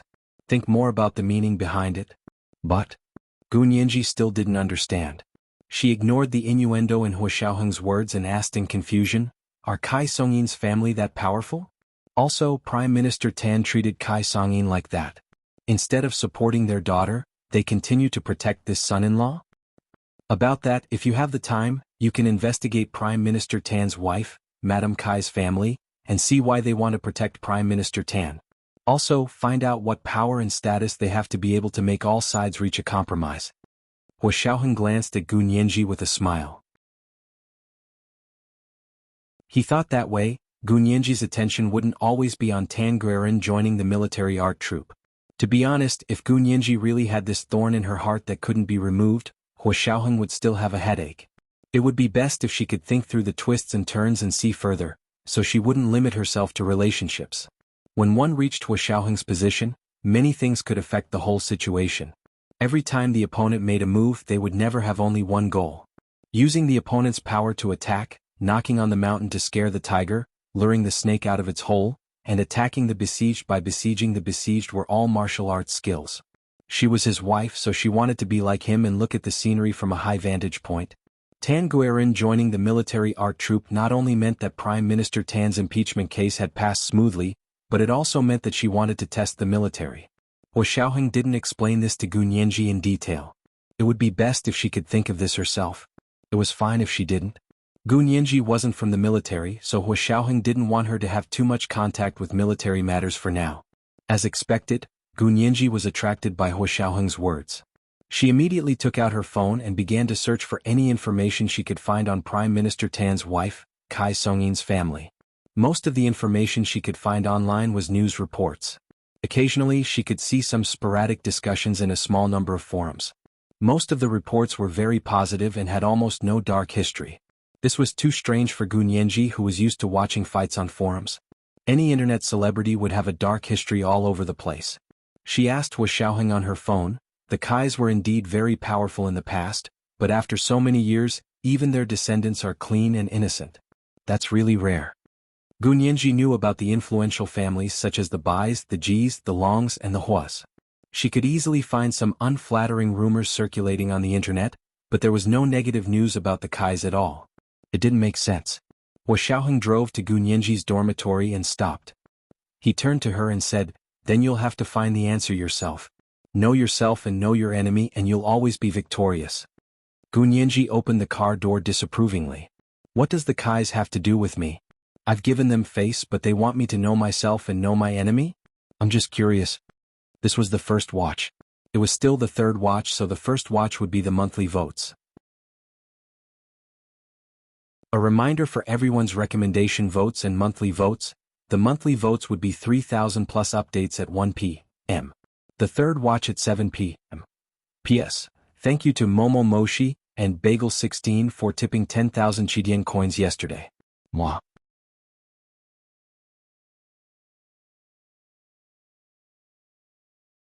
Chapter 898. Hua Xiaoheng smiled as he watched her jump out of the car. Gu Nianji pouted when she said this. Her lips were very alluring. Hua Xiaoheng couldn't help but lean over to pinch her cheek. "You're the only one with a small face." "Of course I have a small face. It's photogenic." Gu Nianji smacked Hua Xiaoheng's hand away. "Don't be touchy. It'll look bad if other people see it. Don't pinch my face, I'm not a child anymore." "Oh, you're an adult." Hua Xiaoheng continued her sentence. His eyes swept over Gu Nianji's chest meaningfully and he whistled softly. Gu Nianji blushed and turned to leave. Every weekend after that, Gu Nianji went to the headquarters of the Special Forces to find Qin Lai for a checkup and various tests. Of course, not only were the results normal but they were also very normal. Qin Lai still insisted that Gu Nianji didn't have the Gu family's genetic disease. Gu Nianji looked at her test results and asked confusedly, "Why? Aunt has a genetic disease, how can I not have it? Didn't Gu Xiangwen prepare Gu Yanran as a treatment option? If she wasn't sick, why would she adopt Gu Yanran?" For more than a month, Qin Lai studied Gu Tian's medical records thoroughly. He also studied many genetic maps of familial diseases. He discovered a problem from this comparison. "Nianji, I suspect that your Aunt Gu Tian's disease isn't hereditary." Qin Lai pushed his round glasses up the bridge of his nose and reminded Gu Nianji seriously. Gu Nianji couldn't believe her ears. "What did you say? It's not hereditary? But you also said it's caused by a genetic defect." "That's our misunderstanding." Qin Lai took out 2 genetic maps and showed them to Gu Nianji. "Look, this one is the genetic map of a real familial disease. This is the result of your Aunt Gu Tian's DNA sequencing. It's a comparison of your DNA." Gunyanji felt dizzy looking at all the data. Can you see the difference? Hereditary diseases are formed from one genetic mutation. Subsequent mutations or genetic defects are passed down. Your Aunt Gu Tian's illness seems to be caused by a genetic mutation. It's not inherited from the previous generation. Qin Lai expressed his opinion. Look, this is the difference between the two pictures. Gunyanji looked at it for a long time but still couldn't quite understand the difference between the two pictures. After all, she wasn't a medical student. However, she could understand Qin Lai's explanation. Are you saying that my aunt's genes mutated, and that's why she became the Gu family's hereditary disease? In other words, if the Gu family had a hereditary disease, Gu Tian was the source of the first mutation. Qin Lai nodded heavily. That's exactly what I meant. Gu Tian's illness is not hereditary, but genetic mutation. That's interesting. Did she have a genetic mutation when she was born, or was she affected by the environment? Gunyanji asked thoughtfully. This is a difficult problem. If only I could find someone from the previous generation of the Gu family, which is your grandparents' generation, then I could perfectly verify my theory. Qin Lai shook his head as he looked at the genetic map he had created. He was fascinated. Other people couldn't understand the data, but to him, it was more attractive than the most beautiful woman. Gunyanji shrugged. Then I can't help you. I heard that my grandfather's generation passed away a long time ago. I heard that it was my father, Gu Xiangwen, who took over the family at a young age and raised my sister. This was what Xie Dezhao had said. Of course he had heard it from Gu Tian. Based on their understanding of Gu Xiangwen's growth and fortune, it also reflected this theory. The Gu daughter's hereditary disease had officially entered a bottleneck at this stage. It looked like Gu Tian was the only one with the disease. Gunyanji actually wasn't sick. Perhaps she had been cured. But how did Gu Xiangwen cure her? Gu Yanran definitely wasn't used for a bone marrow transplant or a gene transplant. Her mother, Gu Jing, didn't either. So why did Gu Xiangwen adopt Gu Jing and Gu Yanran? Gunyanji couldn't figure out the series of questions. However, she firmly believed that her father was a good person. He must have his reasons for doing this. And it must be because of her Aunt Gu Tian's illness. As for herself, she was inclined to believe that she was also sick. Perhaps she had been cured, or perhaps she was still in the latent stage. But now that she had been tested for a month and everything was normal, her worries gradually lessened. Qin Lai took out afternoon tea to eat with her. It's Christmas Eve next Saturday. What plans do you have? Gunyanji was stunned. Christmas Eve next Saturday? So soon? She couldn't help but think of Christmas Eve last year. Had it only been a year? Why did she feel like she had lived an entire lifetime? Gunyanji spaced out for a while before quietly changing the topic. She looked at Qin Lai. Brother Qin, how do you want to spend it? Qin Lai smiled and muttered, last year I spent it with Dr. Yi. It was late and we were still in the hospital for surgery. I was starving when I came out, so she made me a bowl of noodles. Gunyanji was speechless. It was Christmas Eve. Why did they make it sound like Valentine's Day? All she could think about was the time she had spent with the person she used to love. Gunyanji hesitated for a long time before squeezing out a sentence. There are plenty of fish in the sea. Why do you have to be so attached to a single flower? Qin Lai snorted with laughter. He almost couldn't hold the cake in his hand. Gunyanji took the cake from him and made tea for him. Brother Qin, to be honest, Dr. Yi doesn't deserve such a good person like you. You'll find a woman who likes you and also likes you. Qin Lai glared at her. You make it sound better than a song. What about you? Don't say I don't know you've been fighting with Hua Xiao. If you think I'm fighting, then we have nothing to talk about. Gunyanji stopped smiling. She didn't pity Qin Lai at all. Qin Lai finally became serious. Yanji, are you serious? Gunyanji didn't nod or shake her head. She quietly looked down and took a sip of milk tea. Qin Lai saw this and quickly changed the topic. Actually, Christmas isn't that interesting. It's not like it's our holiday. We're just joining in the fun. It's mainly the atmosphere. Gunyanji smiled. I remember it snowed heavily on Christmas Eve last year. Okay, she had come back to it herself. Qin Lai chuckled. I understand. It's so romantic on a snowy day. Gunyanji was speechless. She should stop talking. The more she said, the more mistakes she made. Gunyanji finished her milk tea and helped Qin Lai wash the teacups. She put them back and was about to leave when she heard footsteps coming from the hallway. The art troupe's car is here. Go see. The beauty of the army. She's so beautiful in real life. Even more beautiful than on TV. She plays the violin really well. She's someone with real skills. Her father is the prime minister and her mother is from the Kai family. She's a real aristocrat. Gun Yinji's eyes shifted. She instantly knew who was coming. The doctors and nurses in the hallway were eager to see the show. Gun Yinji lazily said to Qin Lai, who was in the inner room, "Brother Qin, any Tom, Dick, or Harry can come to the Special Operations Forces headquarters now?" Qin Lai had just come out of the inner room. He didn't know what she was talking about. He asked blankly, "What's wrong? Who's here?" Gun Yinji stood up and crossed her arms to the door. She pouted disdainfully. "Look, everyone's in a hurry to see the show." Qin Lai poked his head out and called out to a nurse curiously. Why are you guys running?" The nurse was elated. "Dr. Qin, the military art troupe just arrived. I heard the Prime Minister's daughter, who just joined the army this year, is also here. They're giving us a performance tonight." Qin Lai was speechless. What a motherf asterisk cur. What a troublemaker. Qin Lai snapped out of his daze and turned to look at Gun Yinji. She looked normal and didn't show any signs of emotion. Except for the Tom, Dick, or Harry part. Qin Lai sighed and reached out to rub her head. "Little girl, you're good at pretending. If you're unhappy, then be unhappy. Why are you acting like you don't care?" "I'm not pretending." Gun Yinji lowered her arms and glared at Qin Lai. "I just thought it was strange. I've been with you guys for so many years, but I've never seen the military art troupe send warmth to you guys." She laughed as she spoke. Qin Lai looked at her and laughed with her. This was hilarious no matter how they listened to it. It was definitely worth laughing about. Gun Yinji and Qin Lai were both wondering how Hua Xiaoheng would respond. After all, it had never happened before. At that moment, in the Special Operations Forces headquarters office building not far from the medical building, Hua Xiaoheng looked up from behind his desk and asked Yin Shixiang calmly, "What did you say?"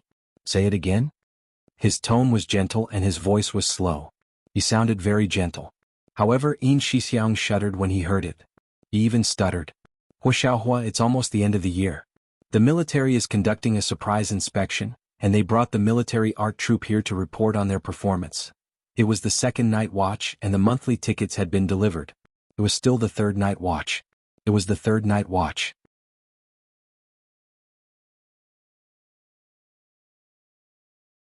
Chapter 899. A surprise military inspection? Hua Xiaoheng stood up from behind his desk. "Who's leading the team? Don't let them in yet." "They're already in." Yin Shixiang's legs didn't tremble and he didn't stutter anymore. He looked like he had nothing left to live for. It didn't matter what he did. What was there to be afraid of? "They're in?" Hua Xiaoheng picked up his military cap and put it on. "Yes. Go arrest the people standing guard at the gate today. Lock them up first and then send them to the military court." Yin Shixiang's jaw almost dropped. "Hua Xiao. This has nothing to do with them, right? I know the people from the military came in with the highest A-class pass issued by the Special Forces." Hua Xiaoheng turned around to look at him. His gaze was as sharp as a knife. Yin Shixiang suddenly felt like his legs were broken at the knees. He just wanted to kneel down. A-class passes can only allow 2 people in. How many people did the guards let in today? Hua Xiaoheng put on his leather belt and strode out. Yin Shixiang's heart trembled. He quickly followed Hua Xiaoheng out and said carefully, "Hua Xiao, General Hua led the team here." General Hua. There was only one general with the surname Hua in the Supreme Military Council, and that was Hua Xiaoheng's father, Hua Guanchen. Hua Guanchen was the director of the military political department. At the end of the year, his political department was indeed the busiest. It seemed like the soldiers on guard knew Hua Guanchen. They knew he was Hua Xiaoheng's father and the director of the military political department with the rank of general. They had also come in with the excuse of a surprise inspection. So they let them in. Normally, if it was any other department in the military, there would be no problem at all. But the Special Forces was an exception. In this place, the military structure was different from other military regions. Therefore, they had to abide by different principles and rules. Even in terms of military law, the Special Forces had their own special rules. Anyone who wanted to meddle in the Special Forces affairs could not be tolerated. Hua Xiaoheng stopped in his tracks. He didn't say anything and continued walking forward. When he arrived at the office building, he saw 3 military vehicles parked in the square in front of the building. His father, Hua Guanchen, was in the lead jeep with his driver, orderlies and personal secretaries. In the second car sat a staff member from the military political department, probably in charge of spot checks. The third car was a larger limousine about the size of a bus. It was a special car used by the military art troupe to send warmth to the grassroots. It was spacious inside, and not only could it fit people, but it could also fit many musical instruments and props. It was indeed very convenient. The square was already surrounded by a circle of people. There were soldiers with live ammunition. There were also medical staff in white coats. There were also some members who were dressed in normal clothes and were training in the base. They did not go out to the field. Everyone was very excited and pointed at the limousine. The curtains of the limousine were drawn, but there were also people inside who lifted the curtains and looked out curiously. Hua Xiaoheng put on his Bluetooth headset and ordered Zhao Liangzi, intercept all cell phone signals in the military base and any cell phones that attempt to connect to the military base's Wi-Fi. Locate them one by one. Zhao Liangzi didn't come out. He was in the central control room doing an annual inspection of the system. When he heard Hua Xiaoheng's order, he immediately turned on the signal jamming system in the central control room and began to scan and identify all the cell phone signals in the base. As for the cell phones that attempted to connect to the military base's Wi-Fi, it was even easier to check. They had a Wi-Fi signal that allowed outsiders to connect, but this was purely a phishing signal tower. Every cell phone that pressed agree to connect had given up all their privacy rights in front of them. Hua Xiaoheng strode towards Hua Guanchen's car. Hua Guanchen was already angry that he was blocked in the square and couldn't enter. When Hua Xiaoheng finally arrived, he got out of the jeep and frowned at Hua Xiaoheng. Tell your soldiers to put away their guns. How can you point your guns at your own people? What kind of behavior is that? Do you want to make a mistake? Hua Xiaoheng stood in front of Hua Guanchen and saluted him. Hello, Chief. Hua Guanchen's resentment was instantly vented. This son still remembered that he was his father in front of outsiders. He was giving him face. Hua Guanchen's stern face gradually broke into a smile. He nodded. Yes, Xiaoheng, I brought people here today. Hua Xiaoheng put down his saluting hand and interrupted Hua Guanchen. General Hua, please pick one person. The rest of the people you brought will be put in detention. Put in detention? Hua Guanchen was stunned. Put in detention? Are you sure you got the wrong people? These people are from the political department and the military art troupe. They're not from the special operations forces. You have no right to put them in detention. Yes, it's precisely because they're not from the special operations forces that they trespassed into a restricted military area. Who knows how many things they shouldn't have seen? Who knows how many people might have leaked information? We didn't even do a background check on those people and let them in. This is a huge mistake we shouldn't have made. Hua Xiaoheng folded his hands behind his back and spread his legs slightly apart. He stood in front of Hua Guanchen, taller than him. But this is our fault. We didn't guard the place properly and let people in who shouldn't have. I've already sent people to the gate to arrest the people who were standing guard today. They'll be sent to the military court soon. Hua Guanchen finally understood what Hua Xiaoheng meant. He wanted to put him in his place. You've grown up. How can you talk to me like that? Hua Guanchen's hand trembled as he took out a document with a red stamp. Look at this yourself. This is a surprise inspection order issued by the Supreme Military Council. Hua Xiaoheng glanced at it. We don't object to the surprise inspection, but the Special Operations Forces headquarters has a special status. Even if it's a surprise inspection, you need a pass to enter. May I ask if you have all the passes with you? Hua Guanchen was speechless. He carefully looked at the surprise inspection order in his hand. It didn't seem to say anything about exempting the pass. If it didn't specifically say that the pass was exempted, then it meant that the pass was needed to enter. Hua Guanchen was a little embarrassed. Surprise inspections of other departments were part of his job. He only applied for a surprise inspection order for Hua Xiaoheng's Special Operations Forces. He didn't expect that there would be a programming error and Hua Xiaoheng would catch him red-handed. He thought about it and was about to ask Hua Xiaoheng to make an exception and apply for the pass immediately to let them in first. However, Hua Xiaoheng waved his hand and the armed soldiers on the side of the square surrounded them. The medical staff who were watching knew that something had happened. They quickly left the square and returned to their own medical building. General Hua, please pick one person to take with you. We'll put the rest of them in detention and interrogate them one by one. Hua Xiaoheng said mercilessly. He had no intention of making an exception. It was the third watch and it was still the third watch today. Good night, my dears.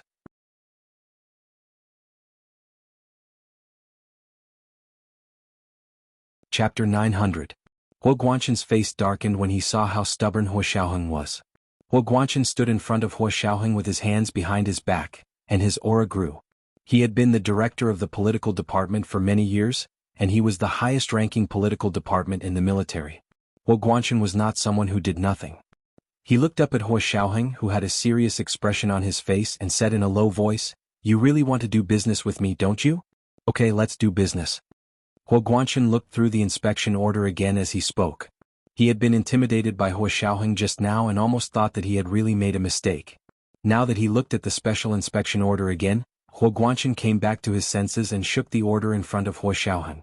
"It doesn't say that I have to be exempted from the pass, but it also says that I am authorized to act at my own discretion." Major General Hua, do you know what act at your own discretion means? Simply put, the authorization of these words could be big or small. To put it in a big way, it meant that Huo Guanchen could do whatever he thought was appropriate. To put it in a small way, it could also mean that he would cooperate with Huo Xiaoheng's work. Therefore, these red-headed documents would never be written in stone. They would be ambiguous if they could and let the people below understand the meaning of the higher-ups. Just like the American Constitution, it only had a total of 7,500 words, but it was the foundation of American law. Its meaning lay in the court's interpretation of it during the trial. In other words, every judge could have their own interpretation, and as long as this interpretation was in line with the inherent logic of the Constitution, it was a legal interpretation and had the force of law. Huo Guanchen was now using this logic to speak to Huo Xiaoheng. His rank and position were higher than Huo Xiaoheng's. If he wanted to explain it this way and Huo Xiaoheng couldn't think of a good way to respond, he had no choice but to give in. Huo Xiaoheng's dark eyes narrowed imperceptibly. Calmly taking the inspection order from Huo Guanchen, Huo Xiaoheng read it carefully. There was very little text on this inspection order, only a simple line. "We hereby send General Political Director Huo Guanchen to lead a surprise inspection of the headquarters of the Special Operations Forces. The relevant departments should actively cooperate and act at their own discretion." It was signed with the seal of the Standing Council of the Supreme Military Council. This was the military's highest authority. Huo Xiaoheng read it carefully twice and felt that something was wrong. After staring at the inscription for a while, a thought flashed through his mind and he remembered. He smiled as he handed the spot inspection order back to Huo Guanchen. "General Hua, I'm sorry, but your spot inspection order is somewhat illegal. Can you go back and issue another one before coming back for a spot inspection?" "Illegal?" Huo Guanchen was shocked. "This is the seal of the Supreme Military Council. How dare you say it's illegal?" "General Hua, I think you may have forgotten that when the Special Operations Forces was established, it was authorized by both the Senate and the Supreme Military Council. At that time, it was stipulated that any actions taken by domestic agencies against the Special Operations Forces must be authorized by both the Senate and the Supreme Military Council. This spot check order of yours is only authorized by the Supreme Military Council, not the Senate. So, I'm sorry, but even you are not allowed to come in for a spot check." Huo Xiaoheng managed to block Huo Guanchen. He had just said that he could bring one person in with his Special A pass, but now he couldn't even come in himself. How ironic. Huo Guanchen's face turned purple with anger, and his brows gradually furrowed. His dissatisfaction with Huo Xiaoheng was clear on his face. At that moment, the 3 cars that Huo Guanchen had brought with him were parked in the plaza in front of the Special Operations Forces headquarters building. The people in the cars were all quiet and no one dared to get out. Other than that, there were only the armed soldiers of the Special Operations Forces surrounding them. There was no one else to be seen. Gu Nianji and Chen Lai leaned against the window on the 18th floor of the medical building and looked in the direction of the plaza. The sky was blue and cloudless. Although the sun was shining, it was still chilly. It was a typical winter climate in the imperial capital. Because they were far away, they couldn't see clearly what was happening. Chen Lai took out 2 binoculars from his office and gave one to Gu Nianji. They looked in the direction of the plaza. Brother Chen, Huo Xiao and his father don't seem to be on good terms. Gu Nianji communicated with Chen Lai as she watched. Chen Lai snickered and said, "Ever since I met Huo Xiao more than a decade ago, the father and son have never been on good terms. I'll be the one shocked when they're on good terms one day." Gu Nianji also found it funny. That seems to be the case. Huo Xiao's relationship with his father is pretty strained. Gu Nianji naturally sided with Huo Xiaoheng's mother, Song Jining. Therefore, she didn't have a good impression of Huo Xiaoheng's father and had no intention of persuading Huo Xiaoheng to build a good relationship with his father. She wasn't a saint, and she didn't want to interfere with other people's family matters. However, watching the father and son face off in the plaza, she felt strange. If only I could know what they're talking about, Gunyanji muttered to herself regretfully. Chenlai snorted. What's so difficult about that? Just call Big Xiong and you'll know what they're talking about. Oh? That's right. Gunyanji happily took out her phone and called Yin Shixiang. Yin Shixiang was wearing a Bluetooth headset and stood nervously behind Huo Xiaoheng. When he heard that Gunyanji's call was connected, he couldn't help but take a step back and whisper. Yanji, what's up? Gunyanji also lowered her voice. Brother Xiong Huoxiao is arguing with his father? What happened? Yin Shixiang knew that Gunyanji was having a physical examination with Chenlai today. After thinking about it, he turned on the speaker function of the Bluetooth headset and whispered, Listen to it yourself. This time, Gunyanji could not only see the situation in the distant plaza through the binoculars, but she could also hear everything that was happening in the plaza through the phone. The Special Operations Forces had specially made multifunctional Bluetooth headsets for field missions. Of course, they weren't the same as the regular ones on the market. The voices were as clear as if they were standing next to Huo Xiaoheng. Chenlai said from the side, Use the speaker and let me listen too. Gunyanji followed his instructions and turned on the speaker so she didn't have to hold it to her ear. Gunyanji and Chenlai held the binoculars and listened to the sounds coming from the phone. It was like they were watching a show. They happily enjoyed the father and son argument in the plaza. Huo Xiaoheng raised his chin. Please go back before I change my mind. Compared to being grounded just now, going back the way they came was obviously a better choice. Huo Xiaoheng had no intention of intensifying the conflict. He still gave Huo Guanchen a way out. Huo Guanchen glared at Huo Xiaoheng angrily. His hands clenched into fists. He felt extremely wronged. Even if there was a way out, what kind of way was that? They were being directly kicked out and he still had to sing praises for them. Just as the two of them were locked in a standoff, the door of the large, wide and tall RV in the plaza suddenly opened. A tall woman wearing long leather boots and a short leather jacket walked out. She had long eyebrows, an oval face and a high-nose bridge. Her full lips were smeared with bright red lipstick. It was so dazzling that people couldn't look at her directly. Especially her eyes. When she stared at you, they were focused and captivating. It was as if you were her entire world. But when she looked away, it would make you feel like you had been abandoned by the whole world. She stood in front of the RV and turned around to reach her hand into the RV. Cousin, come down. The person inside seemed to hesitate for a moment. After a few minutes, a similarly tall woman walked out of the limousine. She wore a pure white cashmere slim-fit coat. It was obvious that she was wearing a skirt and boots underneath. However, her aura was completely different from the woman in front of her. The woman who came out later was elegant and had a scholarly air about her. It was Tanguerin. Cousin. Tanguerin was a bit uneasy. Let's go back. We shouldn't do anything that's against the rules. How is it against the rules? The glamorous woman raised her long eyebrows high. Come with me. I promise to follow the rules. Tanguerin gave her a look of obvious disbelief. The glamorous woman laughed. Cousin, have you forgotten what I do in the United States? Don't worry, we don't do anything illegal. Tanguerin finally understood and followed the glamorous woman over. Standing next to Huo Guanchen, the glamorous woman narrowed her eyes and looked Huo Xiaoheng up and down.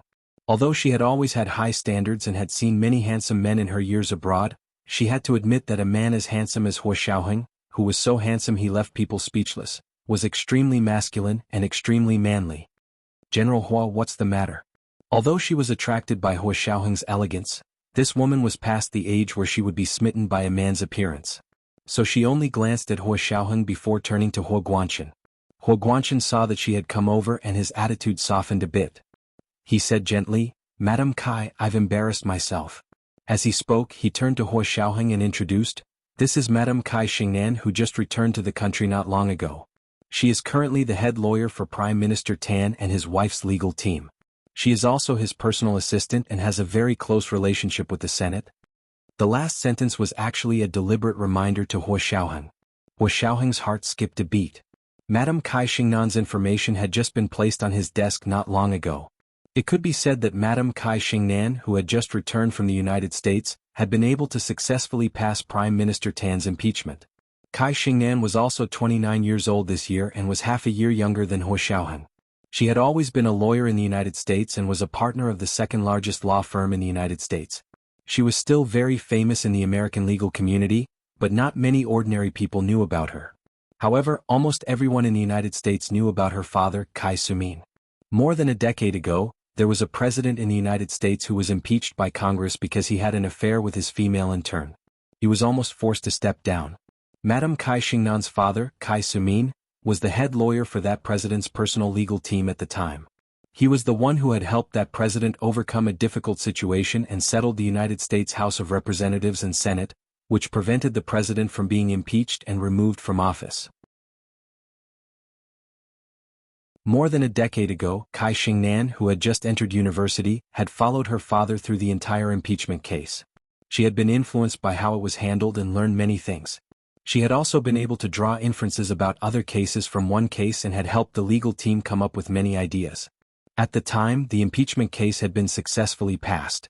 Kai Xingnan, who had just entered the industry, had also put in a lot of effort. Prime Minister Tan's wife, Kai Song-in, was Kai Song-in's biological aunt. When Prime Minister Tan encountered this difficult situation, Kai Song-in had finally gone to her older brother from her maiden family to help. Her older brother had sent his daughter, Kai Xingnan, back to the Wuxia Empire to personally handle it. Finally, they had settled the upper and lower houses of the Wuxia Empire's parliament. Now that this person was standing in front of him, she was no longer the cold data on the report. She was a real person. Hua Xiaoheng nodded politely at her. "Hello, Madam Kai. Please return to the car. This is not a place for you." "Is that so?" Kai Xingnan tilted her head and looked at Hua Xiaoheng. She said with interest, "If I don't go up, what will you do? Lock me up and torture me?" Hua Xiaoheng's expression was normal as he said calmly, "Our military never abuses prisoners. Torture is the U.S. military's specialty. We will not steal their thunder." This was the first 3,500-word chapter. It was a big chapter. There were 2 chapters today. The second chapter at 7 p.m. Moi.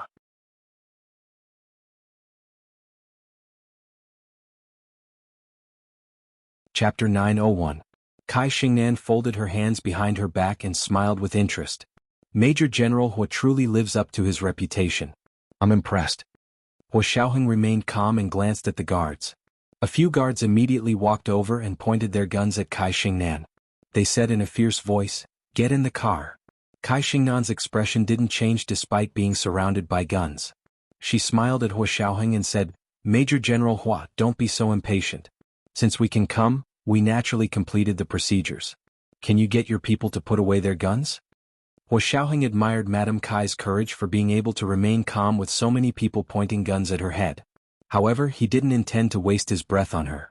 "Since you're not getting in the car, then take her away." Hua Xiaoheng raised his hand.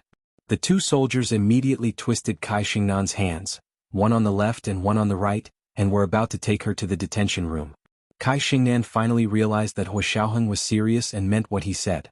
However, she was also brave and wasn't afraid at all. It was just that the 2 soldiers roughly twisted her arms hurt so much that tears almost came out.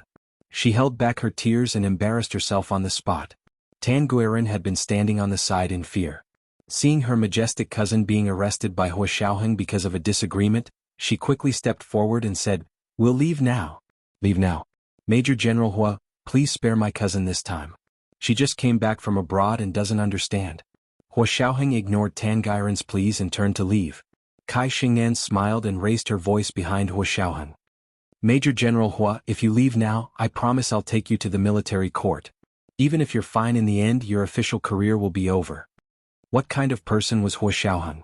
He had never accepted threats, let alone threats from his enemies. He acted as if he hadn't heard anything and walked unhurriedly toward the office building with his back straight. The soldiers were also impatient and waved their hands, wishing they could lock up all these self-righteous people. Hua Guanchen's face darkened as he said to Kai Xingnan, "Miss Kai, don't say things that you shouldn't say. Why bother yourself?" Kai Xingnan didn't care at all. She gestured for Hua Guanchen to calm down, then raised her voice and said to Hua Xiaoheng, "Major General Hua, you said that we don't have a pass, so we're trespassing on a restricted military site. But what if we have a pass?" Hua Xiaoheng stopped.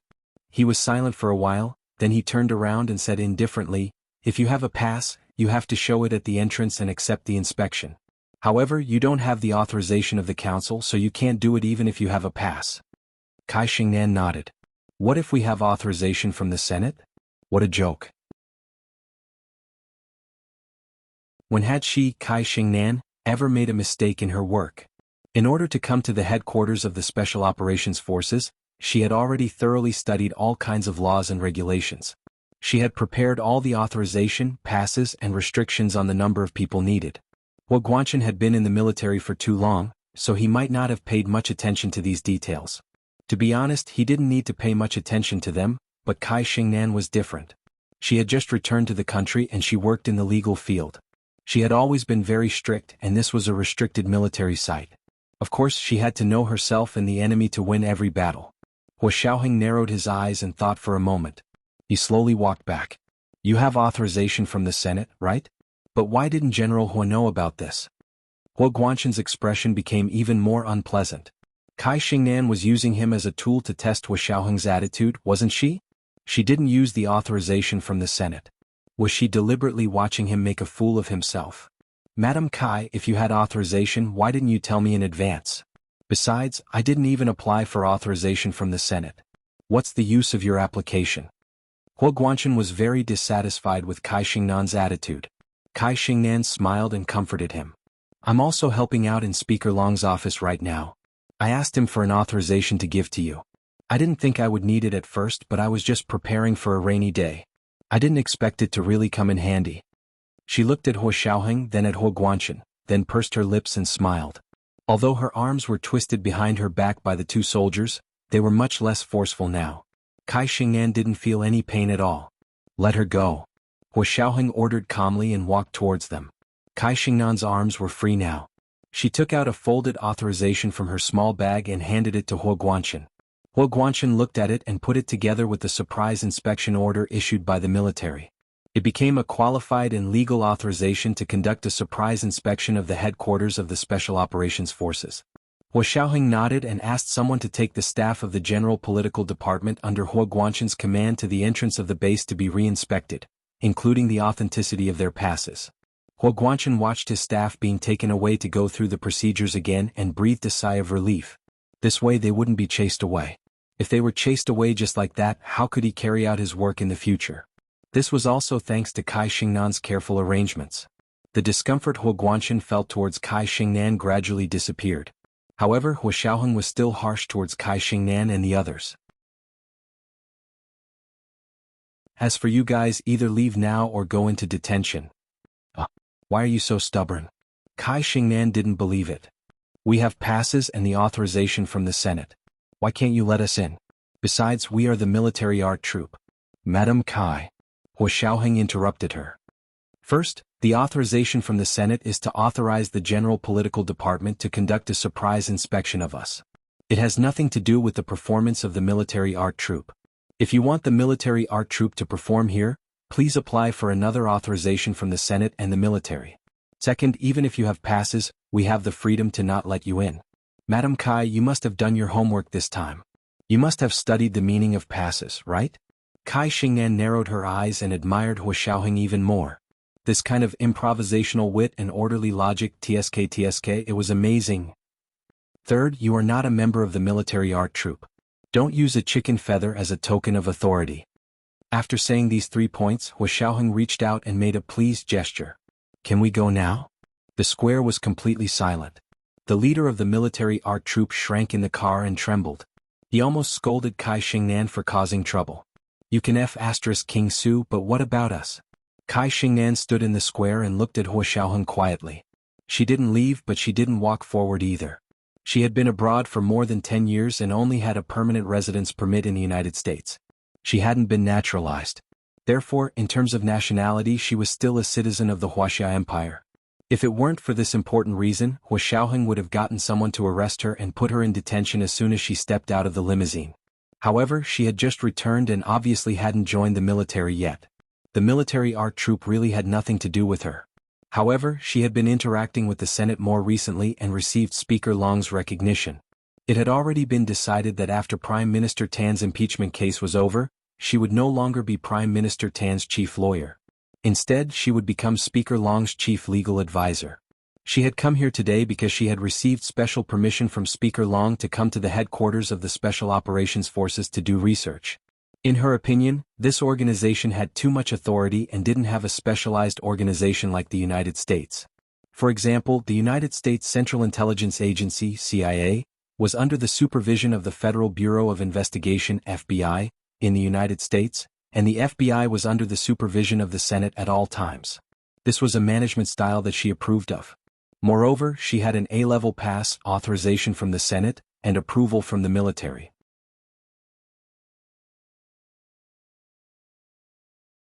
The only thing she hadn't done was to not be inspected at the entrance of the military base. However, this wasn't her fault.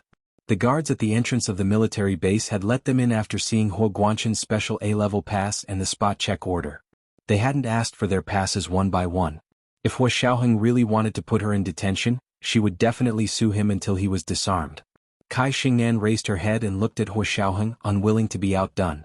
She took out all of her documents and said, "Major General Hua, although I'm not a member of the military art troupe, no one said that only members of the military art troupe can ride in their limousine. I'm here on behalf of the Senate. These are my documents." In terms of height, Kai Xingnan was about 1.72 meters tall. She was wearing high-heeled boots, so she was almost 1.8 meters tall. This kind of height was taller than most men. However, she was still half a head shorter than Huo Xiaoheng. However, she had a strong aura and had the demeanor of a queen. Huo Xiaoheng looked down at the stack of documents she had taken out. He didn't take it and only said, "Everyone has their own specialties. Verify the documents and find the guards at the entrance." Kai Xingnan didn't say anything else. She turned around and pulled Tan Guiran into the car. "Let's go to the entrance. You don't have to go through the trouble. I've already ordered the guards at the entrance to not receive the military art troops' warm welcome today. Please go back." Huo Xiaoheng had to deal with the spot check from the military political department today, so the military art troupe wouldn't be able to accompany them. Kai Xingnan saw that Huo Xiaoheng didn't pretend to be polite and had an idea. She wanted to see how strong this Major General Hua was to be so arrogant. She shook off Tan Guiran's hand and wanted to argue with Huo Xiaoheng. Tan Guiran grabbed her tightly and begged, "Cousin, that's enough. Let's go. Don't give Major General Hua any more trouble. You're not even close to him. Why are you being so virtuous?" Kai Xingnan poked Tan Guiran's forehead in exasperation. "Won't he have you under his thumb in the future if you keep acting like this? How can I trust him to take care of you?" "Cousin, what are you talking about?" Tan Guiran's face turned red. "Don't talk nonsense." Kai Xingnan saw that her cousin was so embarrassed that her ears were red, so she could only keep quiet. However, it was impossible for her to leave just like that. She sent Tan Guiran to the RV, then turned around to get out and walk to Huo Xiaoheng. "Major General Hua, according to our country's constitution, the Senate has the power to legislate and supervise. I'm representing the Senate to investigate your organization. You have no right to chase me away." Kai Xingnan spoke pleasantly and respectfully. She didn't mean to be rude at all. However, her words were the most rude to Huo Xiaoheng. As soon as she said that, not only was Gu Nianji, who was watching from the medical building with binoculars, unhappy, but even Bai Yueran, the director of the Special Forces Legal Department who had just arrived, had a change of expression. These words were too insulting to the Special Forces' reputation. It was the second watch. There were 2 watches today. You're tuning in to the Han Li's Wuxia Chronicles YouTube channel. We're so grateful for your support, and don't forget to subscribe to join us on this incredible journey through captivating stories. Your generosity through donations truly makes a world of difference, as it's the primary source of revenue that allows me to expand and enhance this channel for you. Thank you from the bottom of my heart for being a part of this adventure.